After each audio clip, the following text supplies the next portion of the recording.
Right. So the group just recently freeing Phandelver from the bandit problem. Is now back on task for finding their employer Gundren, who's been taken to some place called Cragmaw Castle. You all attempting to find out where the castle was, were given a couple of options. You knew about a job posting for a place called Wyvern Tor, where there's some orcs, and which you went to go take care of, and along the way you've been keeping an eye out for goblins and the like, hopefully finding a raiding party that could give you directions to their castle. And you were also told about a druid in the ruins of a town named Thundertree, who could possibly know where all this crap was. You made your way up to the cave after a couple days of travel. Fought some ghouls along the way, trounced everything in the cave. Orcs, the leader orc, the ogre, just stomped him. And then spent the night there, in the safety of the cave. Right, so you all wake back up in the morning. The rain still sprinkling outside, not as heavy as it was getting overnight, but still present. The ground is still pretty wet. You all still pretty dry though, thanks to the cover of the cave. Yeah. Rest of the day is yours. You have a reward of 500 gold waiting for you back in Phandelver. And potentially another task to go complete, should you guys take it. So we're waking up in the cave. Yeah, you guys long rested in the cave.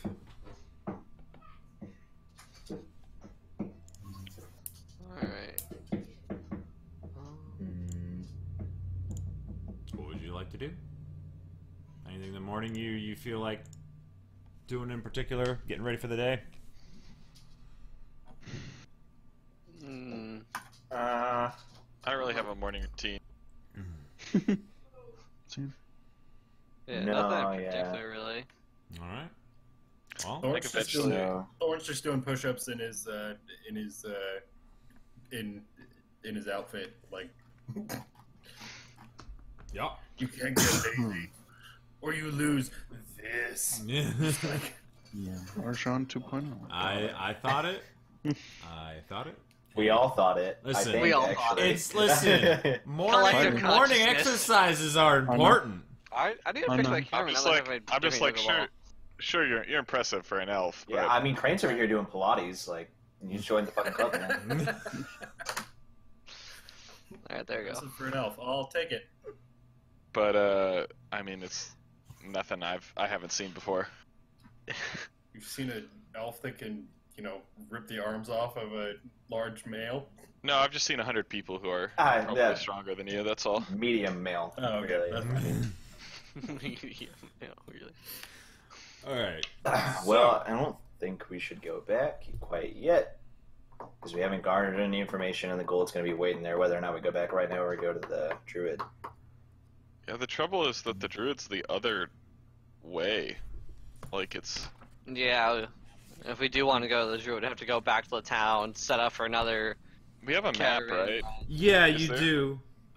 Is there, like, a direct route that's gonna be quicker at all? So Where we are now? you could shave off a little bit of time. It's kind of like because basically, unless you want to go waltzing through the forest, there's Phandelver where you guys came from. There's the Sword Mountains that Phandelver's kind of nearby. You guys followed the base of the mountains to the east. Mostly just straight east, a little bit up to the north. And then Thunder Tree is like almost straight north from Phandelver. And so you could cut straight to it, but you'd be going through like forest and you'd have to leave the path. If you wanted to take the path, you would pass within a couple hours of Phandelver. So you could save a couple hours if you wanted to, like maybe like 4 hours or so if you just skipped Phandelver and went straight to the place. So. Yeah, I don't see any reason to go back and fill our pockets just to leave town. Yeah. Path's still the best way to travel, though. I mean, I guess we save a little bit of time that way, but we're not gonna go traipsing through the forest or anything. Like, that's ridiculous.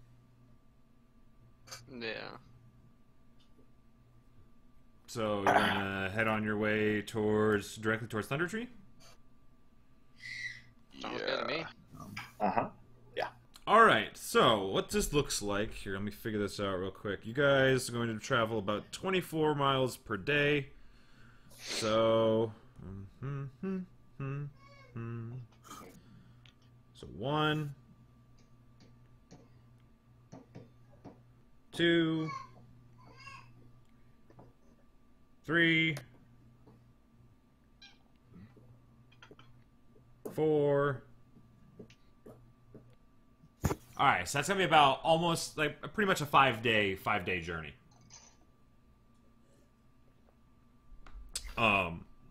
Basically, or if you wanted to go along some plains and kind of skirt around the forest, and get off the road, you could potentially get there in about 3 days if you just go off the path.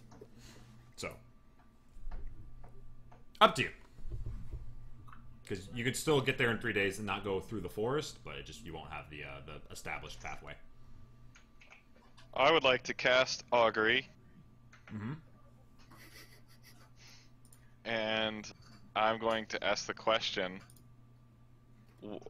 My question is, what will happen if we leave the path to try and take a shortcut to get there earlier? So to get to Stormtree earlier. Right. So Augury is good results, bad results, both or neither. Yeah. You cast the spell and you basically get back the information that going off the path has its advantage. I mean, which you already know because of the shortened time, but there are also risks associated with them. So, a little bit of good, a little bit of bad. Inconclusive.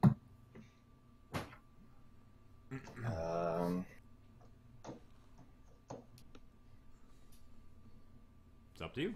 I mean, time is of the essence, really. It's not a gigantic risk. Not signing a death warrant by skipping the path, so That's true. maybe. Alright, so you guys are gonna just take the, you're gonna take the pathway, like go off the road and then skirt around the forest. Might as well. Alright, sounds good. So, you all pack up your things, and you take off, out into the dreary day.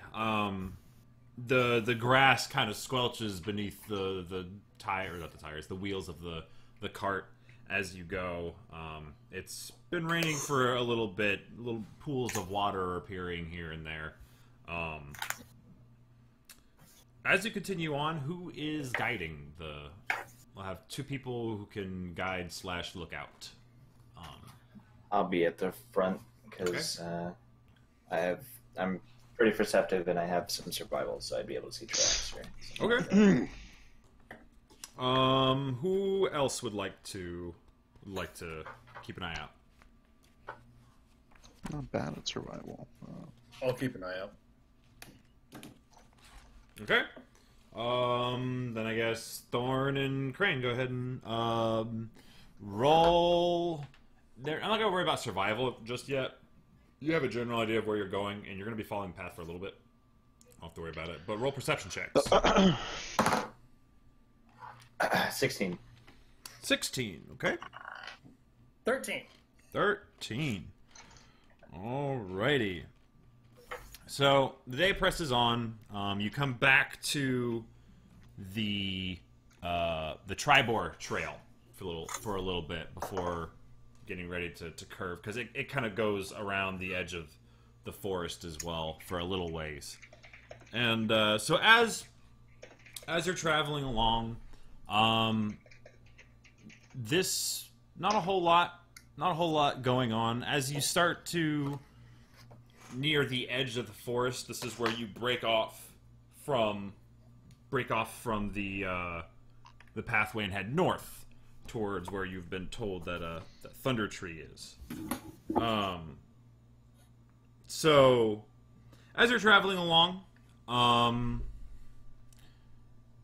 Crane. Wait, you had what was your perception check again? Sorry. 16. And Thorn? Hmm? What was your 13. 13? Okay. 13. Okay, yeah. So, Crane, you're moving along. You're keeping an eye out on the forest because you're not in it, but it's close proximity. You're keeping an eye out. You hear this telltale thudding sound. Like footsteps thudding, or like... It has the same cadence, yeah. But it Or sounds like like it's a- coming like from footsteps something or someone whacking large. something. It has a regular cadence to it. You just kind of Okay. So I'm going to like hold my arm out and be like, "Wait, stop." Anybody else hear that? Do we hear that? as he draws attention to it, yes. Eventually, you start to hear just. Like, how big would something have to be to make those kinds of footprints? It's I mean hard to say, but I mean decent size. I'm gonna take Pretty cover heavy. in the tree line Hmm? that towards it. And I'm going to like peek out and see if I can see anything. Okay.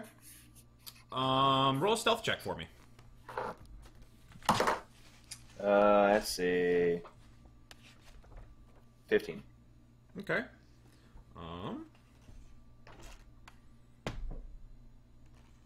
Right. So you move up to the edge of the forest and you hear kind of this just like this, just kind of humming, this deep, low voice, just kind of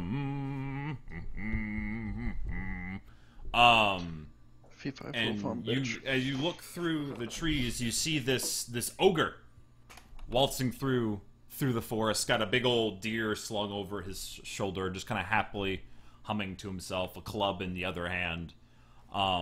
As he's starting to work his way outside of the forest and off towards some hills nearby. I might take out my short bow. Okay. I'll turn to the party. I'm gonna be like, "There's an ogre. Looks like he's coming back from a hunt or something. Is he coming towards us, or is he going away from us?" You guys are still kind of behind him. He's getting ready to come out of the forest. He's kind of moving away from you at an angle a little bit. He doesn't seem to have spotted you. I mean, it looks like he hasn't seen us yet, so take cover, I guess. So, you guys are basically you're in a kind of a relatively open area, and then there's the forest nearby. If you wanted to, you could pull the card up. If it looks like the ogre notices this, I want to let loose an arrow. Okay. I'm watching him like intently. I don't Sure. really care about what's happening anymore. Sure. I'm gonna have everybody roll some stealth checks real quick, just to see if he notices. Crane, you're fine. You already rolled. If he notices us and he attacks us, I'm going to shoot him in the face with an arrow. Yeah. That's not what you say. Oh, yikes. Stealth check? Oh, I have disadvantage. That's a fat 5. I feel like you should I got a have like double 21. disadvantage because you're a big boy. 5. I got You're 5. a big boy. Hey, same. Yeah. 21. Well, I already have a -1 to stealth, so... Oh, wow. Um, That's a big bucket of no. That's Um, a low dex boy right there. Low you dex big could- boy. by my roll, you could say that I did not get the memo of hiding. Did you roll the 1? All Where right. I am on the road, staring off in space. Okay. So, Yikers, boys. right, you Yeah. all okay, so you all start to pull off towards the forest, and as you kind of start to move off, Ethan's kind of like looking up at the sky, like at the clouds a little bit, and he's just kind of like staring off into That one space. looks like a giraffe. Right, yeah. And What the strangest thing? and then the ogre looks over and sees little Ethan. Doesn't see the rest of you. Sees him. Wait, doesn't see me with a 5, dude? Oh man. I'm just he's so obvious that he's drawing attention, essentially. He stands out. I'm just gonna so. say, yeah, no. Well, as he comes out, I feel like I'm So- gonna notice this and yeah. look around and be like, oh, And then he kind of Hello. throws down the deer, and then starts That's going and starts picking up Okay. speed towards Ethan. I'm shooting. Shooting the bow. Go ahead, fire. That seems like an act of aggression. Yeah, go ahead and fire your shot, and then we'll roll initiative. 17. 17. That hits. Oh, initiative, good. I'm really good at initiative rolls, as we all know. I got 12 damage. Okay.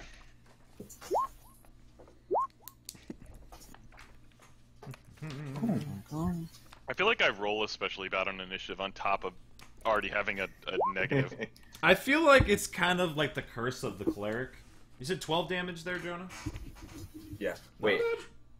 Wait, sneak attack's 2d6? Wait a minute. Yeah. 16 damage. Okay. Not too shabby. Okay, so as it starts to run towards Ethan from the trees, an arrow flies and catches him right kind of like in the clavicle area, and he kind of roars out and then notices you lot over there off in the trees. And right, so initiative. Let's see. Okay, so his. Nope, that's not the right one. That's not. Ha! -1 to initiative. Nice! Alright, top of the order. We're not gonna bother. I'm not gonna bother with the map because this is gonna be a pretty simple fight, so I don't think we'll have to worry about it too much. Alright, top of the. We have Moyer. Yeah, guys, don't waste your spells. We have a Moyer with 21.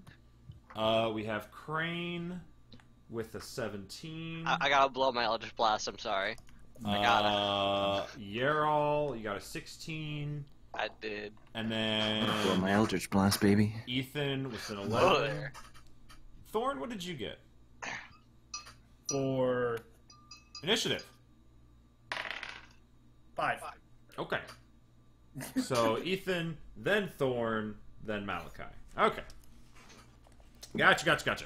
All right. So first up, Moyer, it's your go. This massive ogre is bearing down, particularly seeming interested in Ethan, seeing as he's slightly separated from the group. Ethan, I'll say you're probably 15 feet away from the rest of the group. So it won't take too long to group back up with him. Me, But just made of bone. you know, he doesn't really know that. So I was gonna say skin and bone, but that'd be a lie. Yeah, okay. I'm going to light my hand with that Eldritch Energy and throw an Eldritch Blast. all right, go ahead and roll for attack. Yeah. I got 9. That does not hit. No. Alright, guys, my food's here. I'll be right back, but Sure. I have really bad initiative, so Yeah, no matter. you'll be fine. You'll be fine. We'll be here. Right. So as this thing starts to run forward, you send the Eldritch Blast out. The rain, like, kind of is like pooling like near your eyes. It's like you're having to like wipe it away. It's throwing your aim off a little bit as it arcs over his head and continues onward. Is there anything else you'd like to do? No, that's it. Okay. By the way, I'm gonna say he can. Yeah, he's got a move speed of 40. So yeah, he'll probably be on top of Ethan within his turn. Unless Ethan slow? moves, you know. I'm just saying. Ethan's just like, Excuse me? This fucking ogre. That's like Crane. what happened. It was just like Crane. Okay. Is anyone within 5 feet of him? I see No. not. Or they'd be No, smacked. no, he's kind of off in the distance still a little ways. 24. Are you shooting him? I take it? Yes. With a bow? Yeah. Yes. 24 does in fact hit. I'd be so sad if it didn't. That's a 6 damage. Okay. Another And arrow. then I'm going to, Go ahead. on my bonus action, I'm going to get behind the group as a whole. Okay. You trying to hide? Yeah. Or I'd say you probably find some trees and the like. That would work. Roll a stealth check. The DC is absurdly low. He's Well, not. I rolled absurdly low. I rolled 8. Okay. You attempt to hide. You're So- sternly trying, buddy. Next up is Ogre Boy. Oh no, not like not like this. this. So he comes charging up, boom, boom, boom, boom, lifts this massive club and brings it crashing down towards the bewildered Ethan. I mean, you might as well not even roll the hit. No, this makes sense. Okay, well, yeah. My only class is That impressive. is a 23. What's your AC? Not even double it equals 23. So Yeah, but You he have can cast 11? shield and give himself 5 points. yeah, man. He'll get mage armor eventually, Will I he? think. No. Well, if you don't want it. I mean. What's your spell? All right, so Spell yes. slot. We already talked about this. Yeah. I'm just. You don't have any deck. All right. Anyway, so yes, so he's going to. Yep. Eventually, your level 1 spells will all be defense. All right. Oh. Oh God. Oh no. Oh Alright, God. So I'm unconscious. He Goodbye, literally boys. rolled max damage. Is it like a giant from Skyrim where he just gets launched in the stratosphere? There's like no way that I'm. Not I don't unconscious. think your HP is above 20. Yeah, it is. Is it above 20? Yeah. My Oh. constitution is actually pretty high. Oh. It's my Well, you second take highest 20 stat. points of bludgeoning damage. Oh, fuck off. I see. So you took the con instead of the dex. It's You a- decided Yes. to survive the It's- attack instead of dodging. Yeah. It's a Yes. 2d8 plus Take it in the 4. face. He rolled 2 8s. Yikes. So, this massive club, That ain't right. and there's like kind of like this sickening crack that comes from Ethan. Even Crane's Um, back like, oh. And as the Yikes. club lifts back up, you can kind of see Ethan there staggering back to his feet, a little dazed. Although oddly enough, Oh, no. Ethan, the whole thing extremely jarring, and you feel it. Pain, not so much. It's extremely disorienting for you, but it's more just an uncomfortable pressure than anything. Was it a bone-chilling experience? So, anyway. Next up, we have Yarl. It's your go. Oh, me. Alright. I'm gonna throw, to the amazement of everyone, Oh. Hang on. Listen again. I Eldritch gotta turn my Blast. volume up. Oh, I missed it. Sorry, can you repeat that? Yes, roll to attack. It's fine. Yeah. Let's see, what is my spell modifier? Let me 16. Okay, that hits. Amazing. Roll damage. Alright. It's actually not, Yes. I think Frank mentioned, how much damage? 9. 9? What did I mention?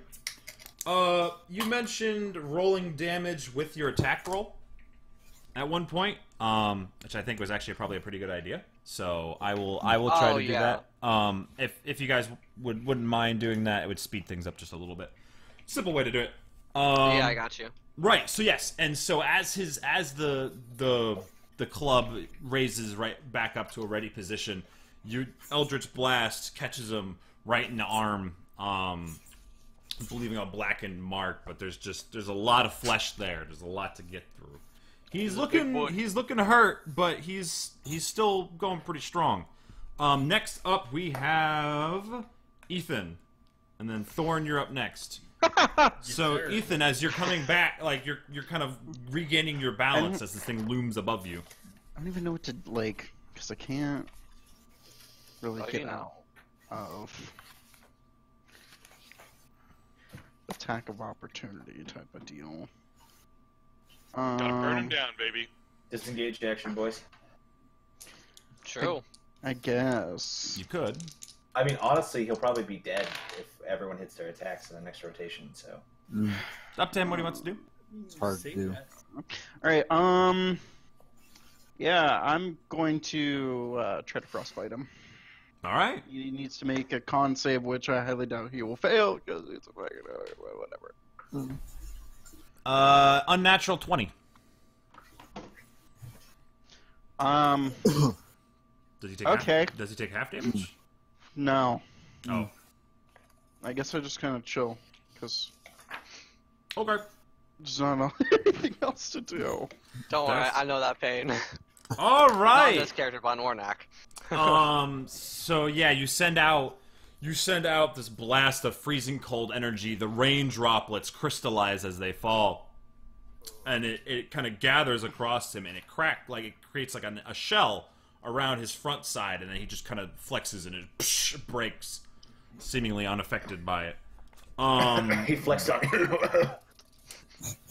Thorn.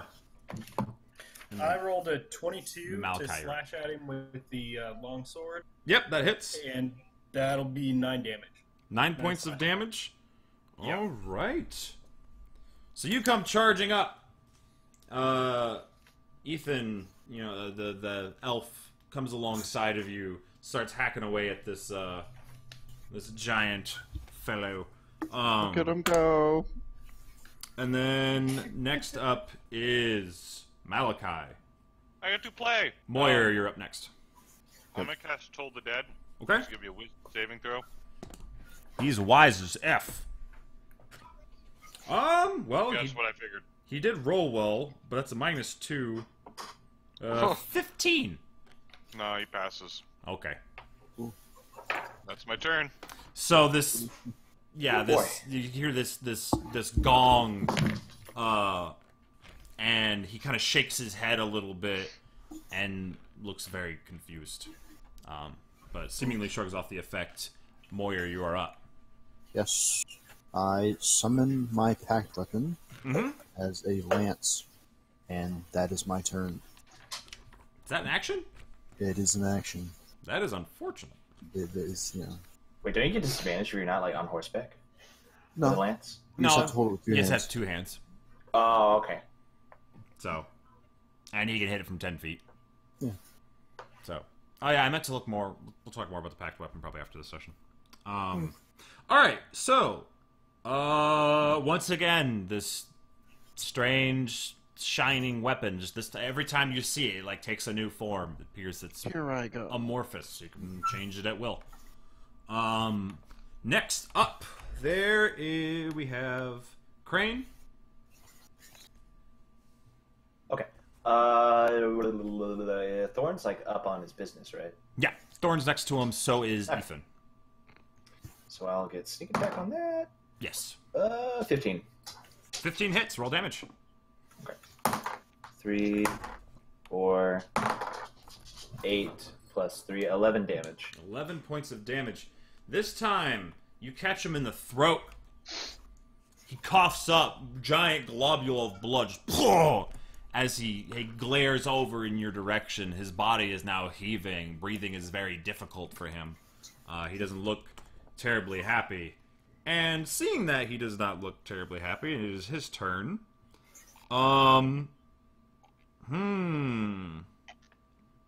You're still a ways off in the trees. The wizard seems weak and helpless to him, and did something weird that didn't bother him too much. So he's gonna go after the elf. He thinks the elf is a bigger threat. He comes crashing down at you. Does a 17 hit? It will. Okay, he does 9 points of bludgeoning damage to you. Hashtag no shield, boys. Best spell in the game. So, Not really, but club like, comes down. It catches Bring you. it You bring your sword up to try to like knock it off to the side as best you can. It deflects some of the blow, but still just jarring pain in your arms as they feel like they're about to be ripped out of their socket. And then the ogre is no, he's not the type who'd run away. He's gonna stay right where he's at. Next up, He's we got it all under have, control. Yarl, Ethan, you're up next. Alright. I'll just blast. Mm-hmm. Does a 13 hit. Yes, it does. Okay, 6 force damage. All right, you hit him with the force. He's looking very, very shaky right now. Very shaky. Ethan, is your turn. Well. Do I just like... yeah. We're gonna chill touch. Chill touch. Oh no. No. No. What'd you roll? An 8. No, 8 doesn't hit, yeah. No. Oh. Yeah, as he goes to swing, he just kind of like ducks out of the way of the hand. Your vision is still kind of shaky. Yeah. And you kind of and as you took that damage, it kind of feels like something inside of you, like the energy keeping you going, is kind of like almost like sputtering a little bit. Because I take it you're probably a little low. Uh-oh. Only a little. Okay. Next up is Thorn. Malachi, you'll be next if there is a next. Let's go ahead and just take a swipe at him. That's not gonna hit. That would be a 9. A 9 does not. As you swing at him, the club ends up catching it and it bounces off of the wood. Is there anything else you want to do with your turn? I don't think there's anything I can do. Okay, Malachi.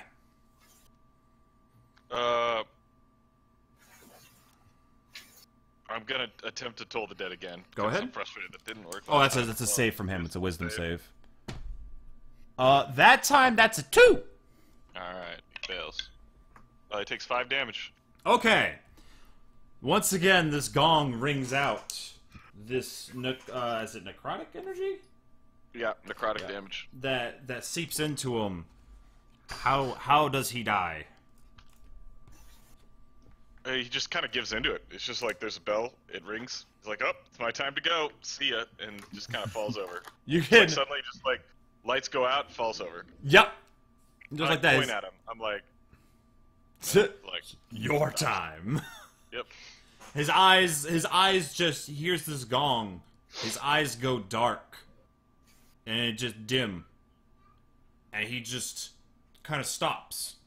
And then slowly starts tilting backwards. And then just falls dead on the ground. Well, that was exciting. Ethan looks like he's having some challenges keeping his feet. He has plenty of challenges already. Doesn't need to add to it. Yeah, I'm gonna walk up to him, cast Cure Wounds. Okay. 1. I have to touch him Yes. on the shoulder. Right. So I touch him on the shoulder. So, the Goliath walks up to you. His hand starts to glow as he reaches out for you. You're deep inside of you. Like your very being feels just some sort of like terror at whatever this, you don't fully understand it, but whatever this energy is, as he reaches out and he touches you, and it is terrifying. But And then he heals for 11. Yes, you will heal for 11. Because as this energy begins to seep into you, your undead form at first begins to reject it.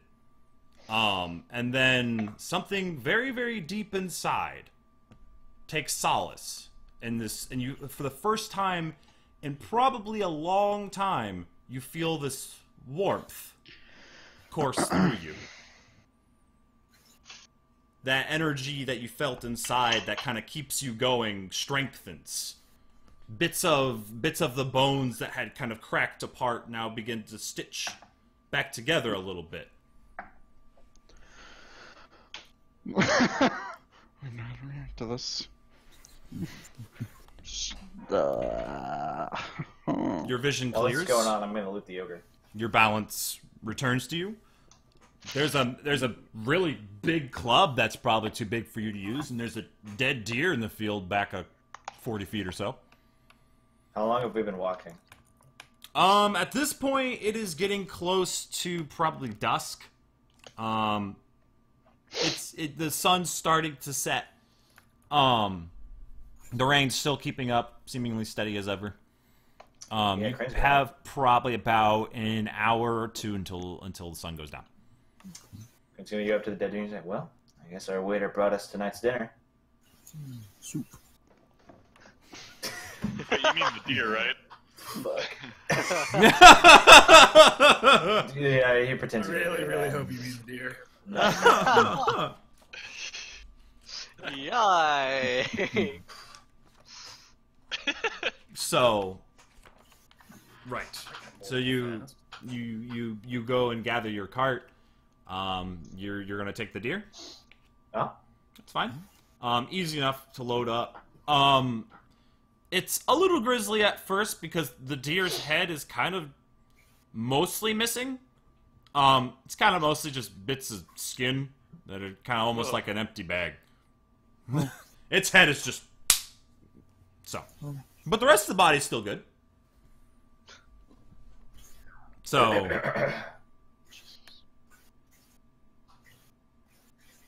you have hour or two until nightfall. Should we push Shall we make forward? camp? Do we need to make camp? I mean, I'd like to get away from this ogre, but no reason to leave this fresh meat on the ground. I'd rather not be walking through the woods at night. We're unfamiliar with the area.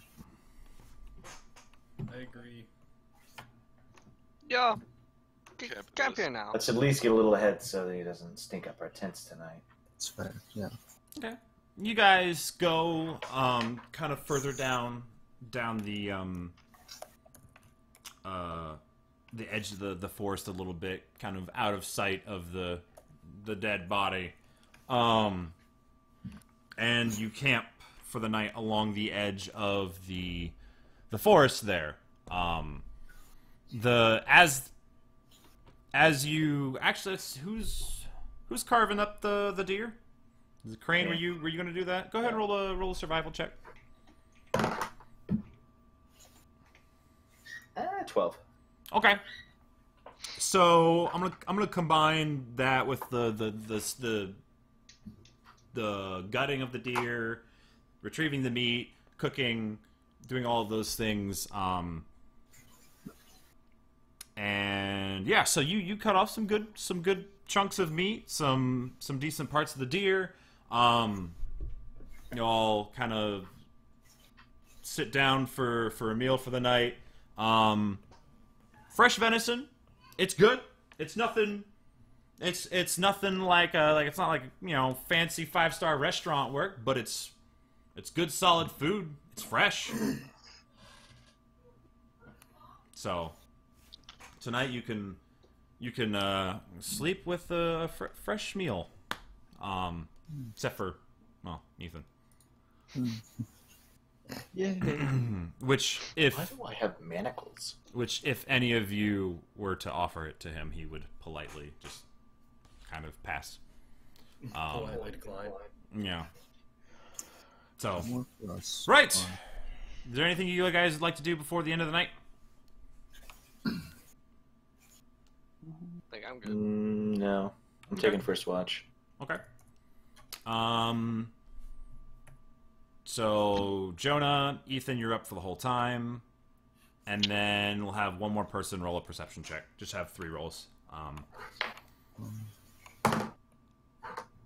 Sure. I didn't Okay. do it last time, so. Okay. So, Crane, 12. Ethan,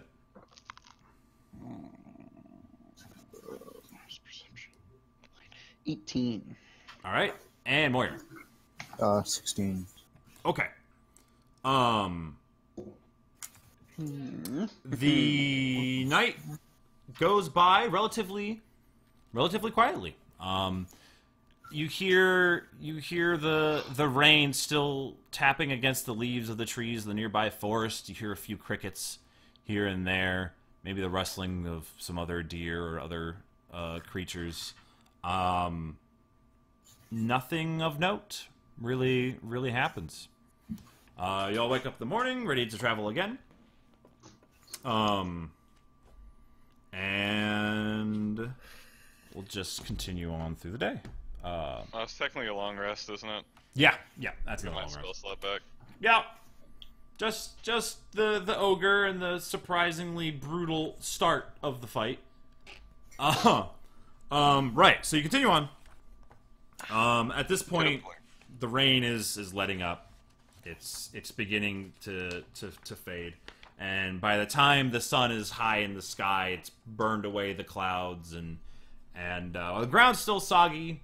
It's not raining anymore. It's a little humid, but it's sunny.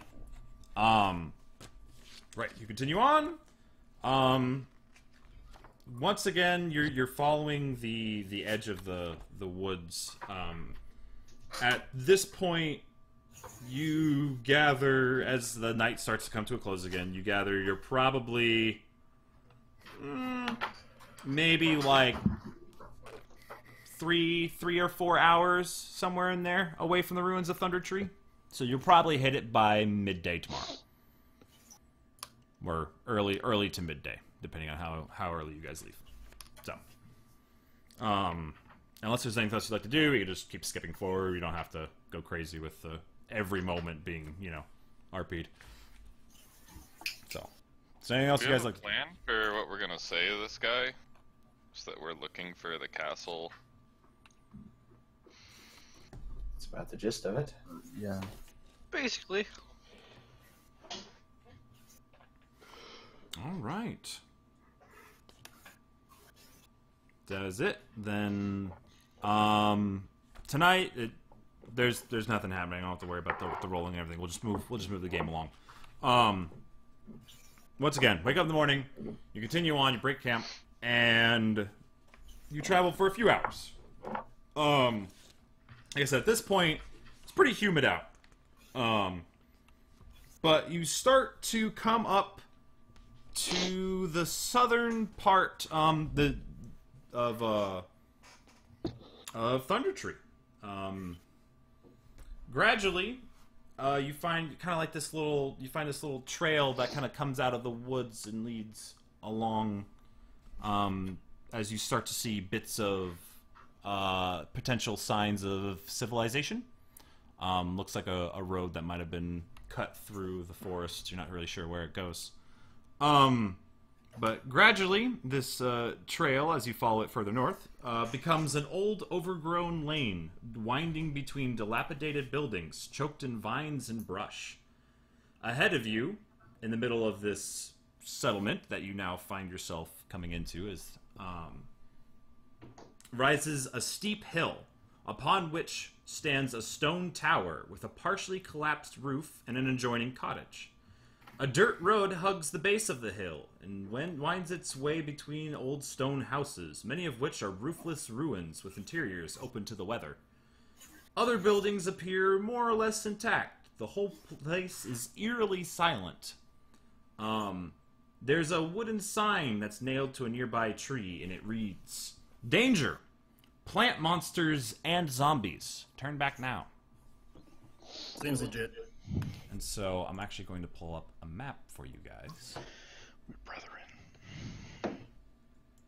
I'm not sure what a plant monster is, but it doesn't sound like Oh, I cannot do that. Sounds exciting. Mm. So let's reveal this little section here. Here. Further down. See generally what you guys can see. Start with that. So for now. as I'll start as with we're coming into this like dilapidated like town, like all the destroyed buildings and stuff. Crane is incredibly tense, like immediately. Like you can see his eyes like darting back and forth between the houses, like scanning for threats, and he's not happy at all. Even more so than usual. He's such a cheery fellow usually. All right, you guys see all of your tokens and everything? Mm-hmm. Okay. Yeah. I have more medals if you need them. Right. But anyway, so yeah, you find yourself in this kind of broken down town. I'm gonna reveal some more of the map here. You see directly to your right, there's a building. We reveal like the edges that you can see here. You can see there's another building to your left, the door. You guys see that. From further away, you can see where, generally speaking, the hill was. So I'm gonna start revealing a bit of the path up here, with the edge of the tower, like that. So there's some trees and stuff in the way.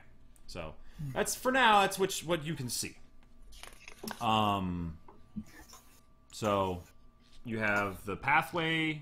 You have a building to your right, building to your left, and you can continue further on into the town. Is this a window in here?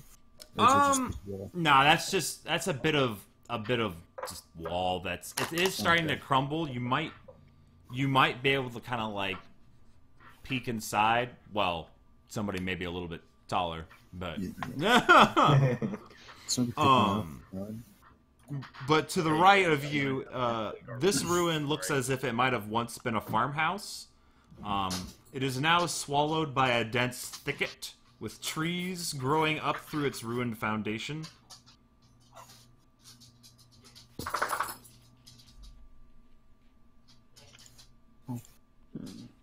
So, which actually you can see around the back of it. Let's say so. There's the back of it here, and there's more trees and the like. I don't suppose there are any fresh druid tracks here. You can check for tracks if you'd like. Royal survival check for me. Are there any houses Natural 20. that look like they're livable? Some of them look like, yeah, they might be able to act as a shelter. As a matter of fact, the building to your left is a small house that appears to be in better condition than the ruined and dilapidated structures nearby. The doors are reinforced with heavy iron bands, and there's thick shutters that protect the windows. So, and those iron bands look like they're a little bit newer. So this thing looks like it might have actually been touched up recently. Right. Crane. You see some footsteps. They look humanoid.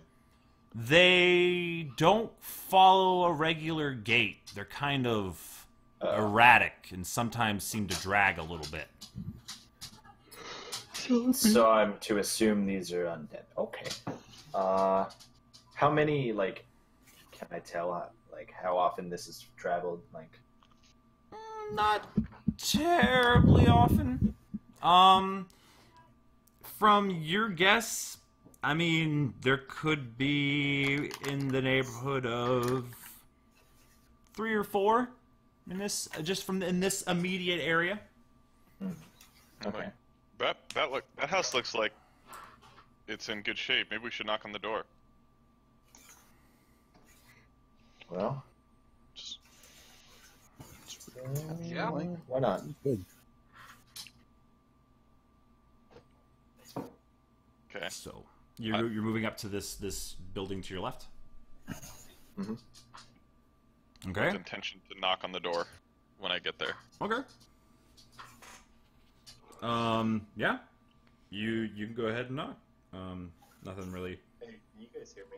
Yeah. Yeah, kind of. Somewhat. You're a little quiet, but anyway.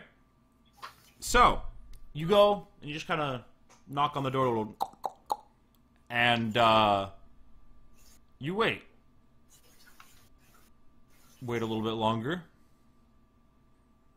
And then you hear a little bit of shuffling on the other side of the door. And then you hear kind of a latch as the door creaks open ever so slightly. There's a chain. There's several chains that hold the door shut, but it creaks open ever so slightly as you see a tiny bit.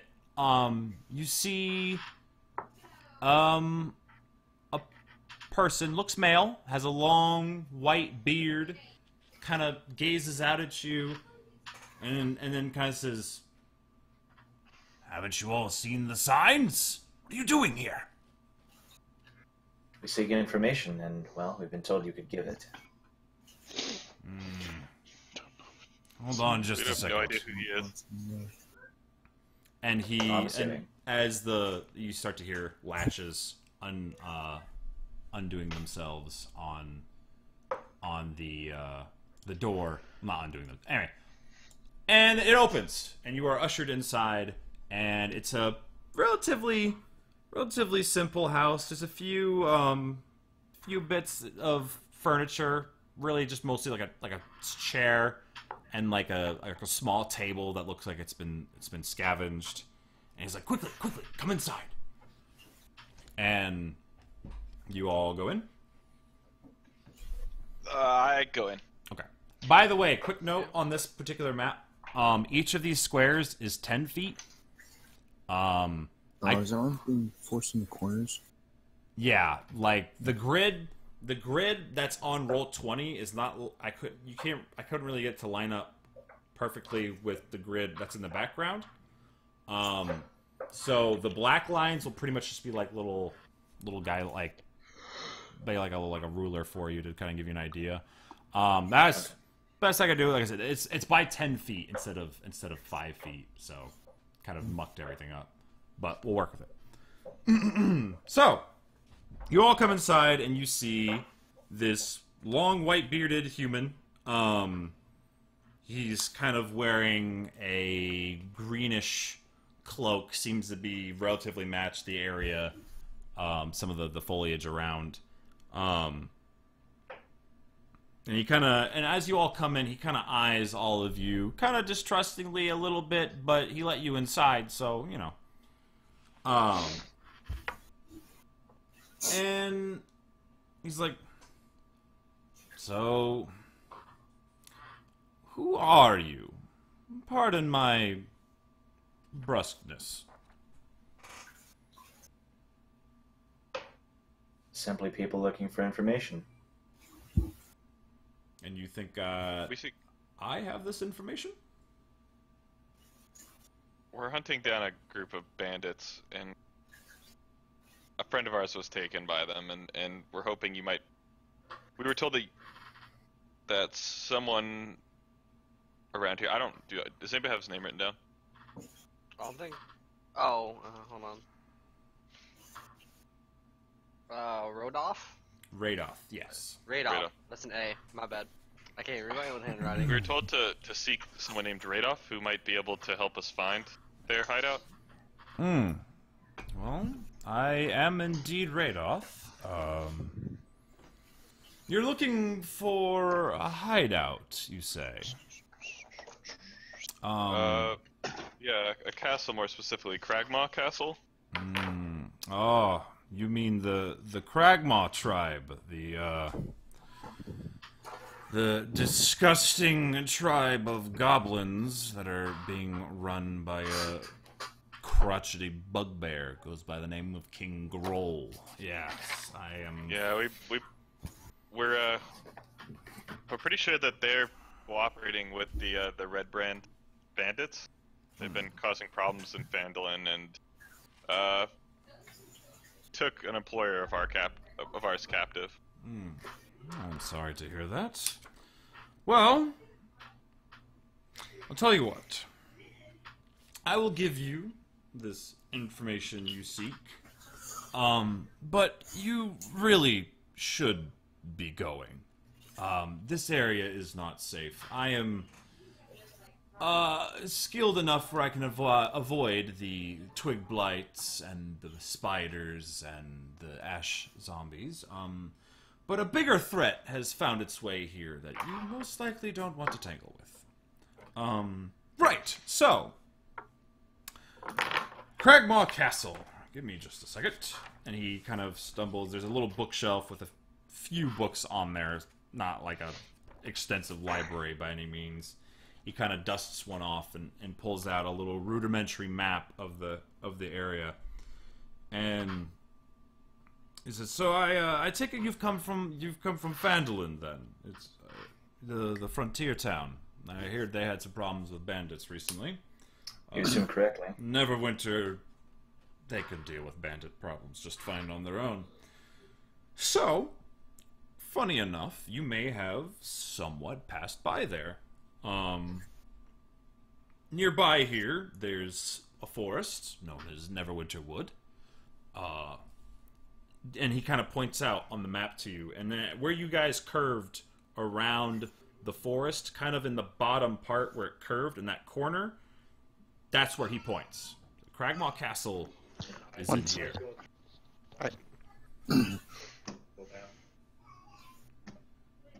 Yes?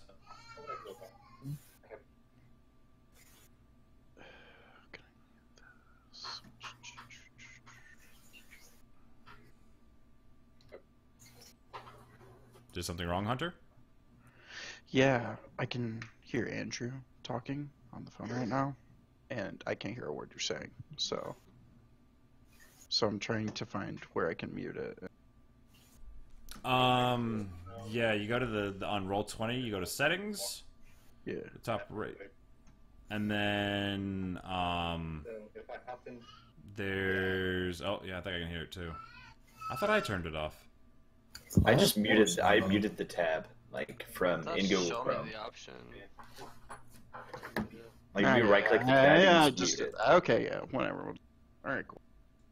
Right click tab, Sorry. mute site. All right, that's fine.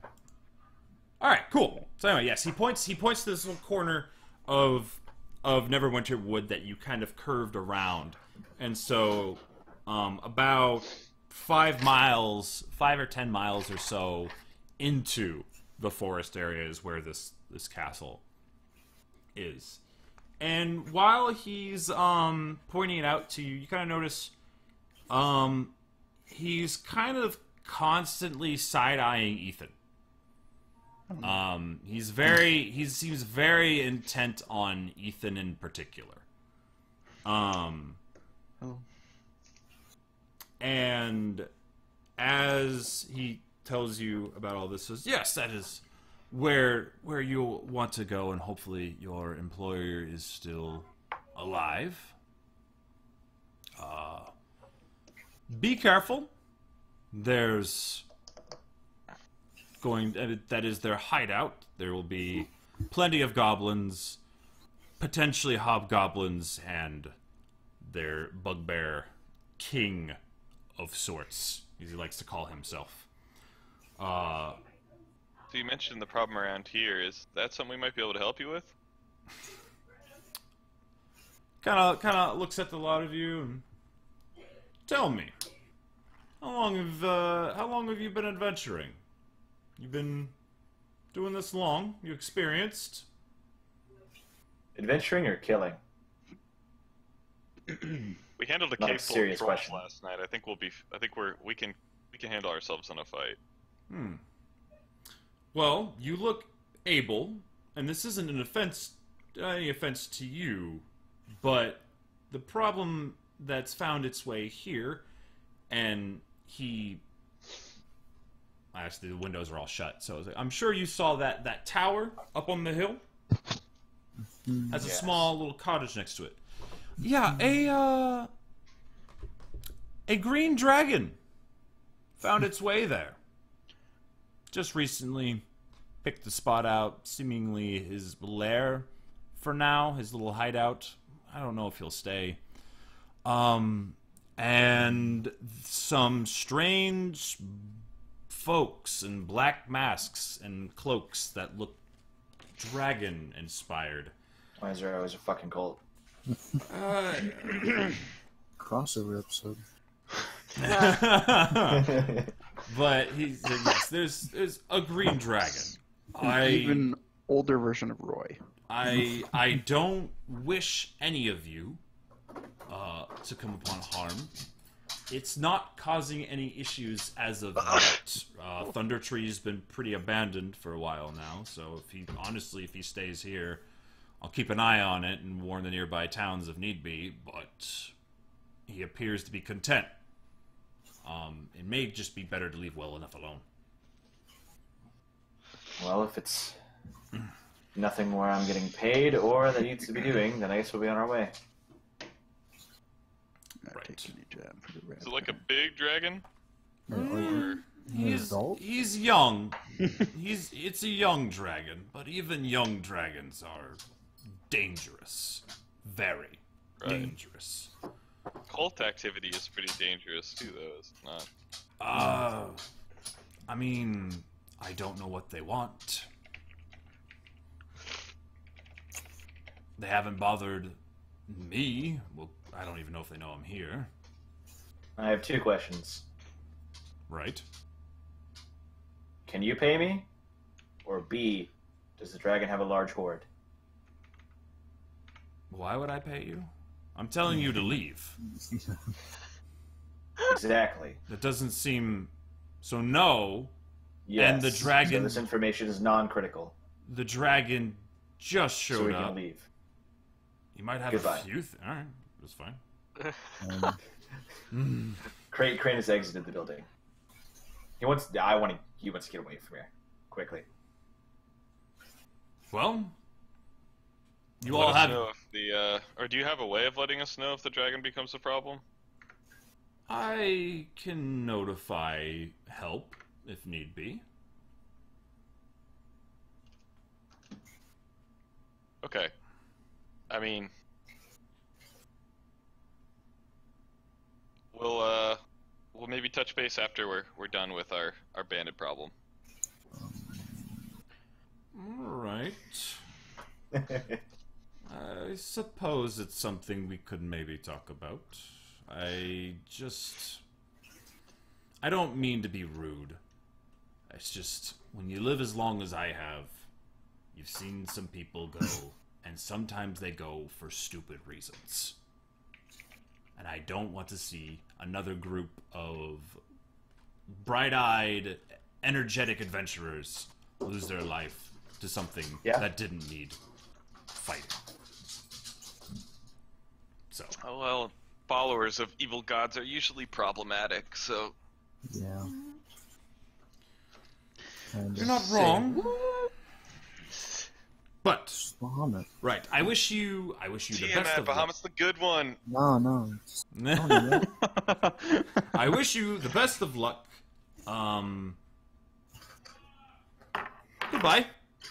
And he begins to usher you out of the building, still keeping an eye on Ethan, kind of uncomfortably. I'm my boy. And as you all begin to leave, he kind of as he starts to close the door, he stops and pointedly looks at Ethan and says, "What was your name?"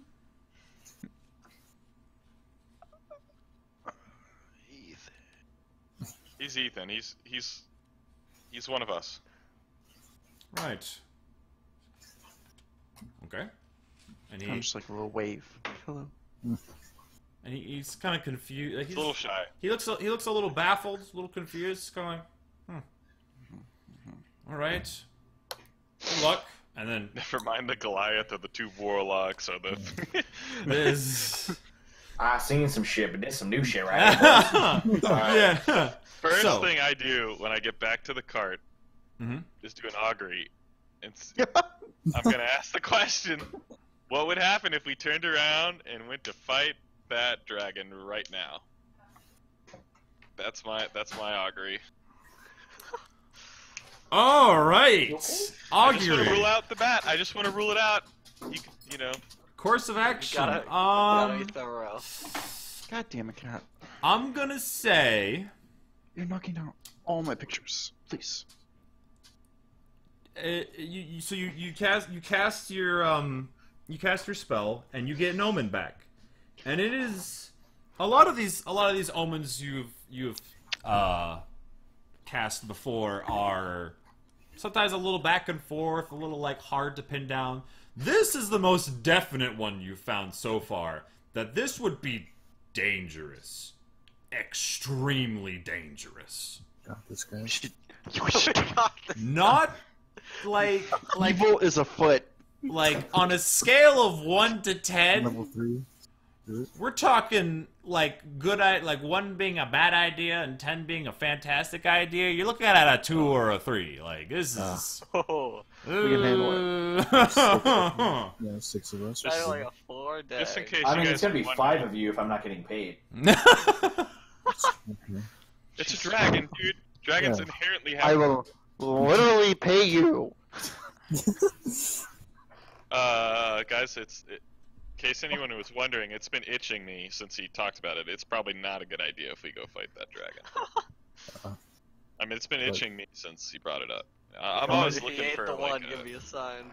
How many people can say they fought a dragon and a dragon cult, though? I think it's a large amount of people, actually. Like, relatively. Like, let's... yeah. Well, maybe we'll come back, but for now, probably a bad idea. come back when that old bastard has some gold. Sometimes you gotta. You're not fucking Catman! Sometimes you gotta do pro bono work to get your name out there. The Dragon Slayers, you know. The yeah. Plus, dragons. Everyone knows that dragons collect gold. It's like their whole mission. That's what It's they a do. young boy. Kind of racist, but Anyway, Is it?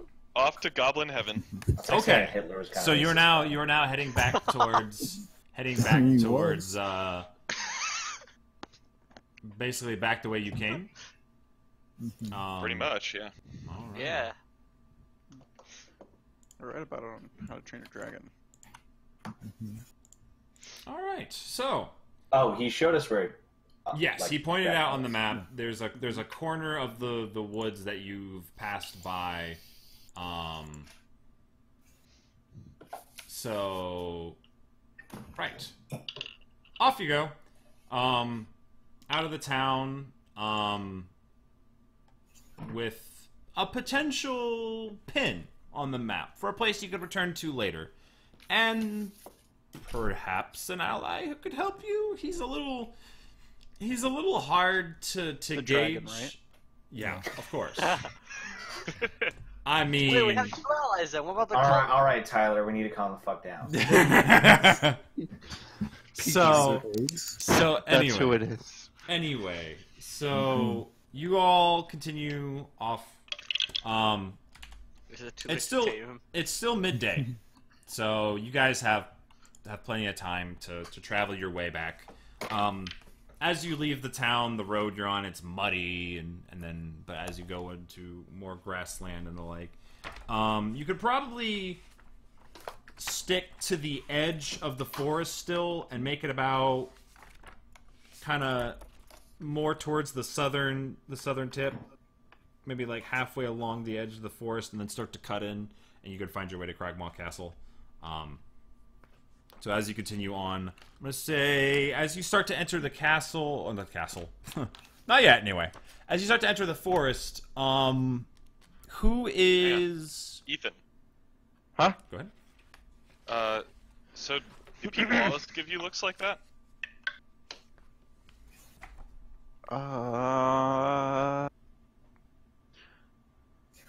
Well, until recently, I've typically tried to keep my distance. So I'm not really sure. Why was he giving me a weird look? Well, he's paying extra attention to you. That is See- weird. I mean, like, so you haven't been able to, like, to talk to people and stuff without them being weird like that? Well, I mean, it was mostly by choice. So you just don't like people. Well, it's not that I don't like people.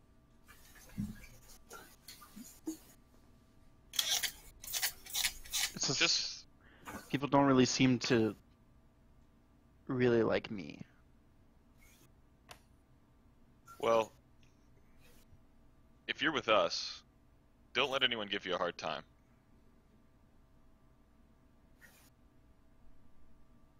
Because I'll make sure nobody messes with you. That's what I'm trying to say. Really? Yeah. All right, we're hugging him. And I was Another like, awkward hug. the strange, yes, this, the second person gets an like awkward half your hug. like fucking like your sides, Yeah. but like we're You- doing it. You place Like- kind of a hand on him, Deja vu. and you do notice a strange kind of like underneath the robes, like a strange kind of texture there. I mean, I'm a rock person. Yeah, So- it mostly it probably just registers it like you feel like if you pat too hard, you might break him.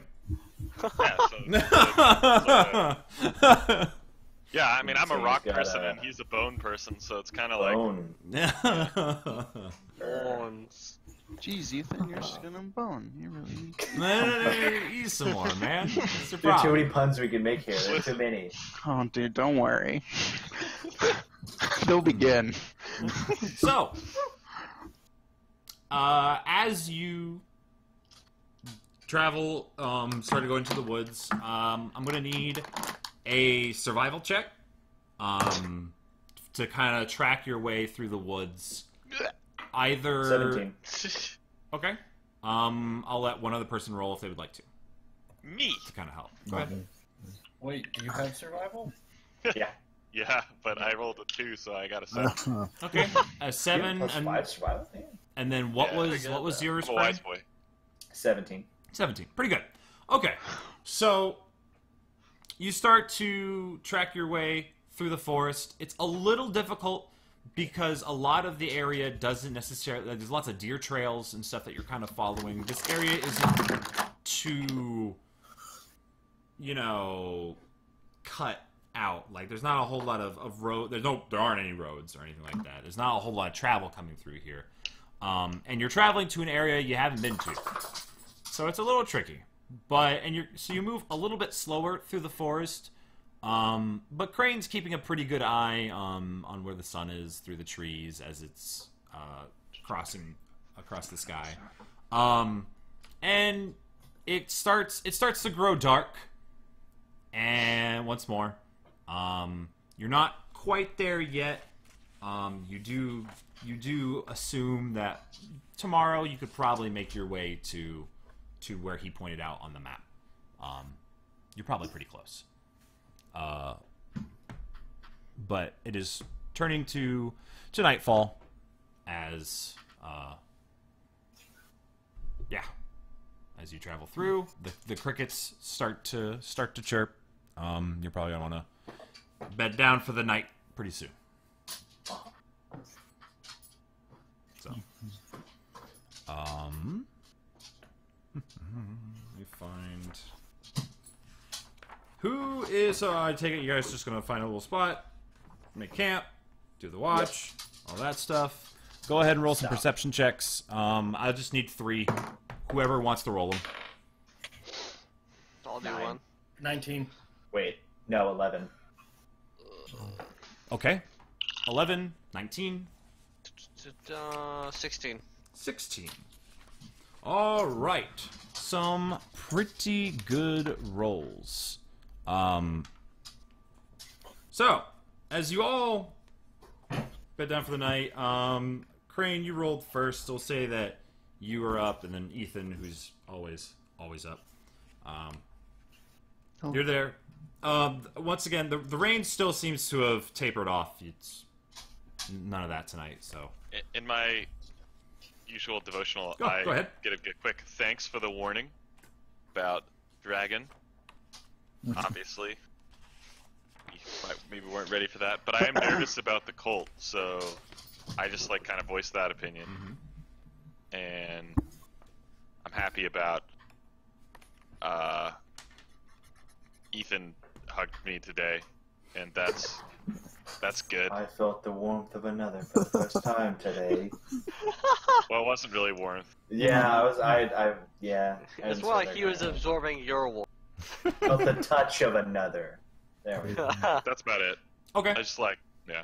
So as you do your kind of nightly, commune and reflection, whether it's prayer, meditation, a little bit of both, whatever that looks like for Malachi, you get, you feel pretty good. Like you mentioned about the warning, you feel, Cord, he's got your back.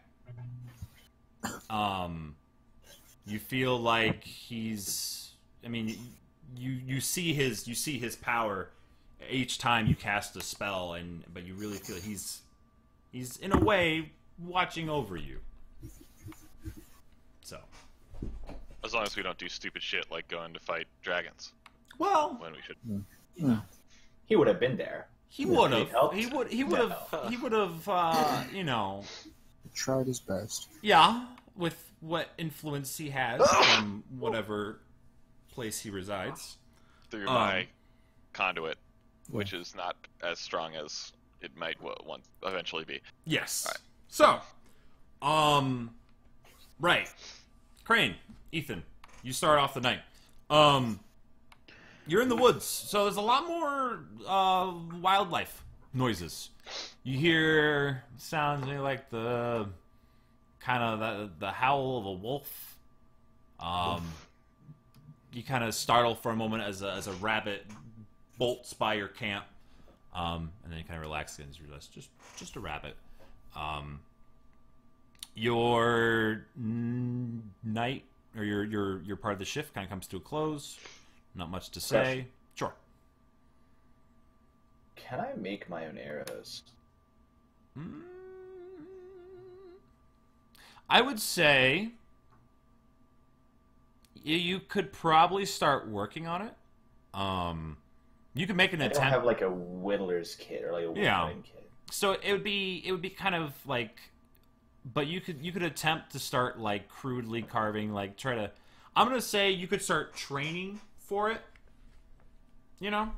And so you might not be able to make them just yet, but you could kind of start that process of figuring out how to do it. Yeah. So I could say you'd start kind of training that, and I mean, for you, plenty of experience with the arrows and everything. A couple weeks or so at most, and you could probably get some decent arrows. They might not be pretty, but they'll at least be functional. Okay. So give it some time. I'll work on it. Yeah. So, all right. Whoever was up next, we had Crane rolled, and then I think did you roll? Yeah, I rolled. Okay. So you wake, you get roused and you go to watch. Ethan still there, steady as always. Now you have an idea as to why he never sleeps. You know now. But yeah. So the two of you, once again, just waiting on the edge of the. It's a very peaceful night. When it's not punctuated by strange noises. Yeah. But Ural, yeah, you hear kind of a growl. A growl, like sounds like maybe like a bear, but a little bit different. A little like some strange noise. It's kind of like a cross between almost like a growl and a shriek or something off in the distance. Doesn't seem to be too close up on you, but it's a little disconcerting. It's a biker. It's a tear. But if you guys would like to say anything or talk to each other at all, you can, or we can continue on to the next. I'm asleep. Yeah. Malachi's out. Yeah, right now, Yerol and Ethan are the ones that are awake. Unless somebody else had a reason to be. I'm a super heavy sleeper. That's why I have such bad perception or fucking initiative. So. Still, yeah, basically sleep. I've got a lot of inertia. Once I get going, I'm pretty quick, but it takes a long time to get there. Acceleration is not my He's strong like a freight train, you know? Yeah, that's exactly what I am. Makes sense. I mean, big boy. Yeah. So. The coal train. All right. Woo! Alright. Anyway. I think I'm good. Okay, so you don't have to. You might make small talk among yourselves. Ethan is probably fairly eager, I would say, if there's somebody he can talk to, you know. But just small talk, that's fine. You go to sleep. Who's the third person to roll? I think that was me. Okay, so you wake up. So you go to watch. Weirdo's still awake. That's strange, but I say I wake up, but you meditate. You're only really asleep for a short amount of time anyway. So, and it's not even asleep per se because you're an elf. So anyway, Ethan, during this time, you hear some rustling in kind of the nearby Lions and tigers and bears. the nearby bushes and things like that. Nothing. You keep an eye out in that direction. Nothing jumps out at you. Nothing attacks you. Once again, it's a little disconcerting. But morning comes. You all rise, seemingly, seemingly fine. Everything seems kosher. So you break camp, and you begin to trek further into the forest. As you go, let's do, who's gonna be back of the cart? Not me. I'm Wait, also what? going to be driving Right? the cart. You said back of the cart? Yeah. I don't know. That'll probably be me. Kind of like everywhere. I feel like you would normally be Let's do- Crane and Malachi up front. Yeah, let's do Yerol, Moyer, and yeah, we'll say Thorn. We'll say the three of you roll perception checks. 9. Mm-hmm. 4. Oh fuck, boys. I'm looking straight ahead. 22. There Okay. you go. Jeez, that is a good perception roll. Okay, Yeah. so Thank God. Yerol, you're traveling along, and you keep thinking back to that weird noise you heard last night. There's some weird stuff in the forest, and you're kind of just like a little on edge, and you've been keeping an eye on the trees and the brush nearby. You've seen some strange things in forests. You've seen some strange forests, so A little bit. strange noises to you are a cause for concern. You see kind of as you're traveling along, you see a bit of a shape that kind of darts between trees. Maybe stops behind a bush, lumbers up to another tree, and it appears to be following you. I believe we're being stalked by something. Or someone. I immediately have to Right. mention that. With your Yeah, perception, I just stalker perception this check, Yerol, you can tell it was not human or Okay. humanoid. Great. It I looks call him on the looks beastly. Summon my weapon. Good work. Good work. We gotta get the pre-battle actions in. What I have to do. No, That's a good- Just that's- like when we that's- played Divinity. it is I get not. That is fine. So yes, Yerol Yeah. informs all of you that something is following you. it. Yeah, I'm gonna pull out my short swords and be like, "Wait, what do you mean? Some kind of beast along the trees. Can I see it?" Like, he points now kind of that to where it is, and no, you don't. He points in a general area of trees and brush, and not I turn yet. to him. I'm like, do you want to check it out? And I cast guidance. I was gonna say, Got a quick. I'm going to. Are you feeling What does threatened? guidance Do we do need again? to like firebolt this sucker? You get a D4 to your next ability check. Mm-hmm. Yep. Okay, gotcha. I wanna. I'm gonna stealth into the Do bushes. do you cast guidance on Crane? Oh no, I cast it on Or- Crane. He's standing next to me. I On turned to Crane, Crane, and okay. because I assumed he was gonna go check it out. Yeah. Okay. Yeah. That's fine. That's fair. Yeah. Yeah, I'm gonna stealth into the bushes and see Okay. if I can see this. Roll a stealth check for me. Last in case it jumps out. Thank God you gave me that fucking guide. It's nice. Okay. What if? That's a 14. Okay. I rolled a Um, 5. Soon you will And be a good I rogue, will don't tell worry. you that 14 is exactly what you needed. Guidance. Yeah.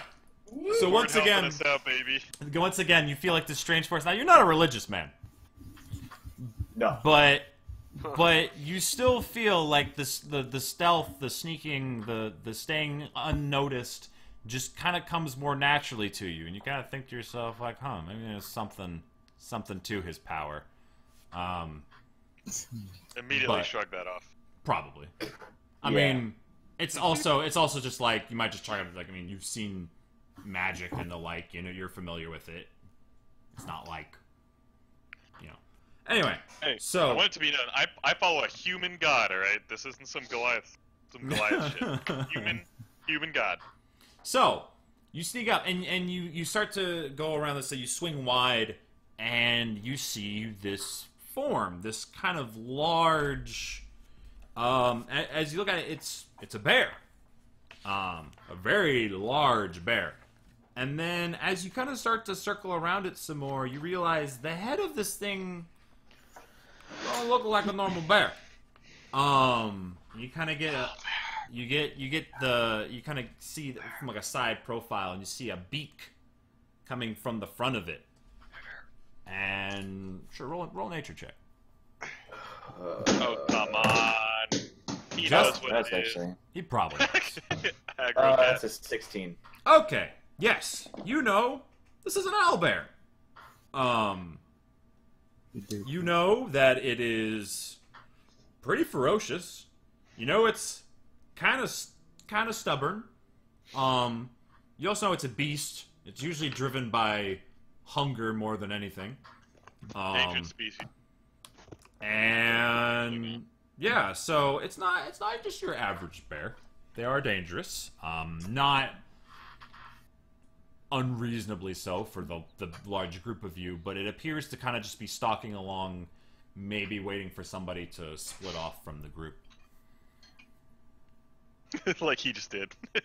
Well, yes, but it didn't notice him, so thanks to guidance. Has a passive perception of 13.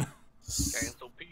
That Not moment when you for realize science, you guys. walked into a Would I tower. be able to get back to the group without alerting it? Yeah, you should be alright. Should be. Since Okay, you haven't engaged it, you haven't done anything really besides just stealth, and you've stayed on the outskirts. Yeah, I'm gonna say you can get back just fine. Okay, I'm gonna get back to the group and low voice like, there's an owl bear. As you come back to I'm the, like, oh the shit, cart, for real? I've never seen one. you and as you come back to the cart, you see the bits of leftover deer venison that you And have I'm kind like- of packed up, and you know owlbears have a very good sense of smell. Totally after that. And maybe this is what it started tracking you from. Like what drew its attention. Like, So I'm gonna- out for a tame. Do it. Yeah, damn it. It's the worst that could happen. Well, I could flank it. What's our plan here? I mean, I think we could jump the meat and it would be fine. Yeah. We got a lot of fights coming today. We're literally raiding a bandit base. I don't think we need to to mess with the wildlife, so to say. Well, if you're that trusting and it doesn't seem like it's that hungry, give it a shot. Okay. So yeah, well, I'm just gonna toss the venison behind, like us, and then I guess we'll start moving forward. I'm going to be in a woods, Okay. keeping an eye out. Okay, so you're gonna stealth kind of like alongside the cart Seem reasonable. in the nearby woods, kind of scouting around. Yeah. Okay, that's fine. So you throw out the meat, kind of lands with a little thump. You don't see the owlbear move just yet. And my internet connection is going to crap. What is happening? All right, sorry. You guys Yeah, hear me you just sound fine? like a little bit of a robot. Can you You understand sound like a me? little bit of a robot. Small. It's only here and there. It's not like egregious. Understandable. Making Yeah. sure nothing's downloading or anything. It's really obnoxious.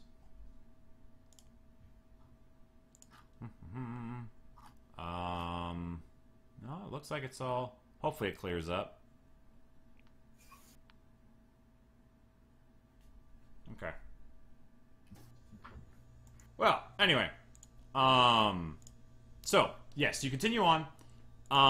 As you start to, which Crane, you're keeping an eye out for it.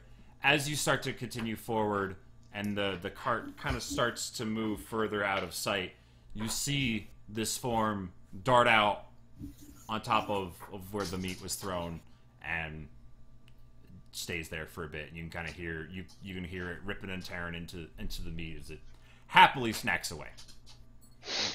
Okay, I'm done. I'm gonna go back to that. And you guys continue on. You guys continue on. Owlbear left you alone.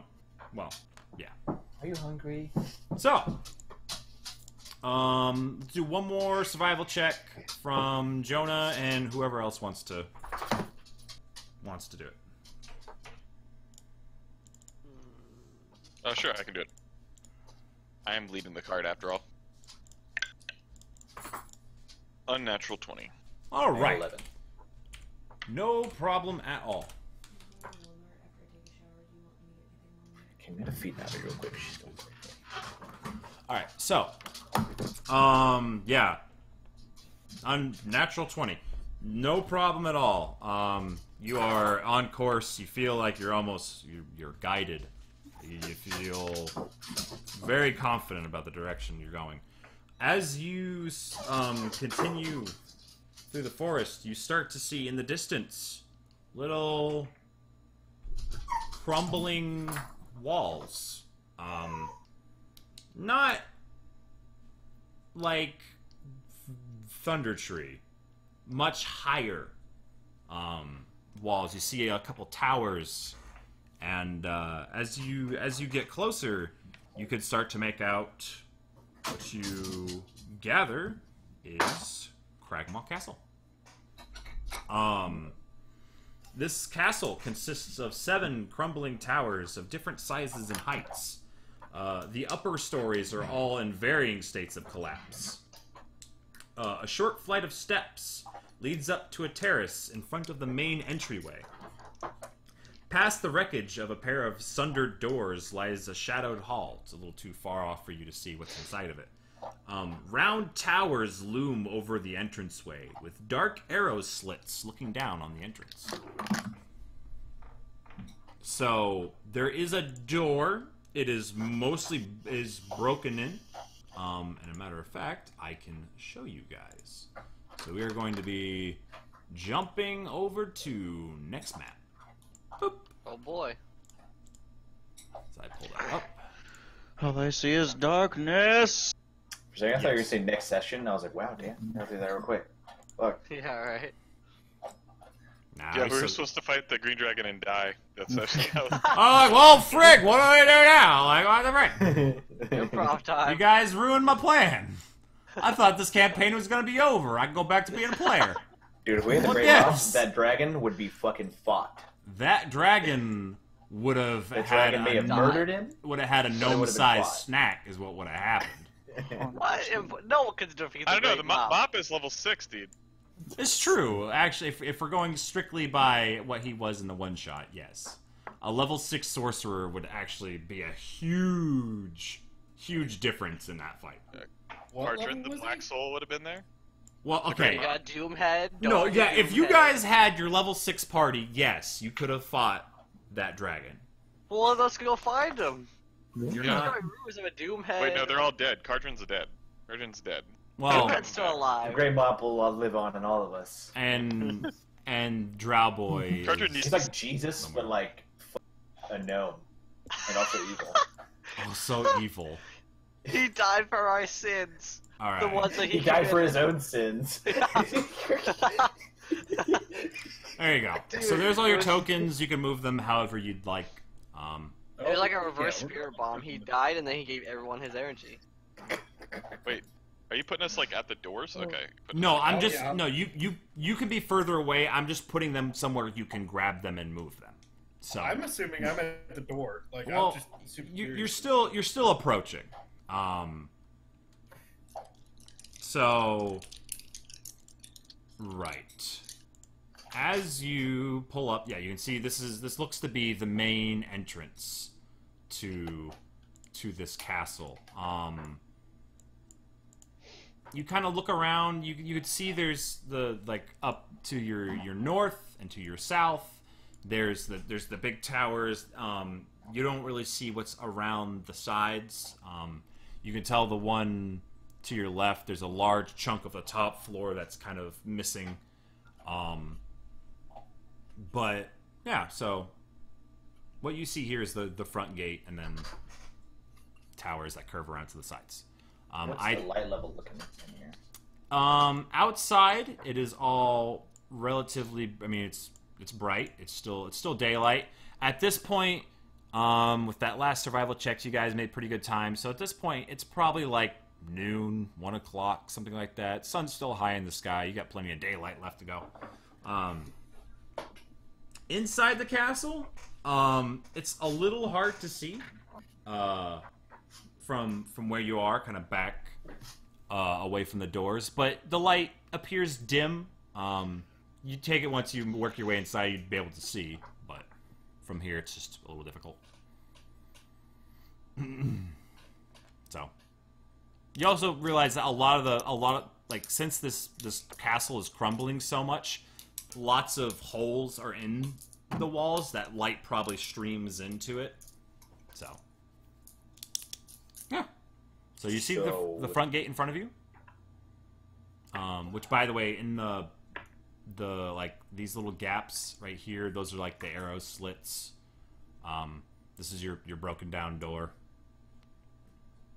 and then you have the stairs and the small terrace in front of you. So I'm kind of gonna like wave a hand, like stay. I'll look. I'll peek on ahead. Okay. I'm gonna try to creep up and like just get a glance inside. So you're moving up to like the doorway. Yeah. Like, Okay. Probably like right here. Something like along the. Yeah. That's I get it. That's fine. All right, go ahead and roll a stealth check for me. 19. Okay.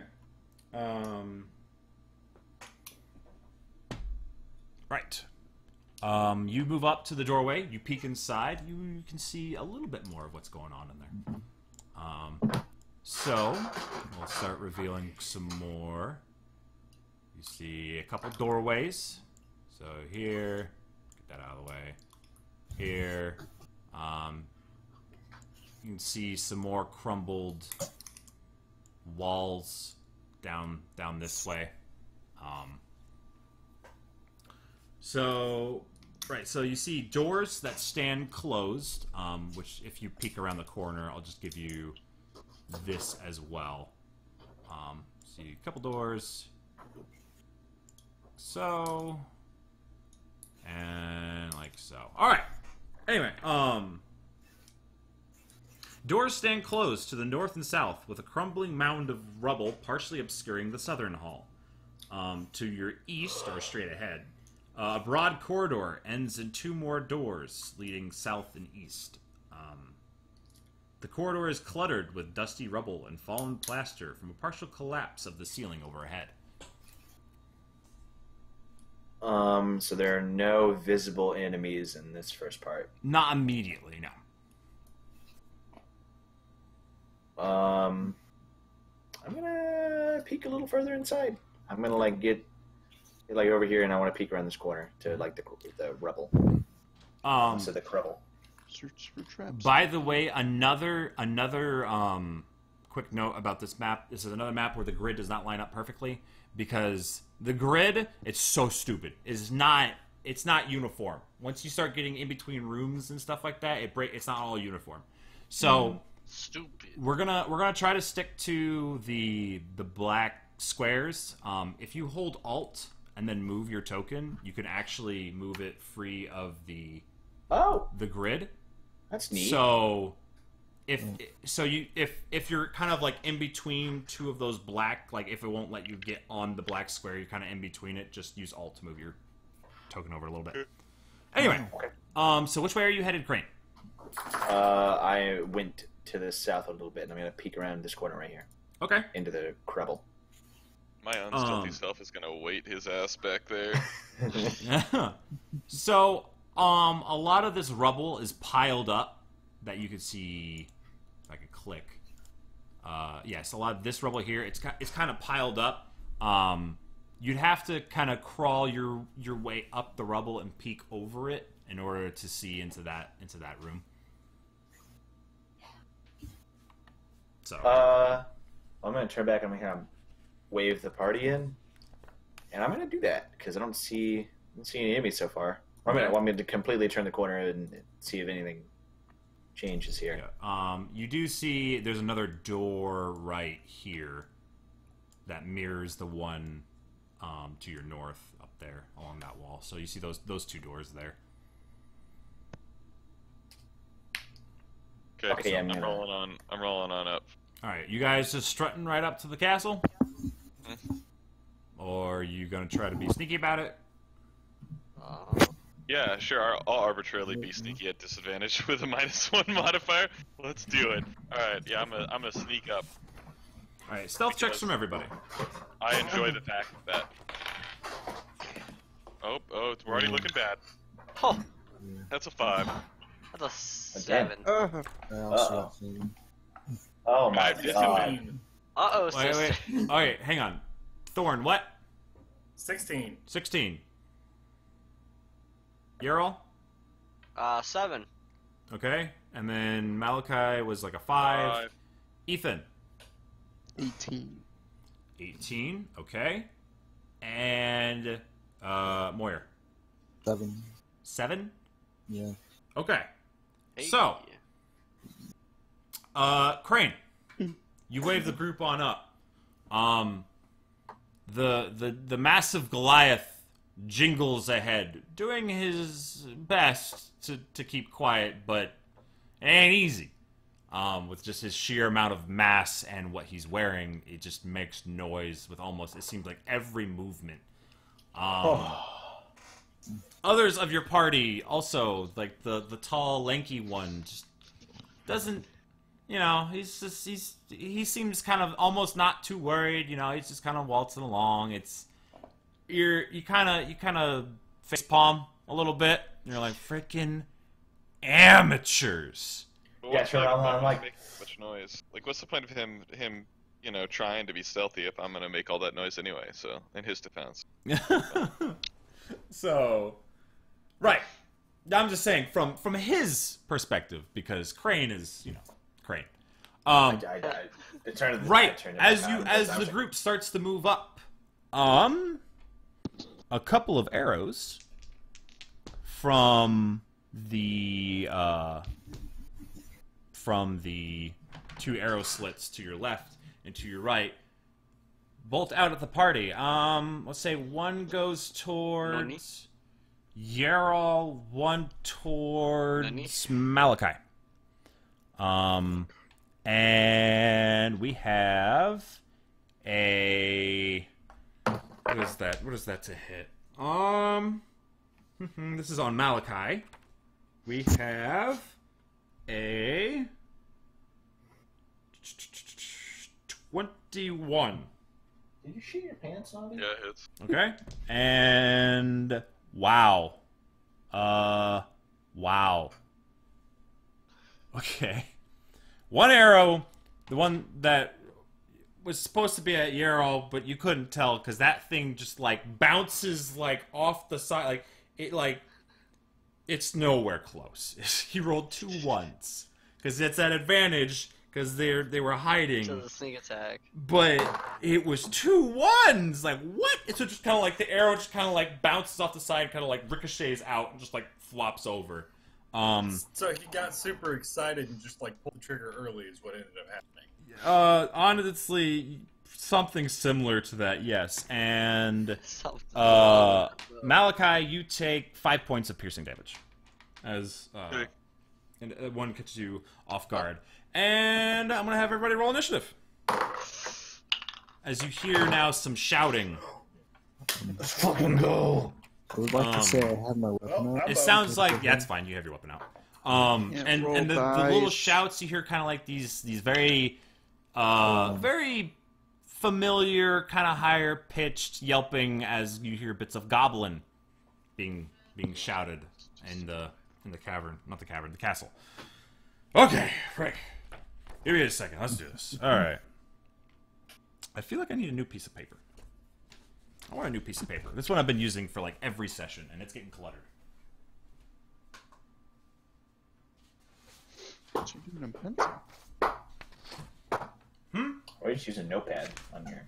So that's what you Computer. doing in pencil, I'm not gonna erase like every freaking no. dude. It's so much easier. It's Dude, your cat is so like entranced by our game. I mean, he's like inside my jacket and he's like falling asleep. Like, you can catch him like starting to like close his eyes here and there. So Yeah. Yep. You're gonna have a sleep cat there pretty quick. I know. I can't roll die.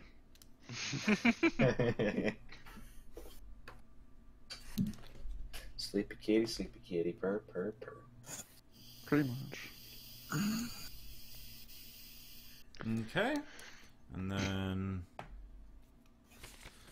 oh, da, da, da, da. What is their initiative bonus? But it is interesting. He does like watch TV and stuff. Mr. Wong used to do that when we first got him. He was entranced. He would sit on the entertainment center and he'd be like, "Oh, pretty colors." What's, like Now we once just in watch there, like, shit off the counter and fuck something. laying in bed and like watching something. He refuses to not be able to see the TV. Dude, something might jump out and grab his ass. You never know. You leave Get portals to another fucking dimension right in your goddamn living room, man. Alrighty. So let's get some. Please tell me I go initiative first. in here. I'm gonna go. Oh wait. All right. Put my roll in there. Crane. Okay, there it Wait. is. That's so. One, fucking two, cool, dude. Oh. 1, 2, 3, 4, 5, 6. Okay, there. Oh my god, I'm seeing 5. All right, Crane with a 25. That is spicy. Put you down here. All right, and then the next highest in the party is a 17 on Yarrow.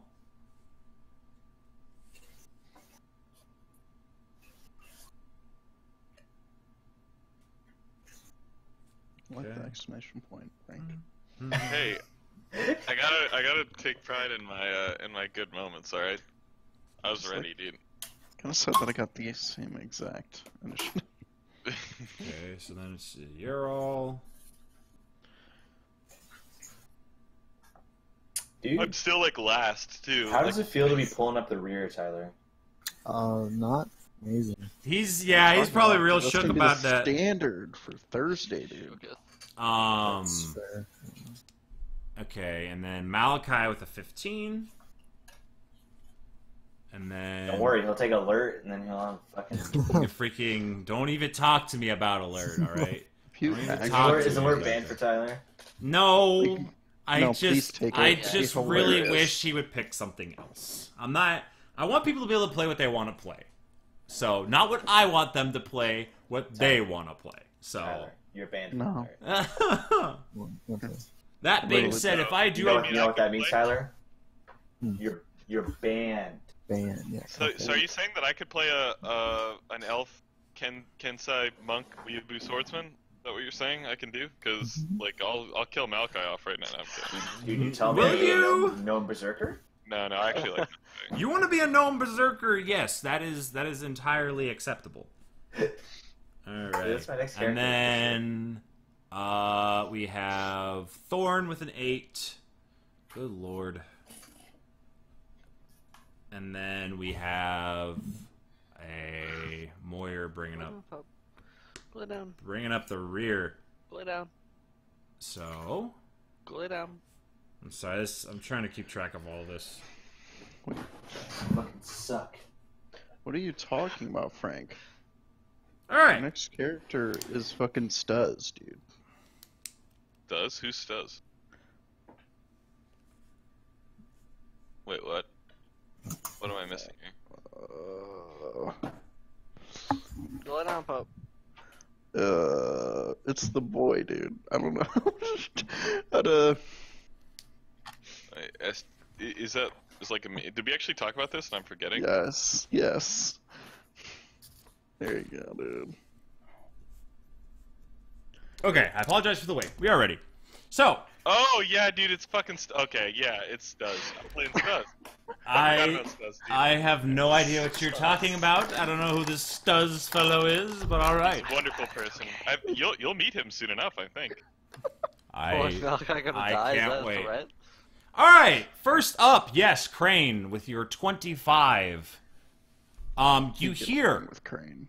again the shouting. You hear goblin, and then you hear from your right down that Oh, you mean hallway, clumps, does- from kind of that's behind why. the doors, and then more from your left as well.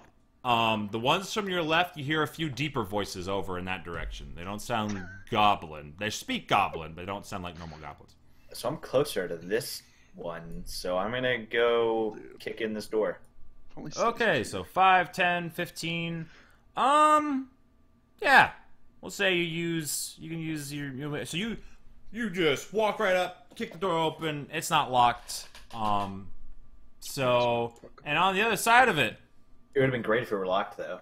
that would be funny. Yeah, On I the might other lie to side you. of it, you see a startled goblin Oh, with a bow. Is Crane also startled? No, Crane expected somebody to be on the other side of that door. So yes, there's a I'm goblin gonna stab him, McCain. right there in front of him. Right there in Stab front of him, you. okay. That's a 10, so probably not. That's a 17, so probably yes. The 17, yes. 2, 8, 11, 14 damage. He is. You kick in that door. He looks around at you real quick, and then just in one quick slash right across the throat. And he's like the shouting like just kind of dies in his throat. It's kind of and then that's it. He's done. Dead ass, dude. Wait, so is that a wall here? Or- Can I see that? Yes, there's another wall. Sorry. Okay. This Well, I is- just didn't know if that was like a. Yeah, this is all a solid. This is a solid room. It looks like there's like a little chair, next to the little slide. It looks like he was just here keeping watch, maybe asleep at some point. Who knows? But he's dead now. It really is. So At least it wasn't pissing. I mean. not this time. Not this Next time, maybe. So all right, that is Goblin Dose is down. All right. Anything else you'd like to do with your turn? No. Okay. Next is from behind you, Shit, where's my kill counter? further We're down good. the hallway. You hear the door from the other side open up, and a little goblin peeks his head around, and sees you gosh. further down across Oh, the no. way. With my sword and another goblin. I mean, he really can't see. He sees you slash, and he can't exactly see what's going on, but he knows you're fighting his buddy over there. And he's gonna take a shot at you. I don't think that hits, because that's a 10.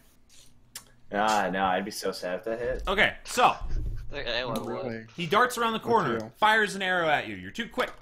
You sidestep it, clatters against the stonework, and he dips back inside. Fuck that noise. He dips back I would inside do out the of sight. I would do the same thing. As he dips out of the fight, for now, the door right next to you. The fucking door ending is happening over here. All right, yes, the door right next to you opens up. Vox Machina. We'd all be dead. Dude, There the we go. doors are gonna rise up and kill us. So as the door opens, you see a little bit more into the room. This is kind of Uh-oh. all you see. You see another goblin. This one with a sword, and Uh-oh. he's startled as he sees you there, and is going to try to take a swing at you.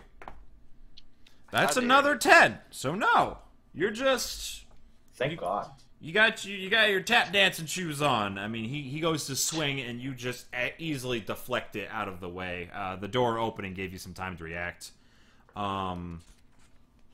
Right. Next up, we have. Where the frig did I? Okay, it's over here. No, wait. Where did I put that paper? There it is. Sorry. Where did you put the paper? Listen, I got too many papers. Yarrow, you're up. Yes, Yarrow, you're up. Can you remove that goblin I killed so I don't... Sorry. Yes. I don't want to look over and be like, oh shit. Yes. God damn. He is dead boy. Can I like You move on in? Yeah. And then Yeah, you can kind of work your way past everybody. There's a fair amount of space there. It's a full open, yeah. Can I- Sorry. I was gonna ask if I can blast this one from this Yeah. angle. Yeah, you can see Crane is fighting. You're gonna have to try to squeeze it through, but you can take a shot. What's my plus to hit? 15 to hit. 15 hits, roll damage. 7. That is just enough to kill him. We got him, Wow. boys. All right. Yeah, these are goblins. The goblins are still goblins. You guys have gotten stronger, but they haven't. Say woo! So, all right, goblin number 4 is down. So Crane, you parry this slash away from you, and then right as you do, this bolt of eldritch energy blasts by you and just darn near takes this thing's head off as it falls over backwards. Next was that goblin that just died. So so much for that idea. All right. They have. How much movement do they have? Just 30? They have 30. Okay. So. I better not get stabbed. That'd be quite unfortunate. Please get stabbed. No shame. So. This door to your north, back You're behind gonna you, get stabbed. opens up, Nice. and out bursts another creature. This creature goblin? Nunny. does not look like an average goblin. It is Oh no. Looks a hobbier. yes. It is a hobgoblin. Oh no. That Oh, no. that bursts down the door and kind of sees all of you. This hobgoblin has a long sword and a shield and is wearing like chainmail. Looks like much better equipped than just these average goblins. As you hear some more voices behind it, as you could see at least one more hobgoblin behind it, and then you kind of hear another one off to the side. You're not entirely sure how many there are. There's at least 3. I don't like that. And actually, they're gonna go ahead and use a dash action because they all had the same initiative. And so they get into the room. 3 of them show up. They kind of That one went through the wall. yes, he just X-Men. Is it a spectral? Phases through. Hobgoblin? So these hobgoblins, Are advanced.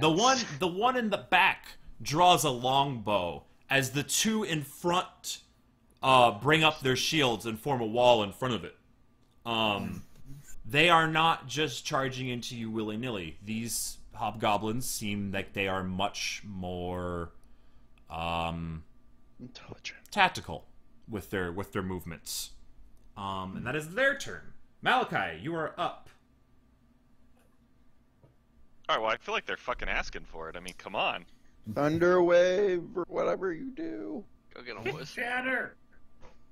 I mean, yeah. Oh yeah, I actually shadowed y'all. Yeah, these are 5-foot things. They're asking for it. It's for the good of the colony, Frank. I mean, I'm just thinking like a ham right Yeah, there. I'm going Thunderwave right here. Or Shatter right there. You're gonna cast Shatter? Mhm. Okay. What's the say? Is that Constitution? Constitution I'm saving gonna throws. be right back. Real quick. I will roll 3 Constitution saving throws. Jesus Christ. Okay. Oh my god. Would it hit the guy on the other side of the door? Because he opened the door and then just jumped back, right? So Yeah! he's standing right on the other side of the door. Actually, Jonah. yeah, you're right. That would work. He's asleep. You're entirely right. All right. Cool. You're not allowed to roll any. All right. I know. It's a Constitution saving throw, correct? You said? Yeah. Okay. So we have a 19, Passes. a 17, Passes. a 4, Fails. and the goblin gets a 13. That passes. Okay. But One of the hobgoblins fails. We'll say the one right in front of you fails it, and then the other 3 pass. yeah, but I really don't feel like rolling damage, so I think we'll just use our Channel. daily and channel divinity. Yeah, Alright. this was the. How much damage is that? It's 24 on a failed save and 12 on Look a at that. pass save. Whoo! Does he just like explode? All right. Holy crap! All right, Frank, Malachi. You take your mace and you point it forward, and from the middle, and you can kind of hear it like as this loud, thunderous, just like the air kind of crackles for a minute, and then like it almost seems like there's a vacuum is formed, and then all of a sudden the air gets sucked in, just boom, as this shockwave levels all the hobgoblins. Did he one really? shot them all? I one-shot them all. Yes. Lols. All of the hobgoblins are just dropped. Like blood streaming from their ears, like they are just wrecked. So goodbye. And from around the corner, you hear this pitiful little I probably cry. should've rolled that, maxing it. I was a little worried about like 3 of them being. No, standing there. honestly, probably fine. maxing it was a good idea. Yeah. Because Okay. even the ones that saved are gone. Yeah. That's true. Okay, so I saw some Get movement. wrecked. I'd like Yeah. to peek in this door just to make sure there's nothing else going on here. If that's okay. Yeah. Thanks, Frank. You peek inside the you peek inside the room. There's a bit of there's Ugh. a body Bloody that has been Actually, there's flung, probably not much left of that one. that has It's been probably... flung against the wall, this back wall, over here, and he is just pulp. I mean, yeah, he's a spatter on the wall. Yeah. So that goblin, Dunzo. My Oh, bonus action. I pull boy. out my shield. That's Sure. my bonus action. Yeah, that's fine. That's fine. Cool. Well freaking done, bro. Shatter is a hell of a Dang, alright. So from around the corner, that same corner the other hobgoblins came. One, who's a little bit slower than his brethren, Fortunately for him. peeks around the corner No. and sees, like, he heard a loud noise. He turns the corner, and there's just bodies, and like there's blood, but they don't look like they're wounded, and he is just shook. So, Stars, buddies. oh God, this is, yeah, technically speaking, in a way, violently. Shaken brains are hobgoblin fucking shook. syndrome, yeah. So he's just gonna post up in that doorway and have his shield at the ready, and he's going to yeah. So he's got his sword raised, but he's like real unsure of himself at this point. I don't blame him. I'll be real. All right, next, I don't blame Ethan. him. You heard a thunderous crack from around the corner. You've seen Malachi do this before. Well, this was much more impressive. Like, just- full of hobgoblins. The last one just hurt people. Hobgoblins? This one Just for splattered. the record, hobgoblins have 11 health. Oh, okay. Oh, So 12 was like just enough to kill the guys Yeah. that passed. yeah. So I say that's a good use. Yeah. Channel Divinity is it's a good thing. It's Oh, good. wow. It's a good thing. Yeah, you Yes, see good stuff. wreckage, and you see one hobgoblin in the doorway. all right. I want to cast a spell. Magic missile No. at the darkness. He doesn't know magic means. Yeah, what the fuck? Who do you think I am? Are you kidding me? You think he's a regular wizard? We're gonna chill touch him. Okay, spectral Is hand that like your appears. Eldritch Blast? For Pretty now. much right now. Yeah. 15. All right. The hand attempts to grab on it, and his shield comes up in front and kind of shunts it off. No effect. Shit. Dude's a beast. What the fuck? Dude, What a god. That ain't bad. That AC is better than mine. Fucking hobgoblin. I woke up my cat for this. What an I asshole. woke up my cat for this. Is there anything else you'd like to do? I have no other options, Okay. good sir. Thorn. I think I'm gonna take a shot at the hobgoblin in the doorway with my crossbow. In the doorway, yes. You'll have to move Yeah. a little bit or further out. in order to Yeah, I do was that. thinking like just like right here. Yeah, you can fire between them. Yeah. Okay. How Take can you that rotate shot. your figure? You So click that on was it, an and then 11. there'll be a little box that pops up, and then there's like a little tail to the box that you can click on and rotate and drag, and it'll rotate your figure. Okay, sorry, what was that? It was an 11. Nope. Once again, bounces off his shield. He is dug into this doorway. Right. Crane. From around the corner, you see another goblin come sprinting up. A pissant goblin. Just looks like a goblin with one of the ones with a sword. Pissant goblin. Yeah, it's a goblin. Comes charging up to you and is going to attempt to hit you with a short sword. He doesn't hit. It's a 6. You are in your element. You've had Ultra So instinct this over is the here. power Yeah. of Ultra you've Instinct. had more difficult sparring partners, like sparring sessions, than this. And another goblin sprints around the corner. This one with a bow. Well, he sees you, takes his bow, gonna try to shoot you from around his buddy. It's a little awkward. Could go badly. We'll see. Good God, they roll like garbage. 8. That doesn't hit you. So this is the power of Ultra He Instinct. is. I mean, Crane has got some fancy footwork. That may or may not be the name of one of the feats for his I class. get it. I got that. All right. So after that sad display, Moyer, it's your go. Yes, I run over here and hit him with my lance. Yeah, Yeah, because you have reach with that Oh, thing. so Very I nice. do. Yeah, go ahead. That is 24. Yeah. 24 does hit. Did I miss being Kryn? My lance had 15-foot reach. And then 17 damage. 17 damage. What the frick? It's All a right. D12, right? Yeah. Dang, Plus son. 5. So That is spicy.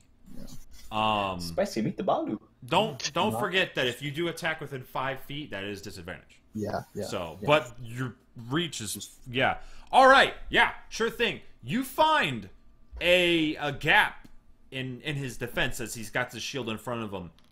Again, you're very good at finding gaps in defenses because you're coming from an angle a lot of people don't expect. And from underneath the shield, you stab up with the lance and you catch him right up into his ribcage, like scooping in, and just and yank it out. He falls. Hobgoblin down. Just as a note, as per usual, white mist flows off of it into the amulet. That's still a thing. Next, back to the top of the order, we have Crane. So all hobgoblins are now dead. 21. And that's Just 17. roll damage for the first. 6, 8, Okay. 13. Okay. How does you get? Do you get the sneak attack if nobody's next to it? Because he's got an ally within 5 9. feet. Okay, so you do 9 damage. Yeah. Yeah, that's the first attack. okay. Yeah, that's enough to kill it. So you just cut him down where he stands. You can move forward and attack the next one if you'd like. Yes. Okay. That's an 8, so no. Okay. So you cut down the first one and kind of like vault over his body almost. And as you stab down at the next goblin, it kind of like rolls out of the way. A quick little bugger. And so you are now. Well, the Ultra Instinct had to fade eventually. So. As you come barreling into this room, you can now see around the corner. You see Uh-oh. Oh no. into this next room that looks like a kitchen. Hold on to your butts. So I'd So like to remind everybody that it's lunchtime. you see another whole group of all that seem to be fairly busy. And So, you know what I very say to absorbed. this? And there's a larger kind of a larger goblin almost wearing like a chef's hat that looks really ratty and whatever. It's like shouting orders at all of them. But as you come barreling through and this fight has been going on, they kind of turn and look at you. Yeah, you know what I say to this? I say I'm over here now. And after that, okay, you sprint away. He's got a bow out. He can't get an attack of opportunity on you. Well, plus I attacked him in fancy footwork, so he wouldn't be able to. That's true. anyways. That is true. The thing that I referenced earlier. All right, so we're back. So that is Let's begin. As I get back, I'm just like, holy shit. So yes, you all see him dart in, cut down another goblin, strike after another one, and then real quick dart back into the room. Yarol, your turn. Alright.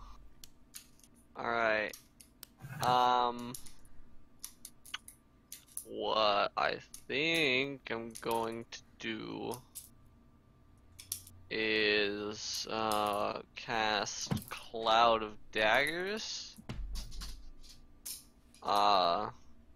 Just, like here on this Eagle one. type. so it's not gonna harm any party members if they try to get through. So he needs to give me. Is that a save? No, it's not. It's just he takes 44. At the beginning of his next turn, correct? Let's see. When it enters the spell's area for the first time on a turn or starts its turn there. Enters it on a turn or starts its turn there. Okay. Yeah. So he's going to start his turn there because he hasn't entered. And so you're putting that spot right on top of the goblin? Yeah, we're just right on him. Okay, so we're going to say So this. does not count as him entering the spell? I'm the trying. person? I think because he's not moving into it. I'm trying to decide how does that work. So he enters it or starts a turn there. Mm-hmm. Yeah. Yeah. I think it starts a turn there. I think that means it's at the beginning of his turn is when it happens. So it's like no matter what, he's going to take the damage before he can do anything. I think is how that works. Should I roll the damage now? Does this sound crazy? No, that sounds right. I mean, I Yeah, don't see how else he would avoid it unless he had like Yeah. a legendary So action. anyway, Yeah, it's not like Yeah. he's so like if you think about it in the context of things happening in like 6 seconds at a time, right? Like it's not like he's gonna take damage twice from the same effect like 2 times in 6 seconds, right? Yeah. It's like Mhm. you're casting it and then he immediately takes damage on his next turn. yeah, So that's that kind counts. of what I was figuring. Yeah, So- okay, that makes sense. Okay. Do you want me to roll the damage now? Or... Now we'll get to it. Okay. And then, right, we have after Yerl, Malachi. Okay, so we haven't heard any commotion from behind us. No, Really, have we? it's gone. It's grown quiet from over there. You've heard some fighting from the other way, and you've seen Crane dart back into the room from that side. So you know something's going on over that way. Down Okay, south. I'm gonna steal my shield and run over here. I'm gonna open this door Okay. and I'm just gonna smile and wave, basically. You Smile see away, the boys. group as they now kind of turn to face you, and they see both sides. They're like, oh. Emerges. Wait a minute. Right. So I've rolled initiative for them. They are surprised, so they're not. Yeah. So they're not. They'll be in the initiative order next turn. Yeah. Okay. Is there anything else you wanted to do? I mean, that's not like opening the door is probably the act. Like stowing the shield, opening the door. Like I'm not ready to cast a spell because I don't know that they're all there, right? So like that would be a Yeah. little bit too metagamey, I think. So, yeah. I could throw like a healing word at somebody, but I don't think anyone needs it, so I think I'm good. Okay. No, I don't think anyone's damaged yet. I took some damage outside, but that's about it. Yeah, you freaking shredded those hobgoblins. My God. That was the size of a hold. Tempest cleric action. That was pretty cool. I like that a lot. All right, Ethan.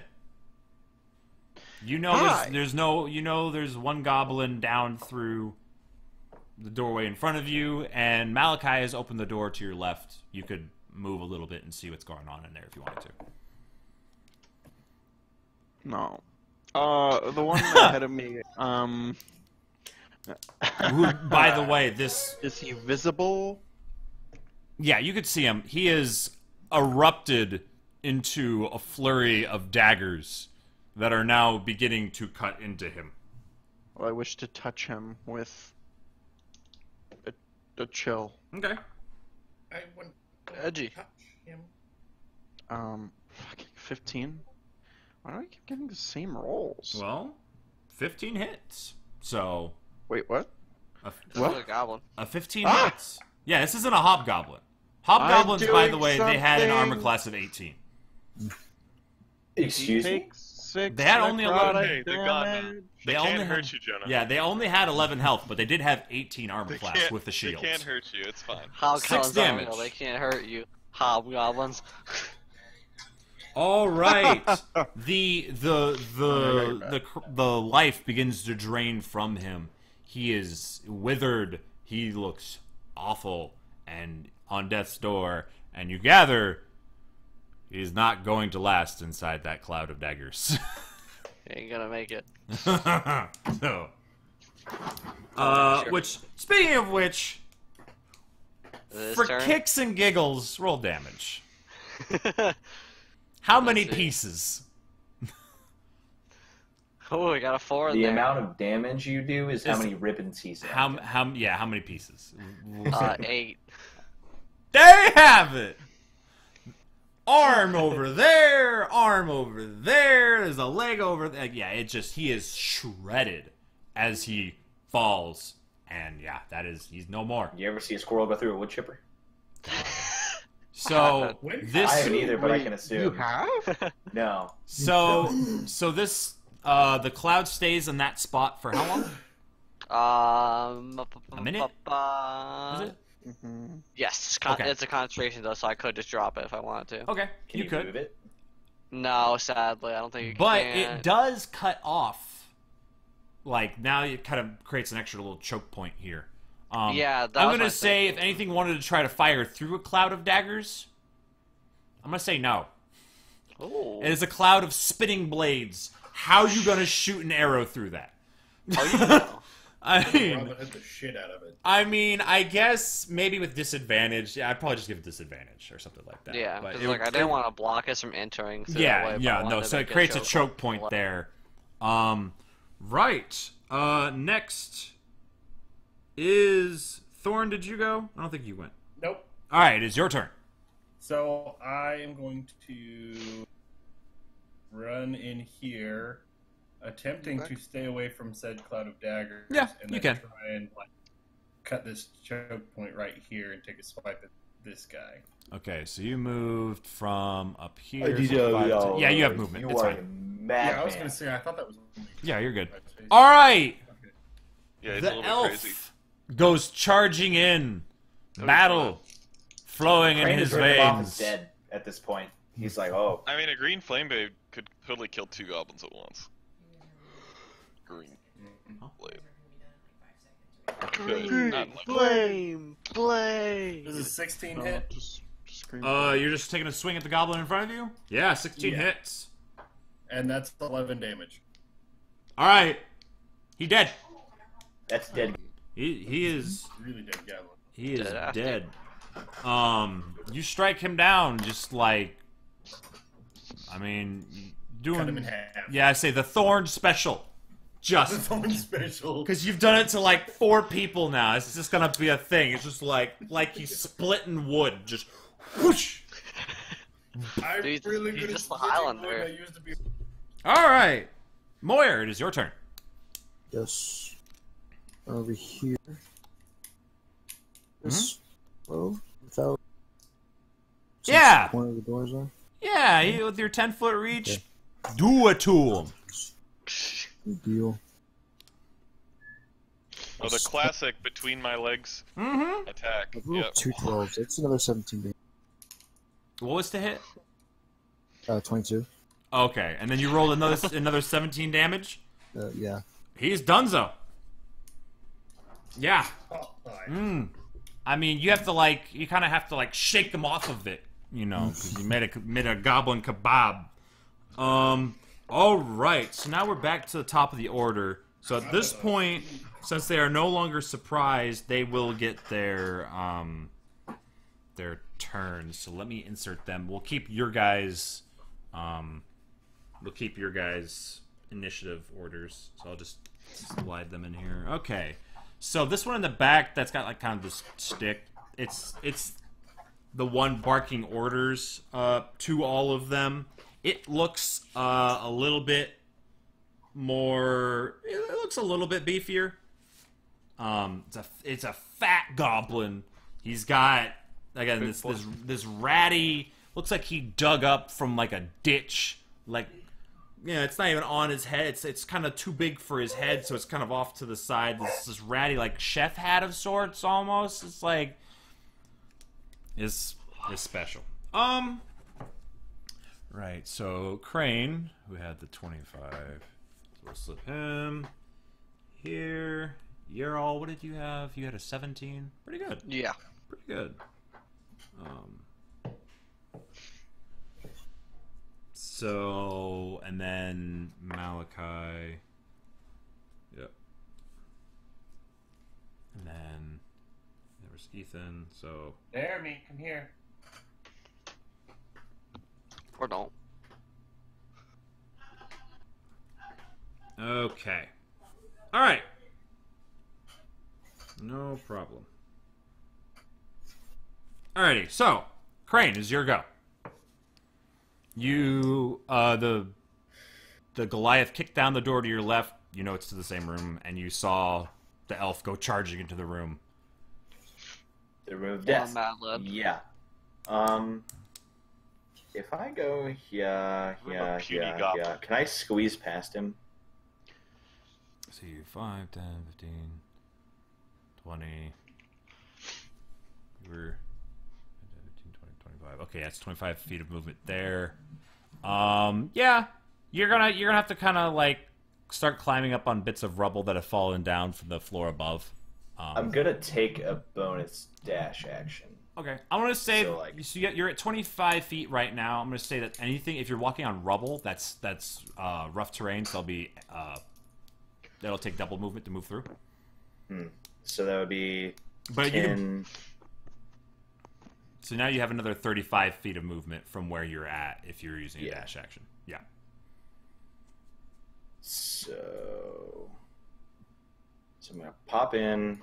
I'm gonna attack this goblin. I won't get sneak attack because he has a buddy.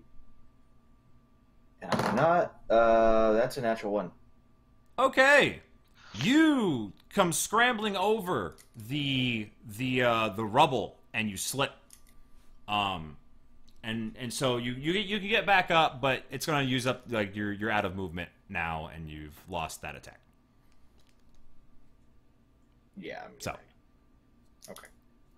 That's not good. And I guess that's the end of your turn. So yeah, so you come charging in, Thorn. You see Crane just come like catch a rock weird and just kind of like tumble through the rubble a little bit as he rolls back to his feet. Sorry, Thor's just gonna like kind of giggle to himself like. Right. Next is this fatty over here. He is going to pull a short bow that's been kind of like leaning up against the wall there next to him, and he's going to try to take a shot at Crane, since you're the closest. How's about a 19? I'm a fragile man. I hope you know this. How's about 3 points of piercing damage? Okay, I'm not that fragile. It's not Still. terrible. So, yeah, he It'll be fine. kind of scrapes off your thigh as he fires at you. Oh, sorry, buddy. What are you doing? Cuts a little bit of a wound. Nothing serious. Yerol, Stop. it's your turn. Malachi, you're up next. Alright, would I be able to throw Acid Splash past these two at all? Is Acid Splash is it a roll to attack? Mr. Wong, I'm gonna fucking kill you. Mr. Wong. Here, I can look it up. No, I don't think so, actually. I think it's just they make a deck save and that's it. Okay. Yeah, it is. Yeah. You should be alright. So I will choose this one and this one. I need dexterity saving throws from both of them. Okay, second. Alright. Just double checking on Acid Splash real quick. Just reading it for. Alright. Bubble of Acid. 1 or 2 use within range. They must be 5 feet. Dexterity throw or take acid damage. Yeah. No problem, man. Alright. No problem. Dexterity saving throws from the two of them. Yes, please. They both rolled the same, which was an 18. Oh. Oh. I'm very sorry. There's So nothing. once again, you channel the mystic energies through the sensor, and kind of bits of smoke start to gather in your hand and then form into like this bubble of like sizzling acid as you fling it towards them, and they hop off both one side and the other, and it splashes and starts to like kind of eat away at the stonework a little bit. Maybe next time. Is there anything else you wanted to do? No. Malachi. I'm really torn because we have a boss coming up, probably, but I got a dank level 2 spell slot, and I think we're just gonna use it. Do it Swear too! to God, Mr. Wong, I will. We're gonna Brilliant. cast Shatter, and we're gonna center it right here. Whoo! Ideally hitting all 5 of those things. Alright, Oh, we're gonna no. roll some... Constitution saving throws. Okay, 1, Goblins. 2, 3, 4, 5 that you are catching in that. What's the radius on that? It's Shatter Yeah, is 10 feet. 10 feet? Do you get 20 feet? 10-foot radius sphere. A sphere of 10 feet centered on that point. Yeah, you're gonna catch him. You're gonna catch him, for sure. Alright, Constitution. Oh, baby. Alright, so... The leader. Nat 1. So, there's that. Then there's an 8. So a 1, an 8, a 13, Damn. and then a 19 and a 20. Okay, the 13, 19, and 20 pass. Okay, they Not take that half matters damage. though, because they're goblins, so Kind we're of. probably gonna win anyway. And the Okay. beefier one didn't pass. Yeah. All right, 3d8.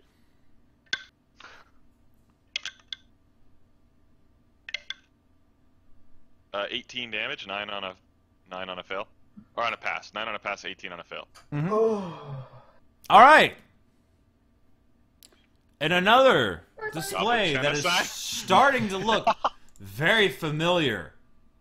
There's that once again, the air starts to crackle with energy, and there's a vacuum made, and there's a clap. The table just bursts into splinters. Shrapnel goes flying, skewering the goblins, and there's like screaming, there's chaos, and when the dust kind of settles a little bit, extra rubble falls from the floor above the second floor. More bits of rock. A few of you get pelted with a few pebbles, and when the dust settles, there is one goblin.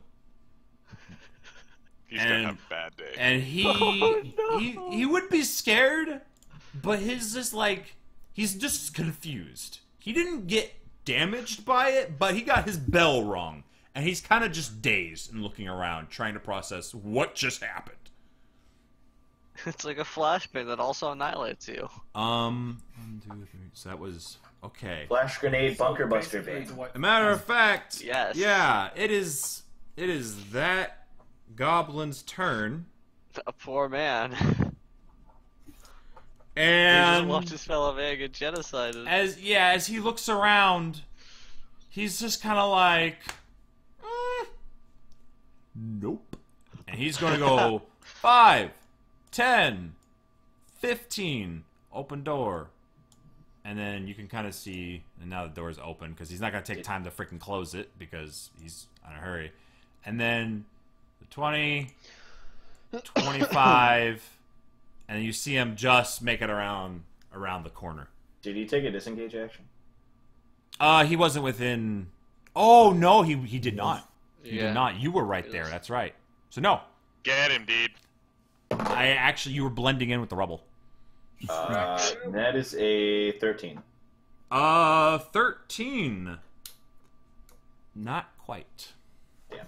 He had a shield. Ah. So. But next is Malachi just went. Then the goblin who's scared crapless. Now it's Ethan's My turn. bonus action is a dash, so I'm not really worried about catching him. Ethan, it's your turn. Thorn, you're up next. You're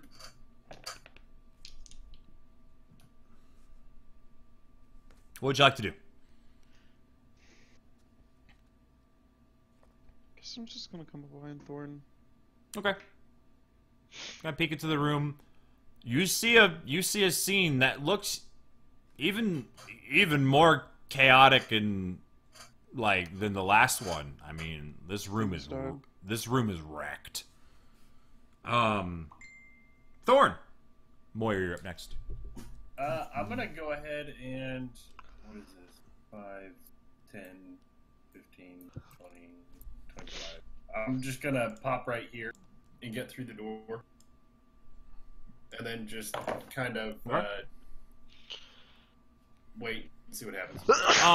You hear footsteps off to your right, and kind of the jiggling of another door, just frantically trying to get it open. Which actually, I'm gonna say you're close enough to the edge. Yeah, you see, he's right here. There's a door. So can I actually just like swing around the corner and try and? Yeah, actually, I'm gonna say you're within 5. Yeah, you can go ahead and try to. That's a 20, not a nat 20, but Okay. a 20. Roll damage. Damage is 11. That's a dead gobbo right there. That is a decapitated gobbo. Yeah. All right. This goblin running for his life. He's You guys confused. didn't know this would be a Goblin Slayer. Right? and he's sprinting around the corner, and he hears. What kind of armor are you wearing? Thorn? Ow. Is it chainmail? Yes, I'm in chainmail right now. Okay. So he hears this jingling behind him as Santa this Claus is coming very... down, bitches. Oh, you have 35 move speed, don't you? Because you're an elf. Huh? Don't elves have 35 move speed? Yeah, but I just wanted to stand Yeah. Okay. like in the doorway so I could Yeah. swing No, around I'm just saying, but you and definitely like if pose you myself. could like, you definitely could have reached. Like, Oh yeah. I would just. That's fine. So yeah, he hears this jingling behind him as these quick footsteps are like coming after him, and he's just like frantically like trying to get this door open. It's like it's not locked. Well, actually, it is. So he's like he's messing with the door, trying to figure out how to get it open. So I come around the corner. I'm like, "Hello, friend." And his head just rolls. Like the look of sheer terror still frozen on the head as it falls to the floor. And that is another dead goblin. And as of right now, the initiative order we are out of initiative order. We are out of combat. Well done. I think you know what I want to do. Alrighty, let me check the loot. As you all take a Kind moment. of all over the place. So Right. As you all take a moment. First up, Gonna go to the bathroom. that's fine. I got some stuff I need to add up. Which actually, if you guys would like to take a break, like a 5-minute break or so, feel free. Yeah, I've got a pay. So I'm gonna add up Do you want- some because the first book still goes by experience, and so I've just been keeping track of it. So I'm gonna add up some stuff, and then check treasure and all that. So feel free to do. Question. we level Yes. for you, boys. Yes. It does not specify. You cut Would out. you say it doesn't specify the pack up changing the form without like summoning and resummoning it?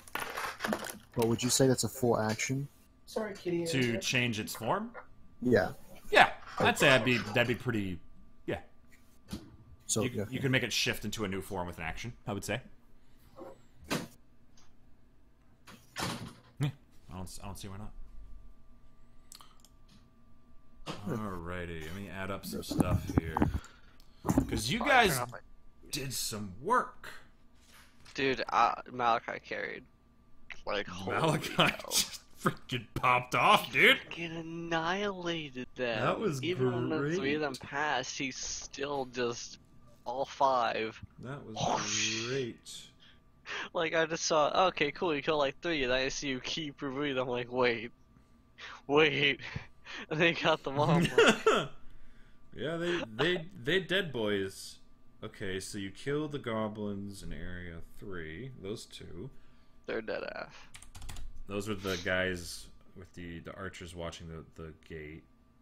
Also, can I drop concentration on this? Yes, yes, that is no problem. Okay. I wish you could move Cloud Daggers though, because then actually it'd be like a lot better.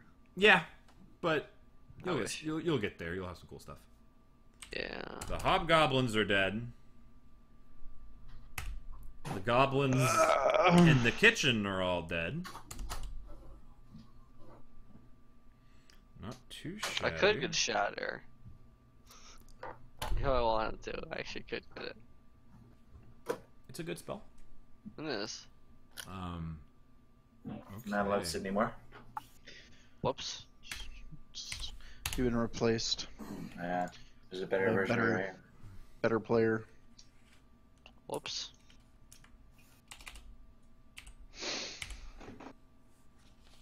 Can you move?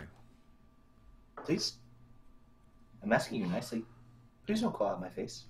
Whoa, whoa, whoa, whoa, whoa, whoa.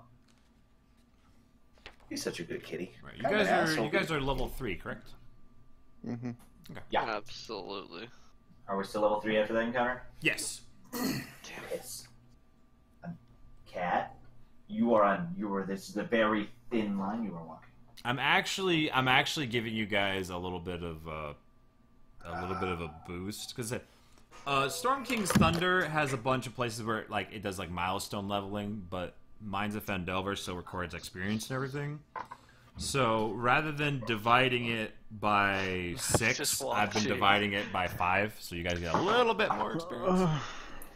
Just because it can be nice to it's nice to get that shiny. They're still out, Andrew. I'm still what? They're still out. Out on the town. Oh, you're talking about our wives. I was like, what? Mine went to Walmart. I don't have one. Me and Hunters were on a date night with each other, so you know, that's how that works, right? I mean, Pretty hey, much. you guys are on a date night. Right? Just you two though, not us. Just you two. We're all playing D&D. You two are on a date. Jonah, Huh? can I just say how funny it was just watching Navi, just watching you struggle to get this is your long out of the chair. Biting the shit out of me like a little prick. And I was just like, oh, okay. You're moving him. So I would just like to say that this is the most that anybody, like the largest group of people that have ever seen my cat at any time. Like my mother doesn't even believe I have a cat, but she doesn't come out that often. I've never seen it, so it doesn't exist. Derek's an AI. The Oh, synth yeah. can't fucking talk, man. My bad. All right. Oh, that's right. I had to look up. I gotta look up. Freaking. You know. Loot and the like. Do you? So you'd say it's a full action, not a bonus action? To change the form. Yeah.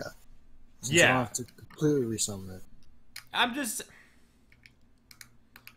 If you want to change it from one form to another, Yeah. I'm gonna say that's an action. Okay. So, yeah.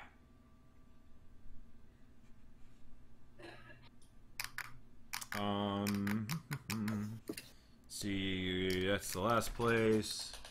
It looks like.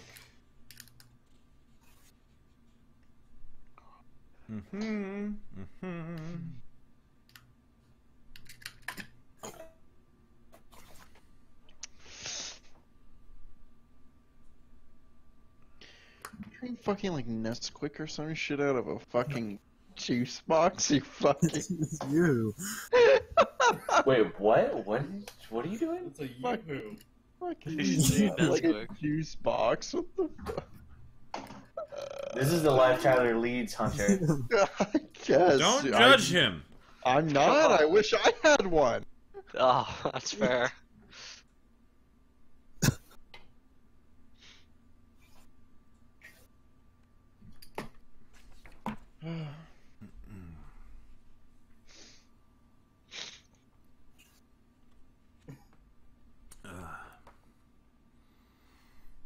So are you gonna pick up a violin? Town? What? Picking up a violin back to town, or is that what? Why would? Oh yes, yes, yes, I don't understand what a violin has to do with that anyway. yes. I got it now. I was confused at the moment because I wasn't sure if you were talking to me or not. I'm still confused. I got it. Yes, it's happening. Okay. We got to learn how to play it, but It's I fine. just play the viola. No, why is my cube not working? Cause I feel like it. Derek, I swear to God, if you sabotage my fidget cube, I will do bad things to you. I think Frank's playing on his See? couch, so whenever. I'd like to see you come down here. You gonna fucking test me? Because I'll fucking fail, but you know what? Do it. That's the thing. I tested your anything.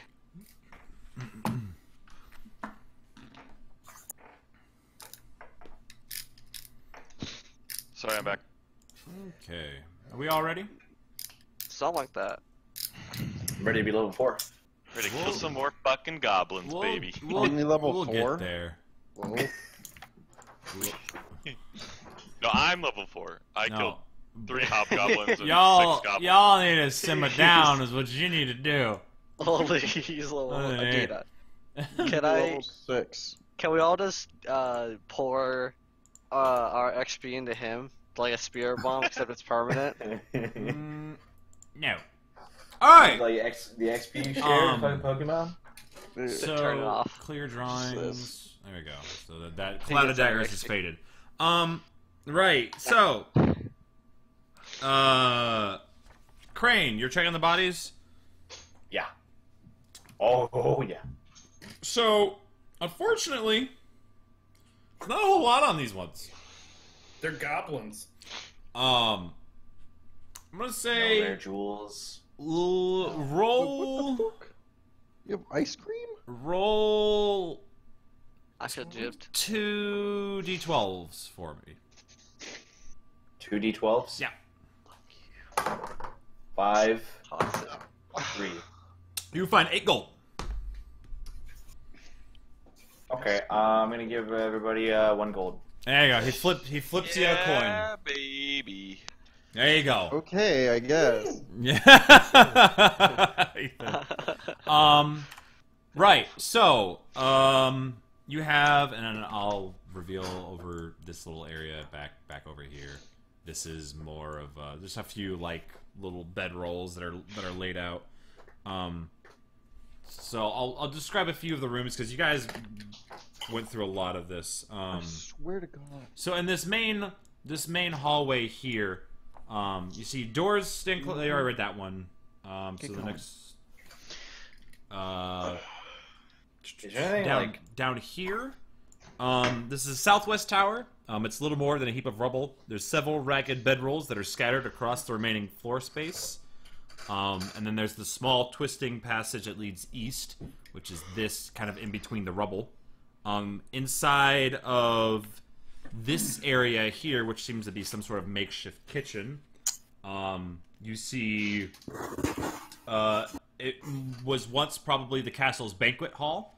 As a soaring ceiling, 25 feet high, 2 large wooden tables, one now splinters, with plain benches stand in the middle of the room. There's a brass brazier full of glowing coals and tucked away in one corner. Dirty dishes, half-full stew pots, moldy heels of bread, and gnawed bones cover the tables. Some of those bits have been scattered around the room.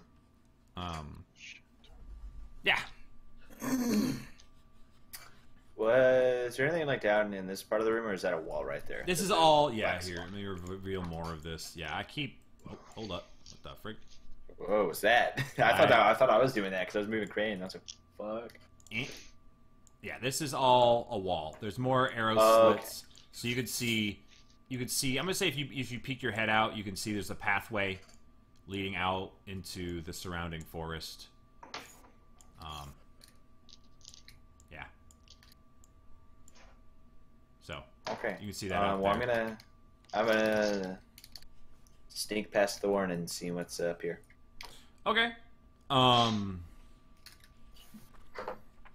So you take. I got a natural 20 if you're asking for a stealth check. Yeah, that's fine. All right, so yeah, with no issue at all, you sneak ahead. You turn the corner, and you see another kind of bit of a passageway. There's rubble piled up on the sides, and there's like kind of a curtain of sorts that blocks your vision any further. Okay. I'm not gonna go any further. I'm gonna turn to Thorn and be like, we should probably rendezvous with the group before we go any further. So while he's doing that, is there anything the rest of you would like to do? Or while he was looting the bodies or whatever. I mean, just like say to Malachi, like, good job, Mon. Oh, thanks. Yeah, That was some good juju.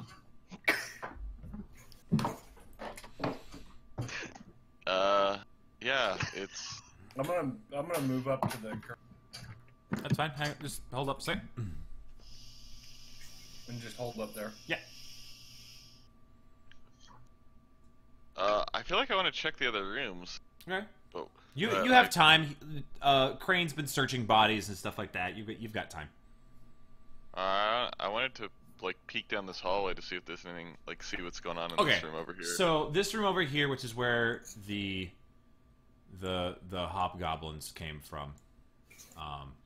It's from what you can see, it's empty of anything living. You see some. It's like a storage room. There's some stuff piled up on the sides. There's this wall here. That door is now open. You can see there's more bedrolls and stuff if you peek inside there. Just reveal all this just over here. Just get all it. There you go. Alright. So, I got this.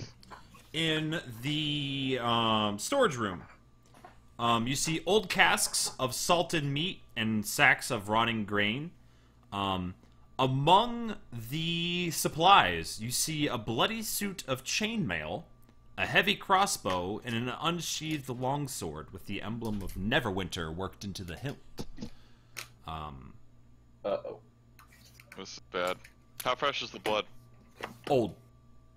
You kind of move up and you take a look at it, and you remember that Sildar actually had some gear that was taken from him. You kind of gather this might be his stuff.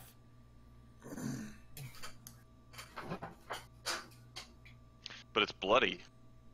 Yeah. Sildar had 1 HP when we found him. Sildar was really effed up. Yeah. Okay. I'll carry it out to like the main area. Yeah, it's old, dried, caked blood. Got it. It's been there for like a week at this point. I'll carry it out to the front so we don't like forget it on a thing. Okay, so you kind of like place it by the front entrance. Mm-hmm. Okay, Yeah. that's fine. And then I want to see what's behind this door. Is there like a window in it, or is it? Which door? All of the doors here, I think, are solid. They are made of wood reinforced with iron bands. They have neither locks nor keyholes. So, yeah. But and then in that room with all of the bedrolls, yeah, you just see 4 plain straw pallets and bedrolls lined up on the floor of this barracks. Brackets on the walls hold a number of weapons, spears, swords, morning stars. The north side of the wall shows signs of damage, but the floor in here has been swept clean of rubble. In this particular area, it's a bit tidier than elsewhere in the castle, and the weapons on the racks on the walls are neatly aligned. It's a bit more put together. Yeah. Okay. I guess I turned to Yarl and I'm like, I guess we should catch up to the rest of them before they get too far ahead of us. Just nod. Yeah. Oh wait, Uril's not. Which one is Ural? Is it? That's Ural. Okay, Yeah, yeah. that's me. Then Yeah, he's it's with the you. other one. Okay. Okay. I wish I That's could even. peek this door, but I don't really know it. We don't know what's behind it, so That is... we don't know what's behind this door either. So yeah, we should go catch up to them. So I kind of run it down around here. Okay, so you move around. I'll say you all meet up. Thorn's kind of standing by near the curtain. Curtain. Yeah. Sorry, words are hard sometimes. I Agreed. guess go ahead and roll a stealth check for me, Thorn. Thorn. Can you hear Andrew. me? Mhm. Stealth check. You're by the Stealth curtain. check? Yeah, you're by the curtain. Just roll stealth check. Oh for me. shit, yeah, that is true. That's a nat 1. Okay. I'm just clanking all over the fucking place. Oh yeah, like Actually, boy. at this point, I'm probably dancing just because Thorn's. This is fun. Like he is having a fucking blast. yeah. He's kind of like as he walks, he's kind of like almost skipping. He's giddy. If So, I get to kill and he's goblins, jingling I as he kill goes. goblins. Right. So, what would you guys like to do?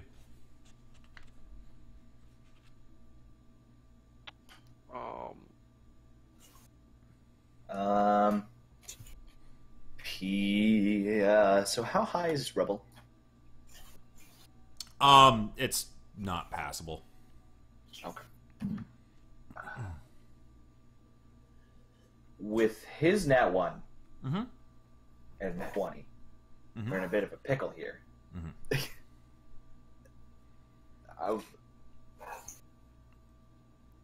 Nothing's come storming through the curtain yet. I'm gonna peek. Yeah. I'm gonna just. Okay. curtain. You glance on through, and you see nothing. A brand new car. Nothing. Oh. More rubble. Ah. Another curtain. There's a little doorway here. Some walls. Yeah, like this. Another doorway here. This area seems clear. I'm gonna turn. Are you insane or are you stupid? I'm gonna catch up, and I'm like, surely both. So I can see through, right? And I'm like dying to open this door right here because I kind of am doing the mental math Okay. of like this is probably a dumb hallway. So I want to peek through this door. Okay. Oh god. You poke your head inside. I want to hop through this one. Oh no. It's fine, dude. I don't We'll have any more second level spell slots, we'll- but it's fine. We'll start with Malachi. Malachi, you open up the door. It is dark in there. Very, very dark. It looks like there's no windows or anything letting light into this particular chamber. Hard to Cast see. light on my shield. Okay. With that, no problem. As you do, you see this room. You see a high, narrow hall that looks like it might have been part of a chapel or a shrine at one time.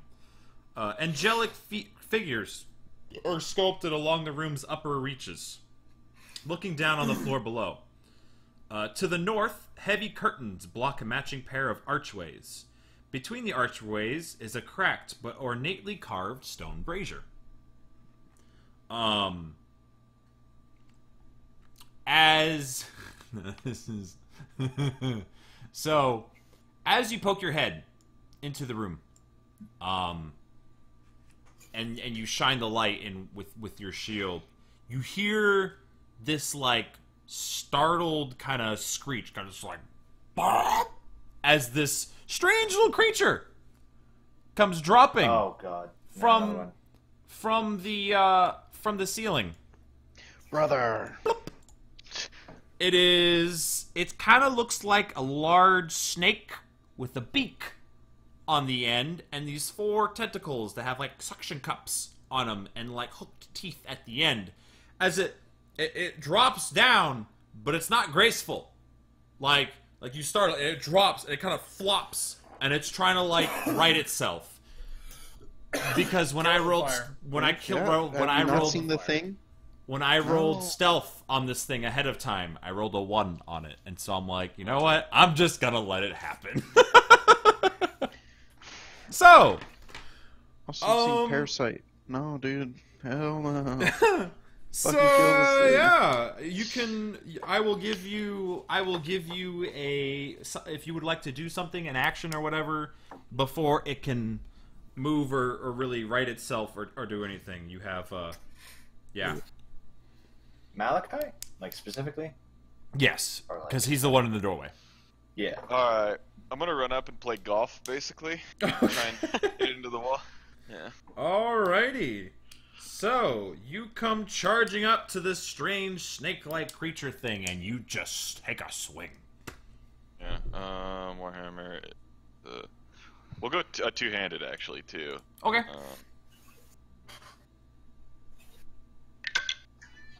I missed. What'd you roll? 9. Okay. The thing moves really strangely, kind of slithers around. It's kind of hard to get. Actually, it's a surprise, pretty much. I'm giving you a surprise round. Roll with advantage. Oh, shit, okay.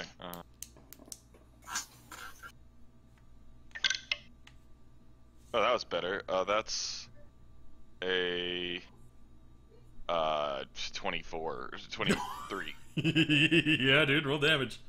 12. 12 points of damage. All right. So, you take a swing at this thing. It cracks into its side. It kind of writhes in pain as it whips over in your direction, now right at itself. Its beak kind of opens up, and this strange kind of like hiss mixed with like a squawk. And I'm gonna say, everybody, go ahead and roll initiative. Oh, that one was substantially less. Oh, as Yeah. a side note, as you crack into this thing, you feel it hit, but it Hey. doesn't. Your strike We got doesn't this. necessarily do the damage you were expecting it to. You felt like you hit it harder than it looks like it hurt it. You guys. It did hurt it, Wow. just maybe not We quite are as much as you were absolute hoping. Garbage. All right. Hey, Malachi. We're- I don't we're notice doing an too good. issue there. Yeah. I got a There's -1. Nope. Okay. Well, that's what we got. Nice. All right. Slow Oh, wow. All right. So- Crane, Yep. top of the with the 10. Nice. voice. What'd you roll, Jonah? Like 2? I rolled a 5. Oh, okay. I have plus 5. That is that is interesting. Oh wait, I could give you guys a quick like zoom in real quick. Oh wait, it's not long enough. Hang on. There it is. Nice. The curse lives on. All right. Wait, what? Twinsies?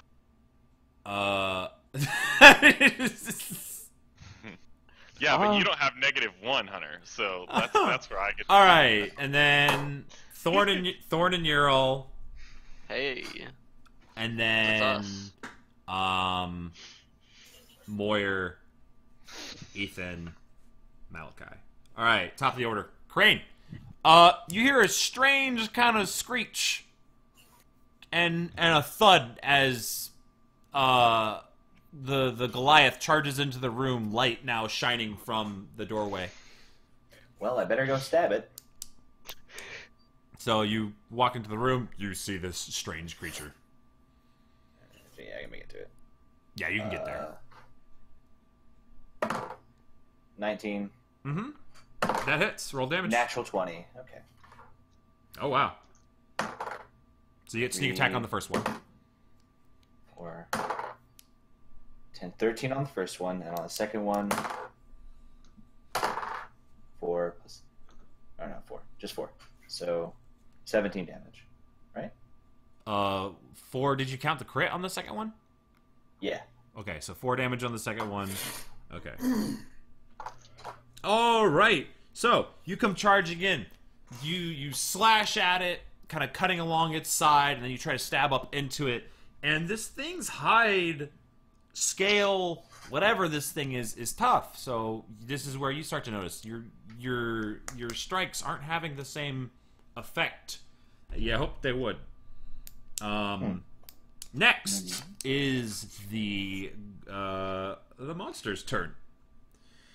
It is going to lash out at the bright, shining beacon. That's what it's gonna do. Oh, that's me. Yeah. Yes. It's going to attack you with its tentacles. Okay. Strange, suction-y tentacles. Ooh, that is a... to hit is a 23. Yeah, it hits. Alright, and you take 5 points of slash... 4. 5. 5 points of slashing damage. Okay. And then it is going to attack you with its beak. Well, first, as a reaction, Mhm. Since he hit me with attack, he's gonna need to give me a dex saving throw. Sure. Wow, dude, I don't know. These rolls have been insane. 21. He passed. Does he take half damage? Nope. It's Oh. only if he... Okay. Oh, no. Never mind, it does half damage on a success. Okay, so Okay. 2d8. I'm gonna choose lightning damage, Sure. because I've been doing lots of thunder damage so far. Sure. 7 plus 6 halved, so 13 halved would be 7 or 6, whatever. Well, we can call it. I think I'm just gonna round down. So we'll call it 6 damage. We'll round down for you guys as well. So, as it strikes out at you, lightning arcs from you into it and just like courses through its body. This Yeah, I'm does hurt it. Like, I'm like, that hurt you a lot more than it hurt me, didn't it? so yeah, that definitely took the effect that you expected it would. Then with the beak attack, that's a 16. Yes, a 16. That is my armor class without my shield. Okay, you take 6 points of piercing damage as its beak bites into like kind of your shoulder area and starts to kind of like really squeeze down on the chainmail. This thing has powerful jaws. Or beak, whatever you want to call it. Right. Next, is the thorn. You go to reach out for the door, and as you do, you start hearing all of this commotion behind you, and Crane dashes into the room, and you hear fighting. And Yeah, they got it. I'm gonna go ahead and Oh, fuck. Okay, so you're gonna open up that door. yeah. Let me pull that up real quick. Okay. You see... This bad. This is really bad. Do you just, like, waltz right into it, or do you, like, crack the door open? How do you enter the room? Sparta kicked the door open. Okay, you bash that door down. Uh-oh. And as you do, It's alright, Jonah and I can do there this. are 2 hobgoblins there. Looking out this little arrow slit outside. It looks like another kind of barracks of sorts. You see a stone brazier full of coals glows in the middle of this small barracks. 4 straw pallets are lined up along the east wall. The wall to the south is collapsed, but a barred wooden door in that direction is still clear. A curtain hangs to the archway in the north. Right, so you see that curtain up there to the north. Yeah, I'm gonna hop in and attack this guy. Okay. Yeah, go ahead and attack with advantage. Okay. Well, I'm gonna need the advantage. Okay, so that is a 23. 23 does hit. Alright, and 12 damage. 12 oh, well, yeah. Which one were you attacking? This The one to the top or the bottom? that one. Okay. So, you just bolt in there, and his back was kind of turned to the door. He was looking out, kind of looked like maybe he's dazing off or something like that. And as he turns, you just, like, right through the throat, just swoosh, and he is donezo. Hobgoblin down, and the last one kind of angrily yells at you and raises its sword. Do something about it. All right. Yarol, Alright, it is your turn. Moyer, you're up next. I wanna. You're now here move. fighting from both sides. Yeah. It sounded like he just lit one, so he's probably doing fine. I'm gonna check out all the screeching going on over here. Be like, oh. Yeah. That, and we're gonna I'll just blast it to the amazement of no one. Go ahead. Yes, it's a cantrip. We know. 23. That hits. Roll damage. Alright. 5. 5 damage. All right. You blast this thing in the side. It is moving slow. It is looking like it's on death's door at this point. Next is Moyer. Ethan, you're up next after him. You're cutting out again. It's going over here. Okay. I'm gonna hit this one. Yeah, that reach, man. Yeah. It's easy. Sure. Yeah, that's fine. 19 and 7.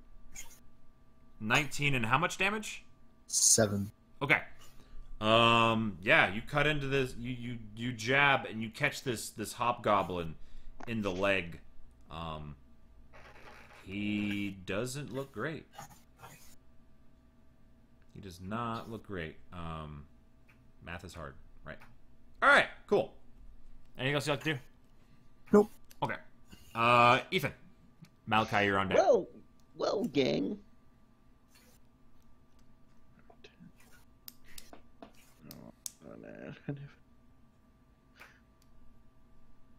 I want to cast a spell. Okay, what do you want to cast? Chilling touch. Okay. Chill touch. Makes you make this difficult again. Unnatural, or no, 21. Unnatural 21. Unnatural 21 hits. There you go. I do 7 necrotic. 7 necrotic damage. All right, this hand reaches out Hand and of mine.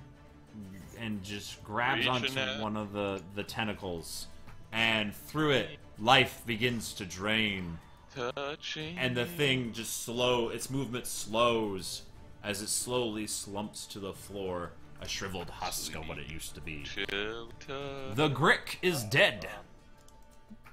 So you can get your health back. The or Grick? whatever. Yes, that was Does it a have a Grick. pouch Wait, of we can gold? get. Wait, you said we can get our health back? No, What's that's a necromancer thing. No. Because he's the one who finished it off. No, it didn't have a pouch of gold, you greedy SOB. it's a weird worm thing with tentacles, dude. What do you mean does it have a pouch? Cantrips. Does it not? Can we just? Are these all just Hold on. walls? What? Are these all just walls? Around you, yeah. Here and. Yeah, you see there's curtains here. Yeah, so there's walls. It's a pretty tall roof. But yeah, curtains on either side. You can't quite see what's going on through there. But yes, it is your turn, Malachi. I'm gonna cast Cure Wounds on myself Okay, no problem. and heal 10. Okay. And Yeah, as the energy soaks into you, you feel energized. You feel ready Ready to go. I'm gonna swipe that curtain to the left and look inside. Okay. So you're just like brushing it aside. Yeah. Not gonna be too. Okay. You look inside. You see a chamber with 3 goblins. Oh fuck. Okay. That was a mistake. I've been had. Inside. Right. So you see this chamber that occupies the northern tower of the castle. A stone altar stands in the middle of the room, covered with blood-stained black cloth. Golden ritual implements, a chalice, a knife, and a censer are carefully ranged on top of the altar. 2 archways to the south are covered with heavy curtains. Inside, you see these goblins that have weapons drawn, and they're looking right at you. Oh, good. They're wearing, like, they look like they're kind of wearing the normal, like, armor that the goblins have been. They have, like, strange robes over them. I am going to smile sheepishly and step back behind the corner. Alright. At least make them come to me. That's fine.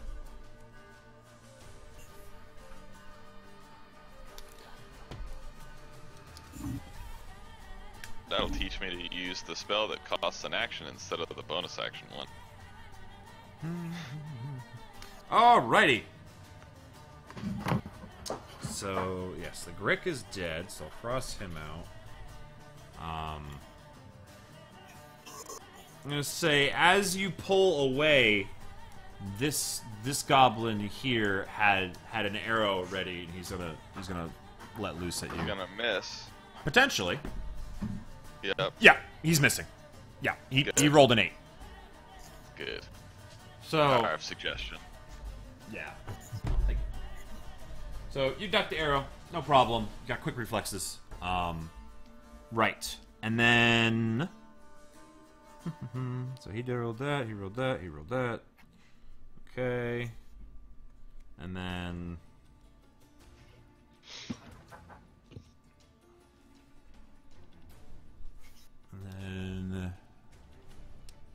I'm just placing them into the initiative order here. Alright. Cool beans. Alright, is that the end of your turn? That's all I got. Okay. From the other side of the curtain, you hear some shouting. And from which it's kind of hard to see through the curtain, but on the other side, that same goblin with the arrow kind of pokes his head out the other side and sees Crane. No. And he's gonna fire an arrow at Crane.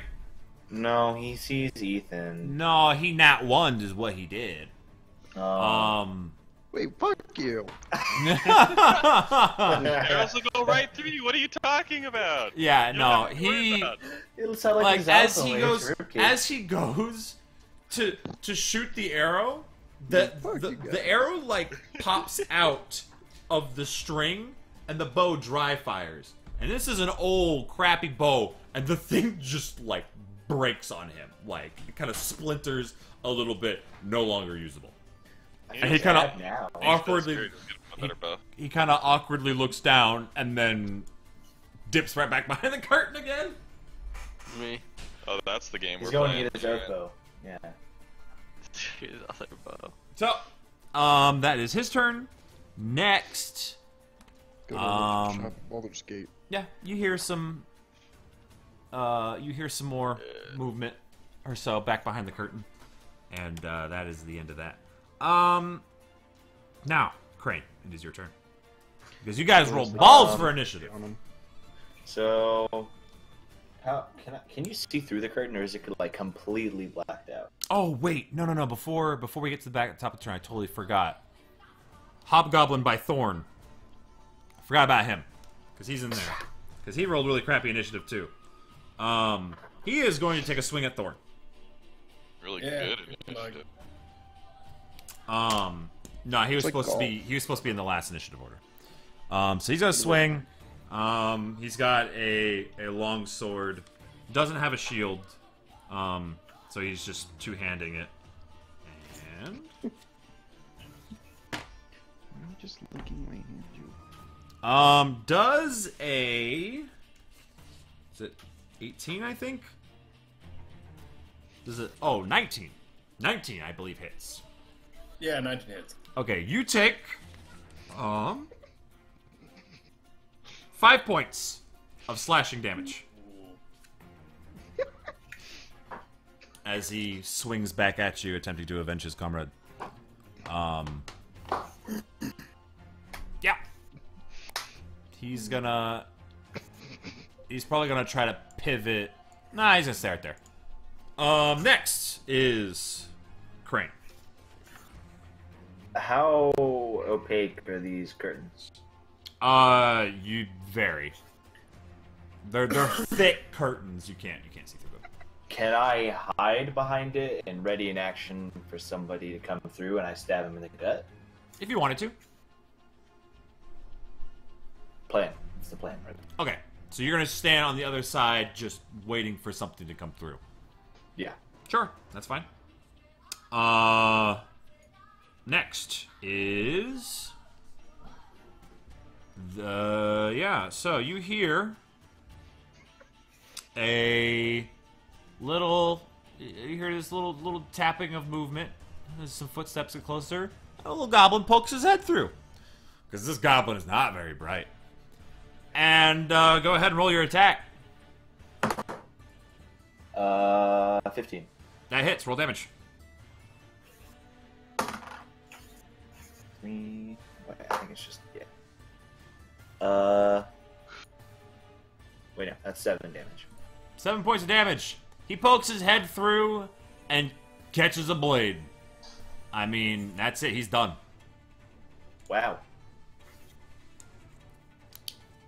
So, another goblin down.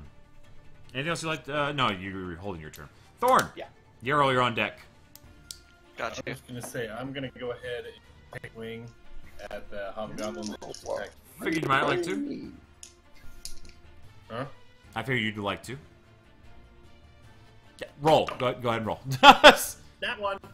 Alrighty then.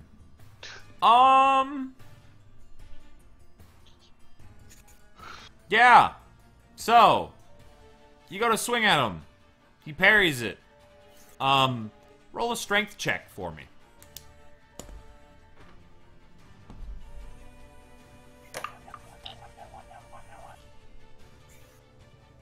That's gonna be a 10. Okay. He almost hits the sword out of your hands, but you manage to hold tight to it. He almost disarmed you. That was close. These hobgoblins are a cut above your regular old goblin. So, right. Is there anything else you'd like to do? Nope. You're up. Moira, you're on deck. I am going to move here. Mm-hmm. I'm gonna hold an action Eldritch Blast any that like tries to peek through the curtains, essentially. Sure. That's fine. Alrighty. Moira, Ethan, you're on deck. Seth. That is a 18 to hit. 18 hits. Roll your and damage. 6 damage. How much? 6? 6. Okay. No problem. Right, so, this goblin... Yeah, he was actually already injured, too. Because you had already stabbed him in the leg. Alright, he goes down! As you jab this into his gut. And he breathes his last. And... white mist. Yada yada. Amulet. Next! Unless there's somewhere else you'd like to move. Because you have all of your movement still in your bonus action. Oh. 1 second. Yeah, I'll start with... So 5, 10, 15, 20, 25. Yeah, it's fine. Okay. So you move your way back to the other room. Next is Ethan. Malachi, you will be next.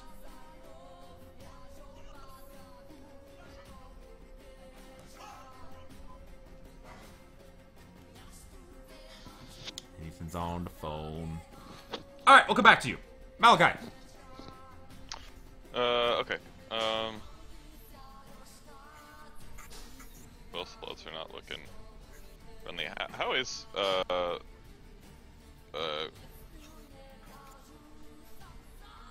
Jonah? Like, how's your Crane? How are you looking? I'm missing 3 HP. Oh, okay. I thought for whatever reason, because you were worried that. Yeah. Okay. Small cut. I'm gonna come back in this way. As you enter the room, the goblin that looks like he might be the leader of sorts of this tiny little strange gathering, swings at you with a scimitar that he was holding for somebody to come through. So that is a 23 to hit. Hit. You take 7 points of slashing damage. Okay. As reaction, dexterity saving throw. Jeez, dude, 16. That passes. Still takes half damage. So 2d8 lightning.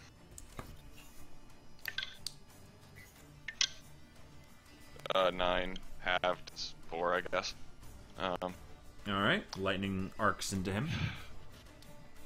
He's You know what, fuck it. startled. I'm gonna run in here and I'm gonna thunder wave.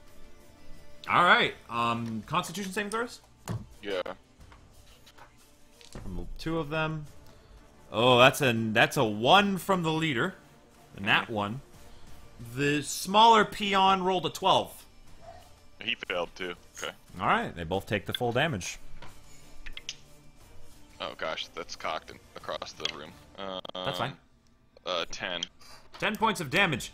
All right, both of them are just blasted. The leader gets blasted into that altar there, while the smaller one slams up against the wall behind it. Both fall to the ground, dead where they lay. As of right now, initiative is over. So, All right, I wanna like explore this room, like investigate what they were doing on this. I want to loot this room. so you're in the shrine with Malachi? Yeah. Okay. So you look around.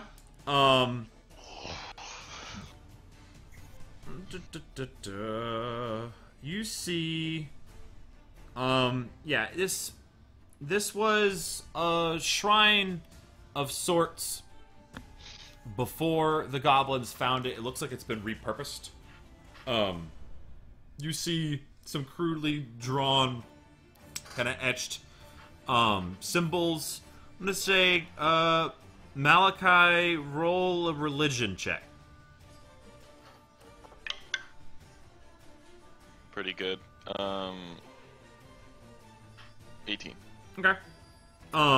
You don't know too much about goblins, hobgoblin, bugbear, the strange kind of society there. You don't know too much about their religion, but you have heard that they have a deity named Maglubliet. Oh, great. Yeah. is a strange entity they seem to worship, and you gather and you look at these emblems, and they kind of match up with what you do know. You can tell that they've repurposed this as a shrine to whoever this Maglubliet entity is. Evil god, not so great. God of goblins, and the like. So yeah, it's a god of goblins and hobgoblins. So as you look, you find these golden implements, such as the chalice, the knife, and the censer, all kind of very ornately crafted.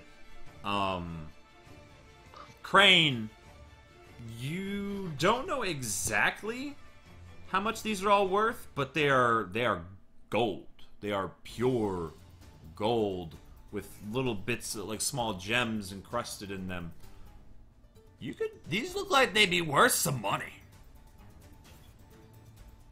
I'm gonna turn to Malachi and be like, well, I feel I'm the only one here with the connections to even get rid of these I'm gonna masterpieces. say so- roll an intelligence, just a flat intelligence check.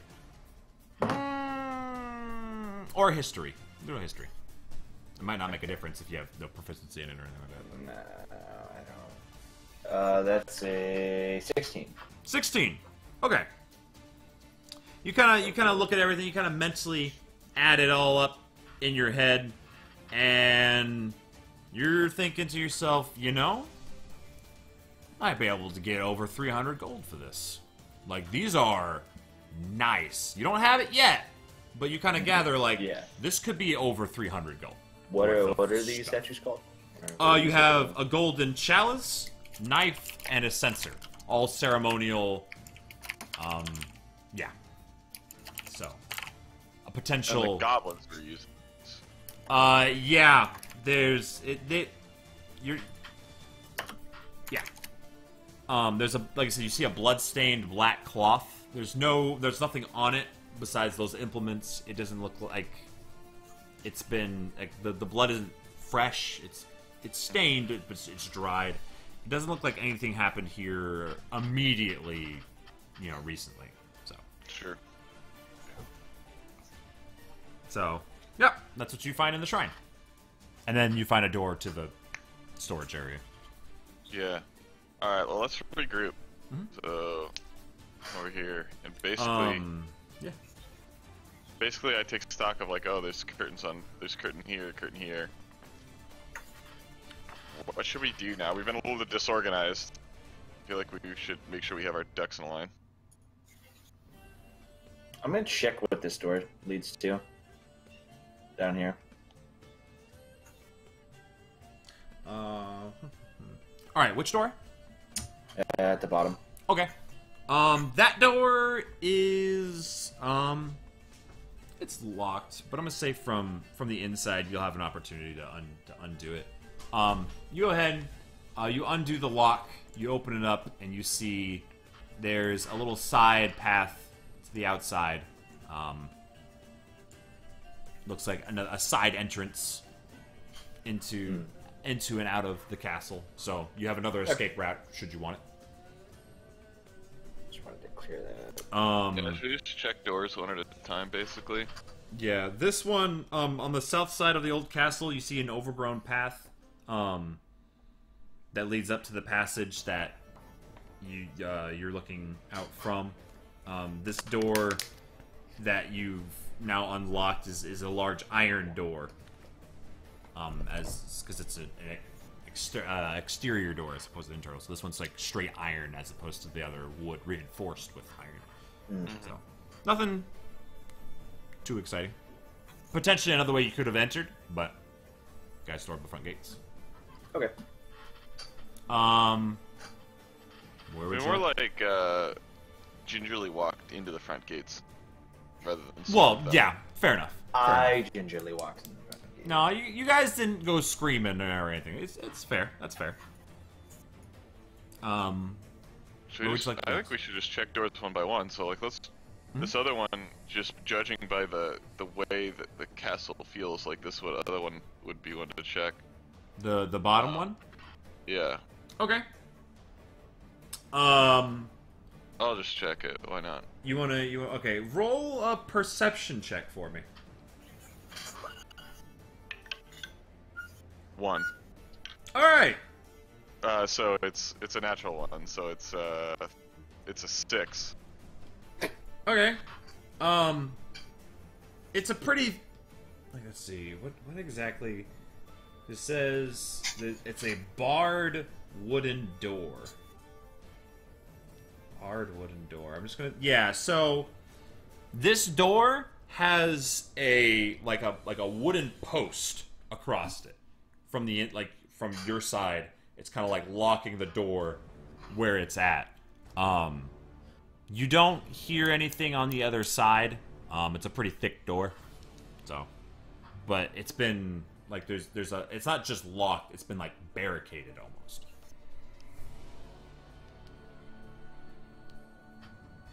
All right, I call everyone over.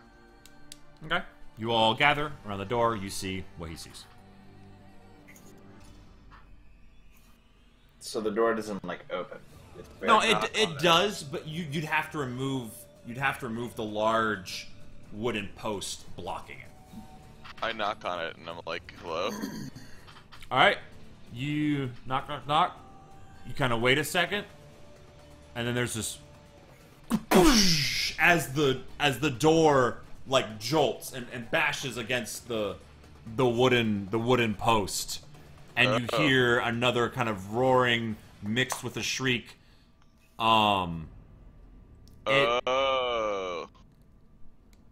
But different from different from the Grick, a bit more like Owlbear-esque? yeah, Yerol. Since you Yeah. Yerol and Ethan, since you were awake, you recognize that sound. That sounded like an owlbear. Oh no. I feel like we should leave that door alone. I agree. I have no qualms with that. Yeah. Sounds like there's an owlbear in there. Alright, so I'm going to, as stealthily as possible, look through this curtain. Okay.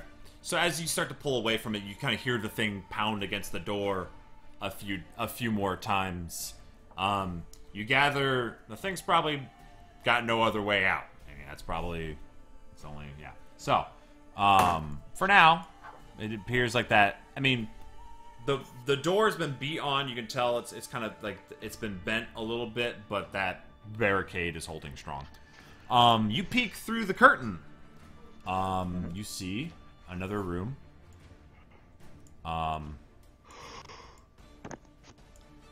See, you'll eventually see. It appears to be empty. Just a corridor. That door to your right, door to your left. What? Not too much Just else. yawned. Not too much else to be seen here. I'm gonna sneak up and peek through the door on the right. Door on the right. All right, so you're just gonna crack it open. Yeah. I'm gonna say roll a perception check. 13 plus 5, 18. Okay. Right. So you kind of come up to the door, and you hear a growling voice. Wings. You hear it saying something. It's in common, but you kind of hear it say something along the lines of like 200 gold. And then you hear kind of this silky, smooth voice kind of calmly reply to it. And you can't quite catch what it's saying. But there are at least 2 entities in that room. I'm gonna turn to Malcolm and be like, I wave to everyone behind. Alright, so we're getting ready to storm it, basically. That's how this is gonna go.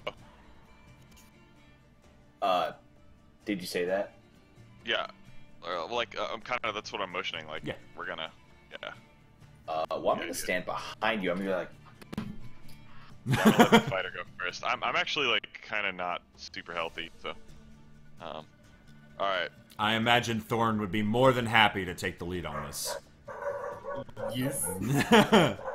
Thorn's Alright. Thorn's still Don't giddy. shout me. Yeah. I was gonna. This is far to the door. Alright. I'm just like, on your mark, Thorn.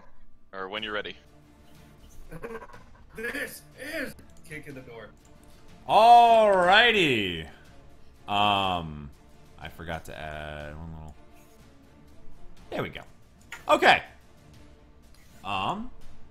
Inside, you see a bugbear. You see some sort of thorn. You see an elven kind of woman, but dark skin, shining white hair. This is a drow. And you see a unconscious dwarf on the ground next to him. You've never seen Gundren yourself, but you gather it's probably him. Well, the idea is we're storming into the room, right? So we Yes. flow. I want to flow in with him, right? And so. to your left, there's also, kind of in the corner, there's a wolf. So you all bust into the room, and I will give you a... You all get one action that you can do before the fight.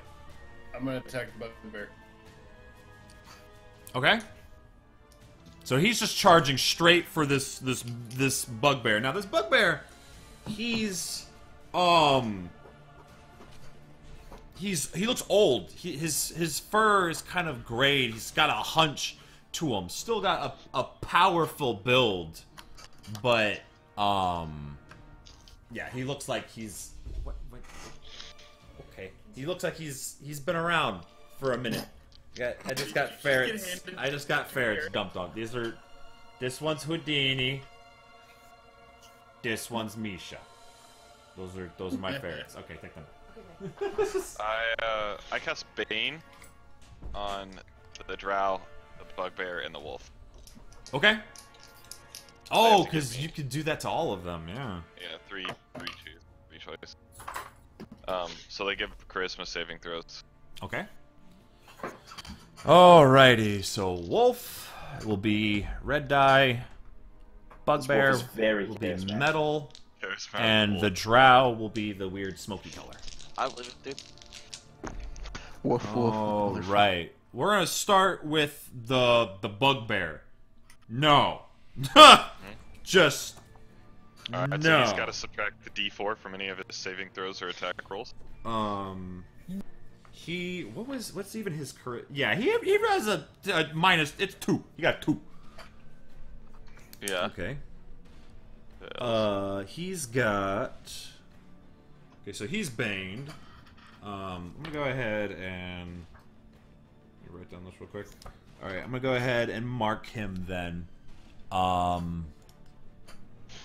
Let's see. What's a good bane little symbol for him? Is there a skull? Yeah, there is actually. There you go. This little skull symbol next to him. That means he's baned. Right. Next, the drow. Who's the oh god, she rolled just as bad as he did. I wasted it. I should have used like a damage thing. That's a instead. 5. Fails. So she's Okay. baned. All right, I'll put a little thing on her. And the charismatic wolf. The wolf, who actually did roll the best out of all of them, but you know, he's a wolf. So let me pull that up real quick. What's his bonus? -2. He rolled an 11. That's not good enough. So he's baned as well. Alrighty, all 3 are baned. I gotta subtract D4s from all their attack rolls and saving throws. That is brutal. Yeah, its concentration lasts a minute. Okay, excellent. And then there's no saves on it or anything. It's just they have to break Yeah. your concentration on it. Yep, Got it. because they suck. Yeah. No, that Bane is great. Okay. You're attacking. You're running in, recasting Bane. You got that out of the way. The rest of you. I was a 19 to hit the bugbear, by the way. Yeah, we'll get to you real quick. Does anybody else like to do anything like Moyer? You could probably slip into the room relatively easy. Yeah. I would like to be in the room. I mean, being able to hit anything would be nice. Yeah, it's fine. You're going in surprise. I'm gonna say yeah. You don't have to worry about an attack of opportunity. So are you going? You attacking the big guy, Moyer? I want you to cast Hold Person on the drow. You're gonna cast Hold Person. Okay. Yeah. I guess let's do that real quick. What's the It's a wisdom saving. wisdom? Just gotta subtract that D4, baby. Oh, they do. That's right. Yeah, dude. Bane's sick. Oh God, no. Okay, so she rolled a 7. which would have brought it up to an 8, minus 3, which brings it down to a 5.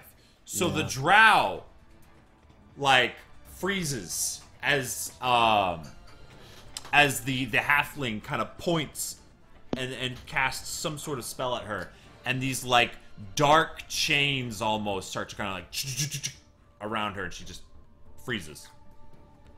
So I'm gonna go ahead and put another little emblem on her. It's got some chains and stuff. There's a heart in there, but whatever. It's got chains. That's good enough. I So she is. Witch bolt at the bugbear. Okay. Yes. By the way, 19 does hit. You can go ahead and roll your damage. Fuck. What was the hit? 7, 12. What? The D4 is it? It's a -4 No, to. it's for their attack rolls and saving throws. Okay. No. So the bolt of eldritch energy blasts past him. No effect. Well, I'm out of spells. And then Crane and Ethan, I don't think you guys have done anything yet. Can I make it here and attack the wolf? Yeah, you can squeeze by if you want to. Okay. Okay. I don't get sneak attack. What was the damage on the bugbear? You go ahead and roll that. 14. What? For me? Yeah. 14. 14 points of damage. Yeah. Nice. It was. Yeah. Oh yeah, Maxed out. you open up on this bugbear, and as you catch him, like it felt like a solid hit, and you kind of at first think, it's a frail old bugbear, but then as you hit him, he does kind of bring up a sword and kind of like deflects a little bit of the blow. It still carves into his arm, but missing vital organs. And as he stands up and the hunch leaves him, and he's tall. He is tall. He's probably like a good 7 feet. So. Well, I pissed him off for you guys. Roll your attack on the wolf. It's a 13 and 14.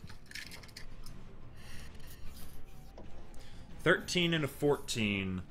I'm gonna say you can get. I said you can use one attack because I'm just giving everybody just an action.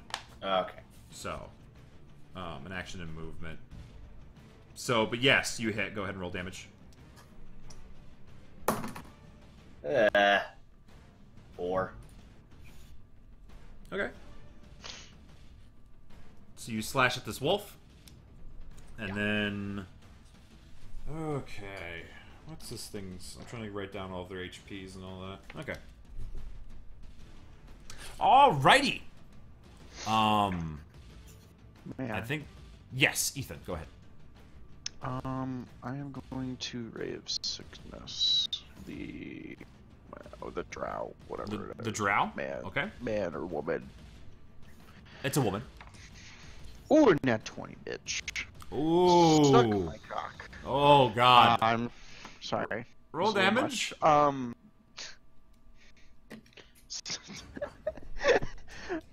Please don't put me in. Oh, that's disgusting. Okay. It is 16, 21. Yeah, 42 points of necrotic damage. 42? Yes, I got 2 8s and a 5. 2 8s and a 5. So it's 3d8. So it's 16, 21, 4. I cast it at second level. Yes. Okay. 42. Yeah. 42 points of necrotic damage. Dang. And then if she's alive, which She is. I would. Okay, she needs to make a Constitution saving throw. She is. She is She's alive. alive. She is alive. Dang, son. How's about Minus D4 on that. Okay, yeah, freaking. Holy crap! No, it's like a freaking. What do you mean? It's like a 7. What? It's not gonna pass. She's poisoned. All right, let's get another symbol. Another symbol on here. Yeah. Status effect the drow. Poison. There we go. Statuses. She has disadvantage and takes negative D4. Wait, what? What was that? She has disadvantage. She's poisoned. She's held too. Yeah, she's. All right. That's a rough So. day. Dude, what other status effects can I put on? So all right, you launch this ray that blasts into this drow. It just like Dude, fucking punch. she again the withers. There's it like the skin turns sickly yellow, and then like it groans, but it's not like as a silky voice was heard from Crane. You assume was this drow. That voice is gone, and there's this strange alien guttural moan as its form kind of shifts a little bit. It like the long ears kind of like retract into the head. The head kind of turns to like this weird bald gray strange alien looking face. It's like the thing. and then it kind of like forms back into the drow's face again, and it's like fluctuating between it. It appears to be some sort of shapeshifter, and it's having a hard time now keeping its form because it just got Moonbeam? effed up. Where's Moonbeam when you need it? All right. Oh my god. Okay. Tell you what. Yeah, we're just gonna do this kind of more naturally rather than just going into initiative and doing all that crap. We're gonna do this a bit more natural. So we'll say first up, we're gonna do the Bugbear. Bugbear is gonna turn, and he's going to swing down with a club at Thorn. -4 on that attack roll, by the way. Yup. Sure thing. Or minus a D4, rather. It's not necessarily Yeah, -4. yeah. Okay. So, take this, and then take these in case he hits. Okay. Well, that's actually, okay. So, that's a 23 minus 1, so a 22. That'll hit. Yeah. Alright, you take 11 plus 2, so 13 points of piercing damage as this spiked club just slams into your side. The pain courses through you. Right, yeah. And that is his turn. The wolf is going to take a bite at Crane. Uh-huh. Rawr.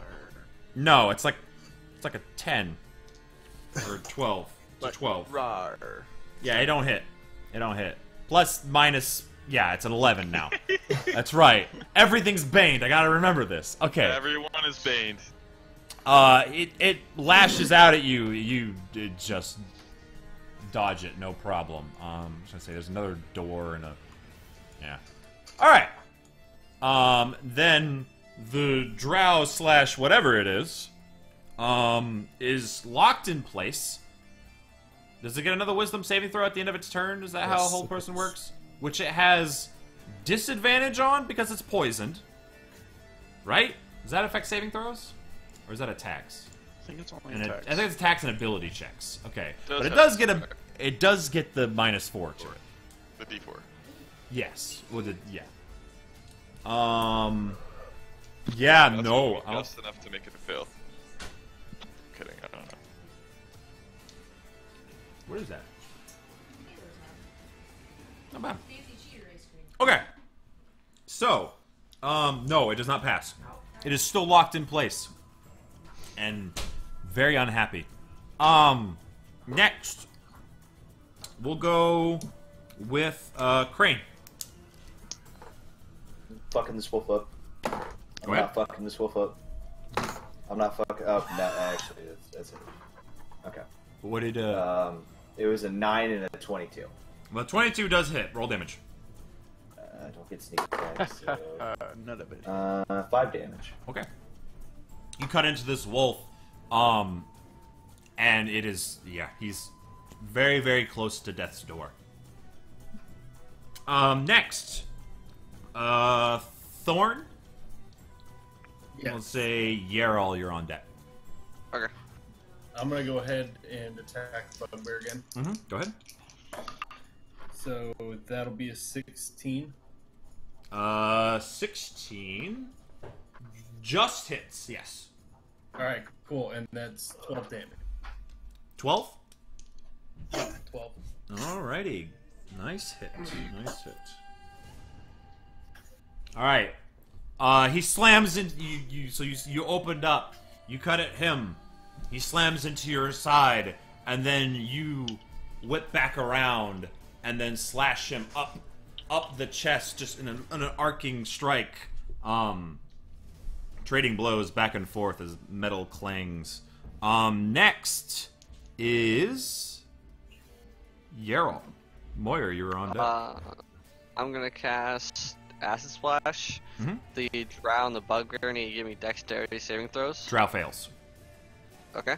Because hold person. You automatically fail. Because hold person is a brutal, brutal spell. That is. The drow takes 5 damage. And minus the d4. I don't... Dexterity, you said?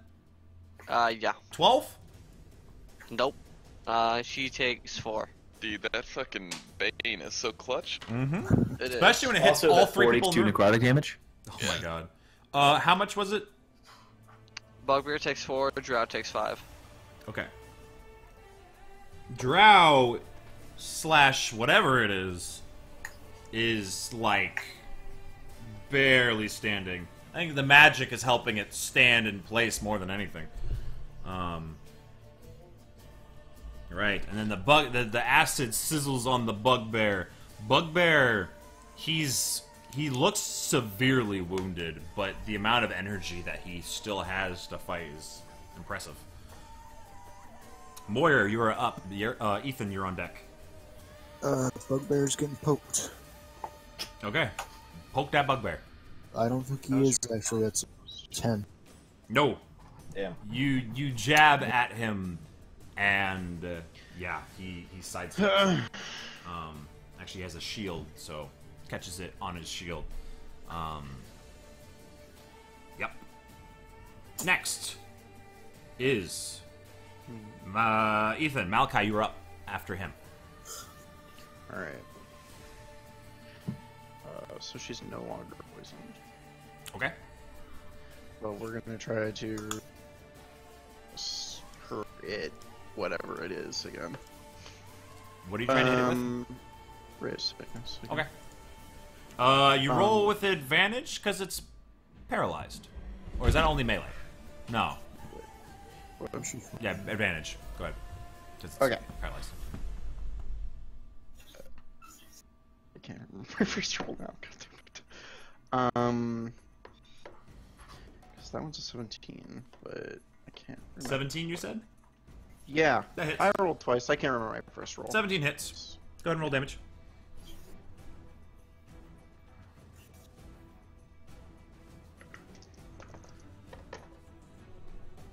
Uh, 16 to necrotic damage. 16 points of necrotic damage. And then another con save. Doesn't matter.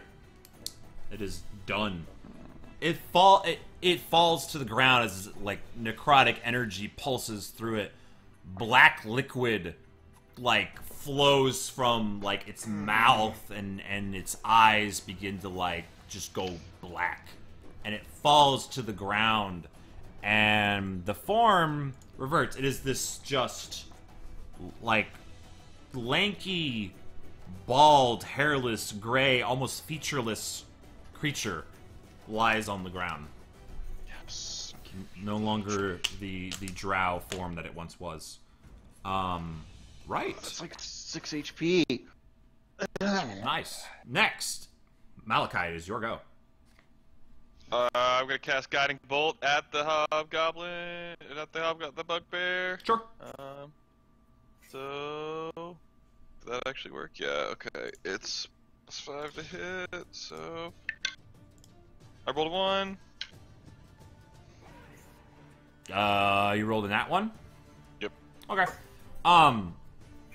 You go to launch this bolt at it, and the energy just kind of like fizzles, and the spell is lost.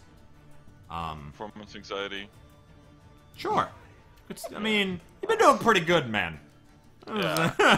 I've been going hard with the magic, so I just, overdid it a bit. Yeah, you know. All right, that's fine. Next is the Bugbear.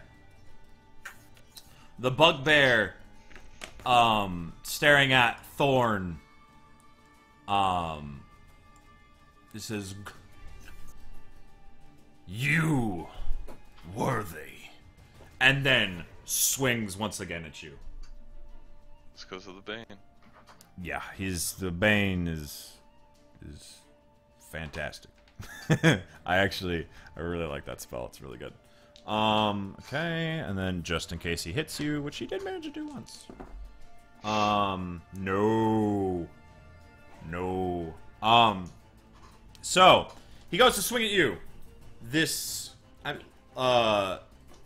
The energy from the spell that Malachi cast on him, like this, you kind of see like this static, like almost like tiny little bits of lightning, like cause him to kind of seize up as he tries to swing at you, and then just kind of freezes for a moment.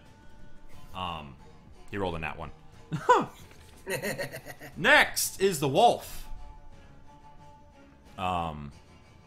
He's gonna take another swipe at or take another bite at Crane. Minus the D4. Of course.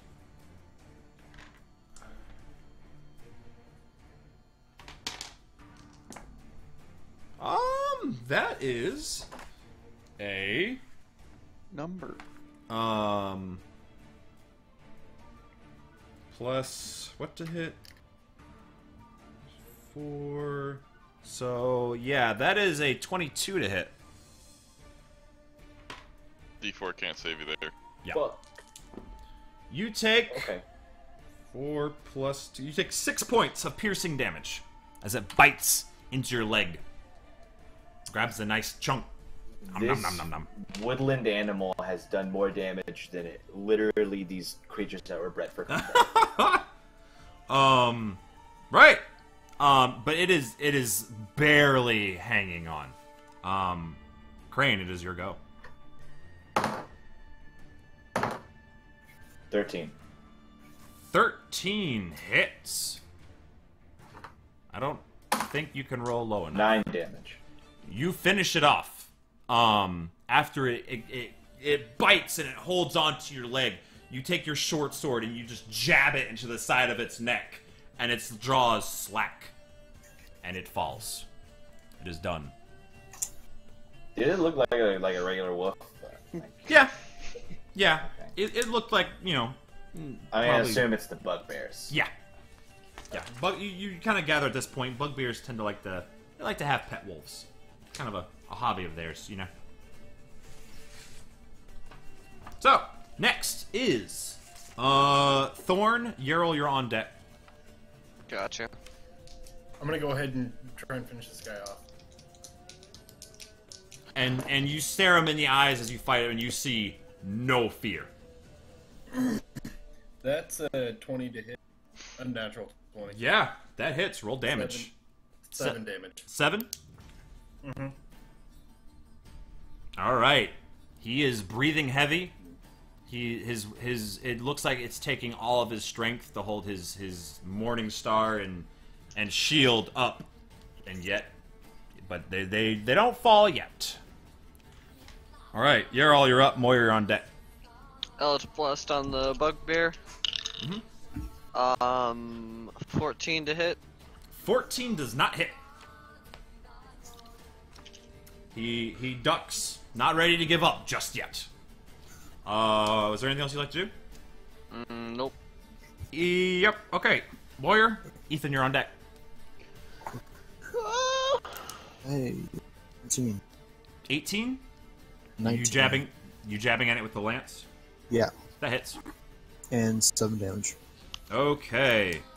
You just it's a bit like Boromir in Lord of the Rings. I don't know if you guys remember, he's like taking all of these arrows and he's like still going. This bugbear is hanging on by a thread as this lance jabs into his chest deep. He coughs up blood. Even if he were to somehow kill all of you, he's not going to survive this, and he knows it. Still, no fear. Stoic. Next, we have Ethan.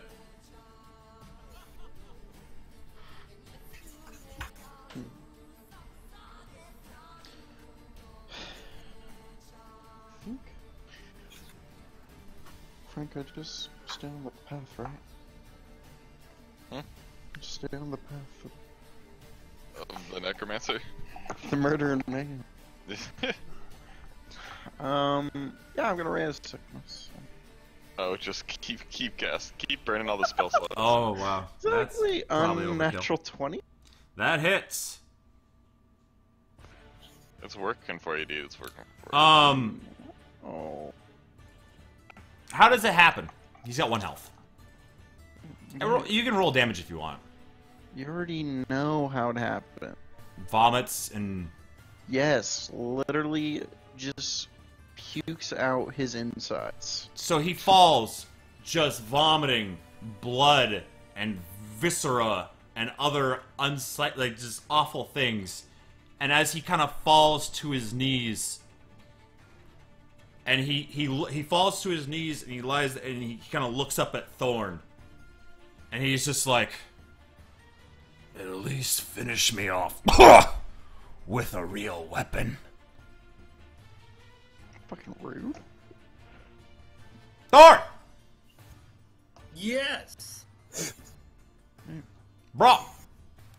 Bugbear is basically dead. He's looking to you, asking you to finish him off with a real weapon and not some twisted magic that just got thrown at him. All right, let's.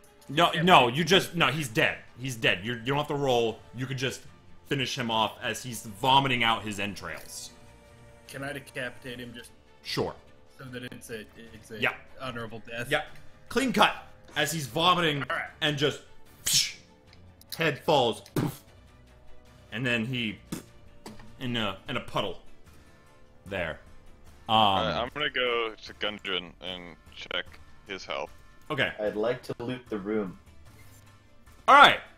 We'll start with Gundren. Huh. Freaking one-track mine on Crane there. Right. So you check Gundren. Gundren is unconscious. He doesn't look like. I mean, he looks a lot like Sildar kind of did when you first met him. He's been beaten. Okay. Cast Cure Wounds. He's breathing, but right. Cast Cure Wounds. Okay. Roll. Let's see. It's D8 plus 3. 7. Okay. So you reach down, and this energy, this divine energy, shoots into him, kind of jolts him awake, and he kind of sits up. He's like, "I don't, what, what?" And he all kind of looks around and he's like, "Wait, I know you. Oh, you, you came. I didn't think I would ever see a friendly face again." Oh. Yeah, we don't take too kindly to goblin ambushes, so we figured we'd bail you out too. Oh, How long has it been? Days? Was it a week or 2 weeks? It was a week. It About was a week. a week or so, you gather. Because Sildar's chain was like a week old. Yeah. Yeah. So, We had a hard time finding you, so it's been a while. I thank the gods you did. I didn't. Lost track of time. I couldn't tell. Oh, did you find Sildar? Yeah, he's in Phandelver waiting for you. He kind of like breathes easy for a second. It's good to hear. Crane, roll an investigation check for me.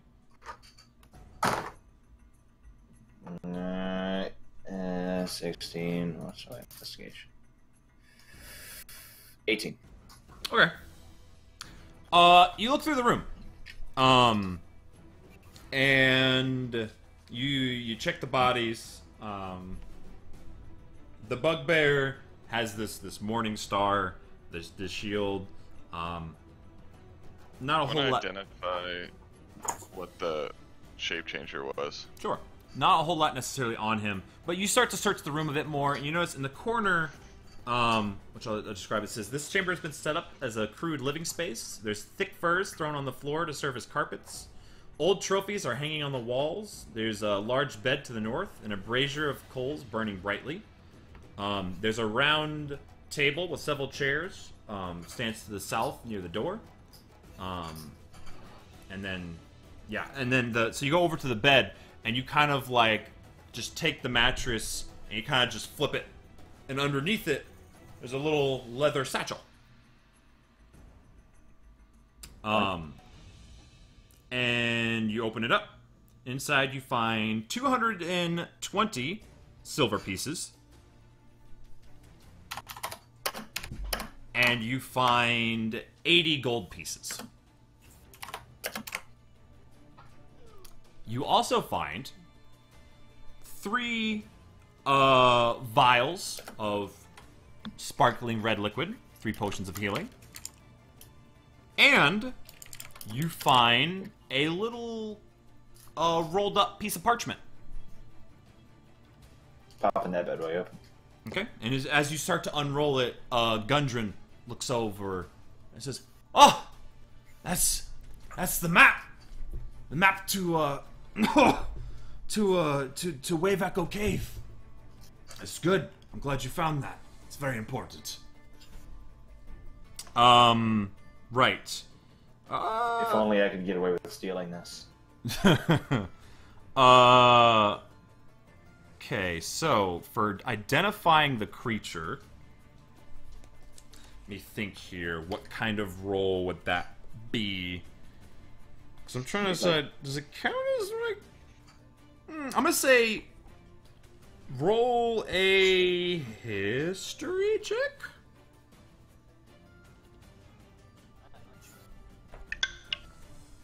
Bad.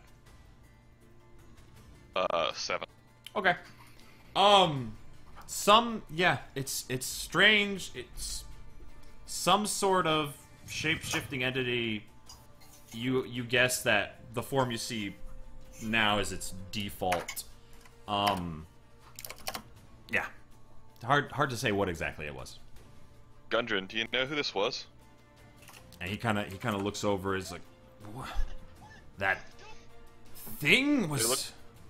I've never seen it before. It looked like a drow when it came in. That thing was that elf? Yes. Oh. I don't. I think it was sent by some fellow called, I think I heard them say Black Spider or something. Oh, balls. Could be the one behind all of this, really. I apologize, I don't know more. I know the black spider was behind my capture. I hope you maybe you could stop him. He or her or it could be another one of these things for all I know. But wants something with Wave Echo Cave and the Spellforge. The Spellforge? What's the Spellforge? It's a magical forge inside. And he kind of stops for a second. He's like, I can trust you. You've done enough for me. Phandelver used to be a bigger town. There was a forge for making magical items that was lost. It supplied a lot of the commerce and the economic wealth of the town. We just recently found this map, and was hoping to uncover it and maybe bring Phandelver back to what it once was. So, by the way, everyone gets 16 gold and 8 silver. It's a forge that can create magical items. Wow, that seems like something that's worth looking for. Yes. If you all can help me get back to Phandelver, I can 16. probably gather up 25 gold pieces for each of you. But I can promise you that if you help me reopen this mine, drive off this black spider individual, I will give you all 10% of the mine's wealth once it's in operation. 15.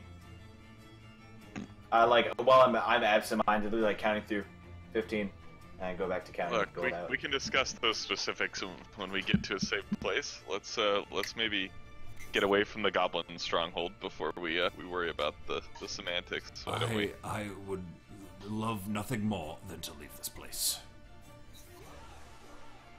Okay. Before we leave, what's in this door? That door. See you. Open it up. Hold up. Alright, that's what you... There. Does it have a description? Let's see, that's... Yeah, it's just like a, So it opens up into a little side room. Yeah, it's like a little. It looked like maybe like a closet of sorts.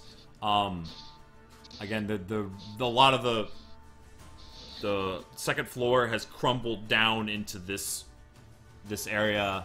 Not really a whole lot to be seen. Okay. Are there in this room? Are there any other papers or do you want anything? Do you want to move to this center room? Oh, I should do that. In there? Okay. You don't see any other like correspondence or anything like that. Okay. But as you move to that circular room, Holy shit! There's a way outside. We could have skipped all that. you shit. see this tower has almost completely collapsed. Although the ground floor has a little bit of open space. There's rotting crates, ancient barrels that show that provisions were once stored here. And then you see a heavy curtain that blocks that crumbling area. Yeah, Cool. and you can push it aside, and there's a canvas that was made to blend in with the rest of the surroundings, and it leads to the outside. Cool. Good to know. So, guys, apparently we had to kill the wolf. We should probably try and deal with that bugbear, don't you think? Owlbear? Owlbear. Yeah. Really don't care. Any ideas on how to get it out of here without actually having to fight it? Someone mage him? You have a point. So someone's going to open the door from afar and hope it doesn't track us down, even though it's probably hungry.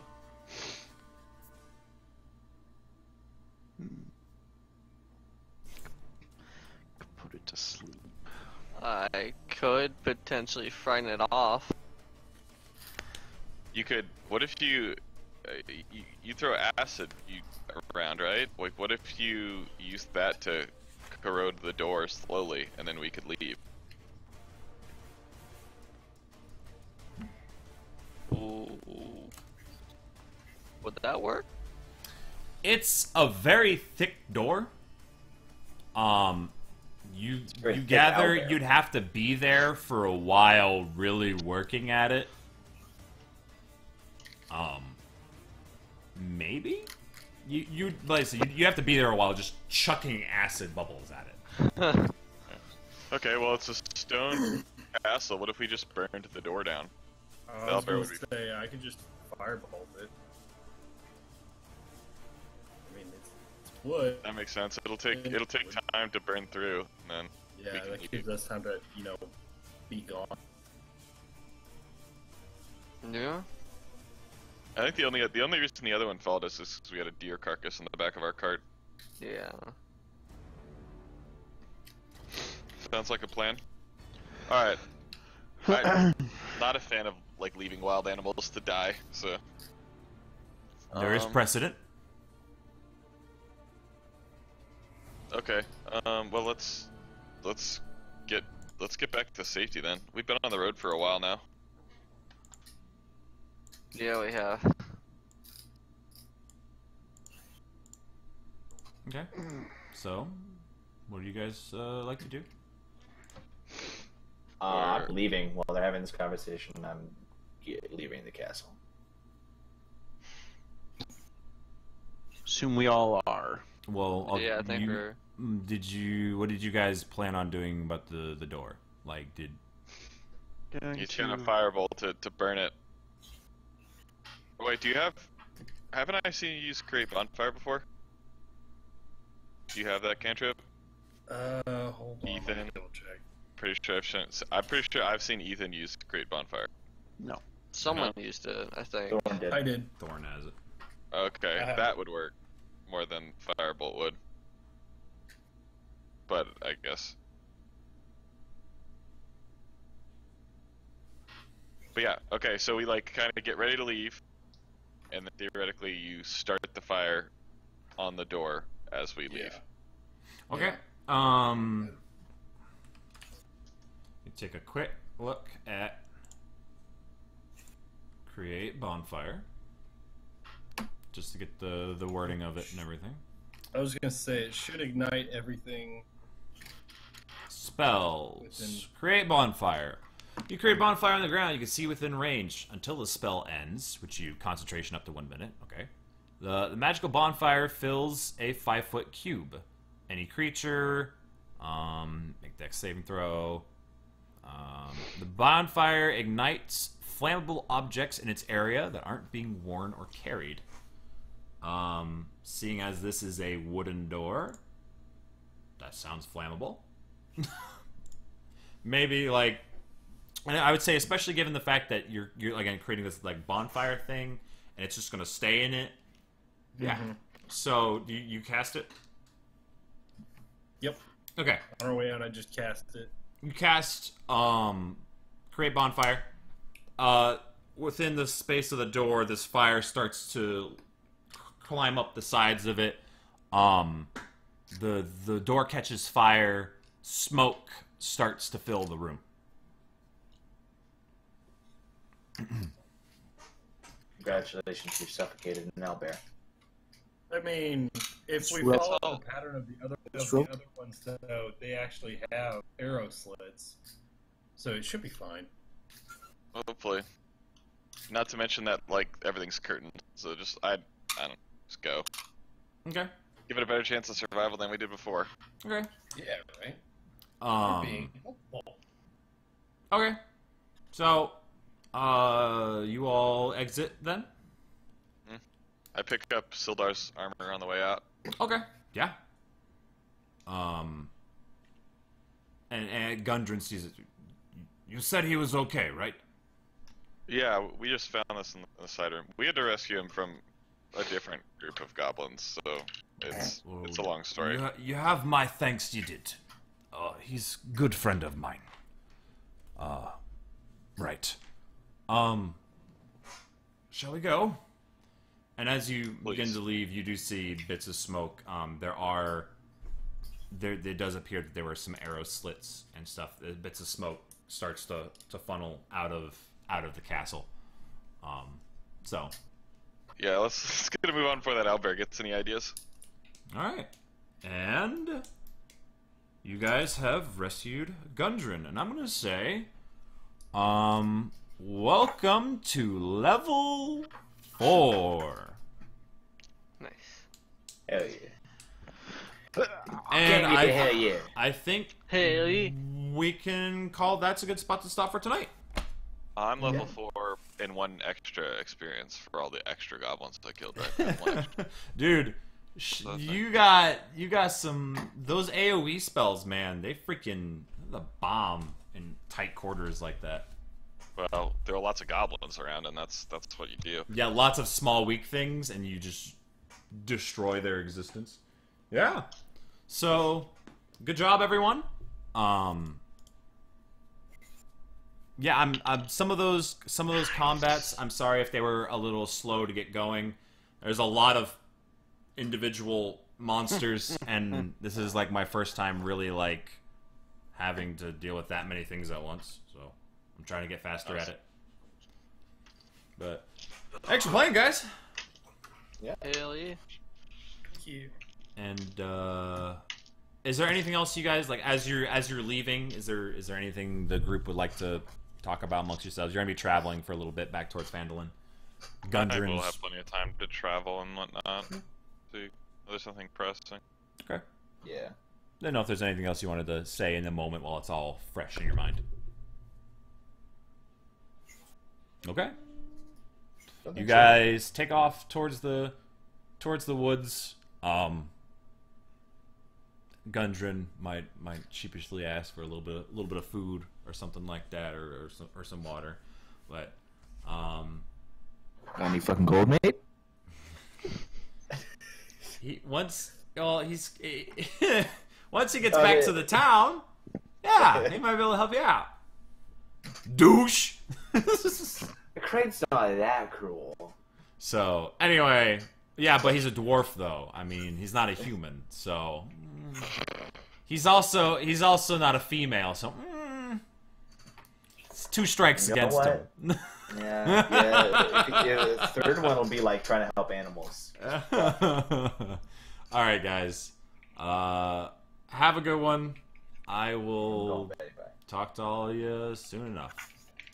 See ya. See ya. That is the session for tonight. Thank you, everybody, so much. Turtles, why is your light on? It's bedtime.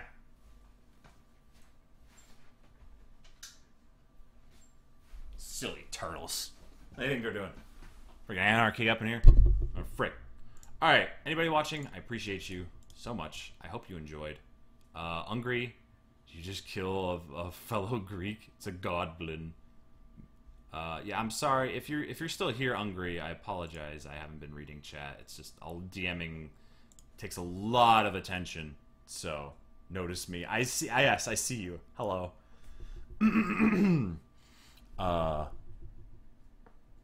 Physics, you pass all rolls, you get his college degree of rolls. Hey, Perstrain! How's it going? We're ending now, I'm sorry. Yeah. The forge that could correct spelling mistakes automatically. Did you come right at the end? Yeah, dude, you did. I'm sorry about that. The VOD will be up, though. No, don't worry about it, man. You don't have to apologize. You're fine. Like I said, I'm not very interactive. Was busy. That's fine. I'm not terribly interactive whenever I'm DMing because there's a lot to keep track of. But it's gradually getting easier and easier to do. I don't feel quite as overwhelmed as killing Greeks. Okay, what part was killing Greeks? I'm like the delay plus however many hours it took for me to realize what you were talking about. Where was I killing Greeks? Where is that coming from? I know you're Greek, but how is I killing Greeks? I'm confused.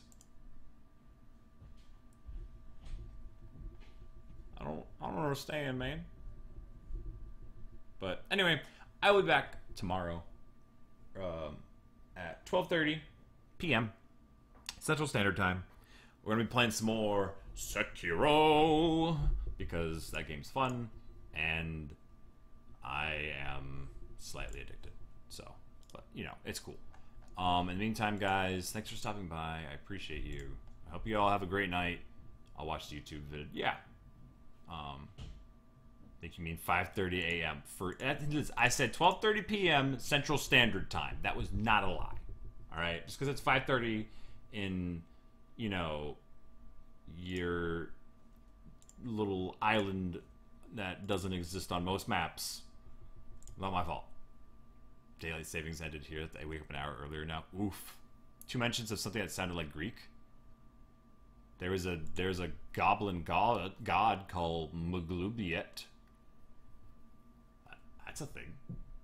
But anyway, guys, have a good one. I will catch you later. Goodbye.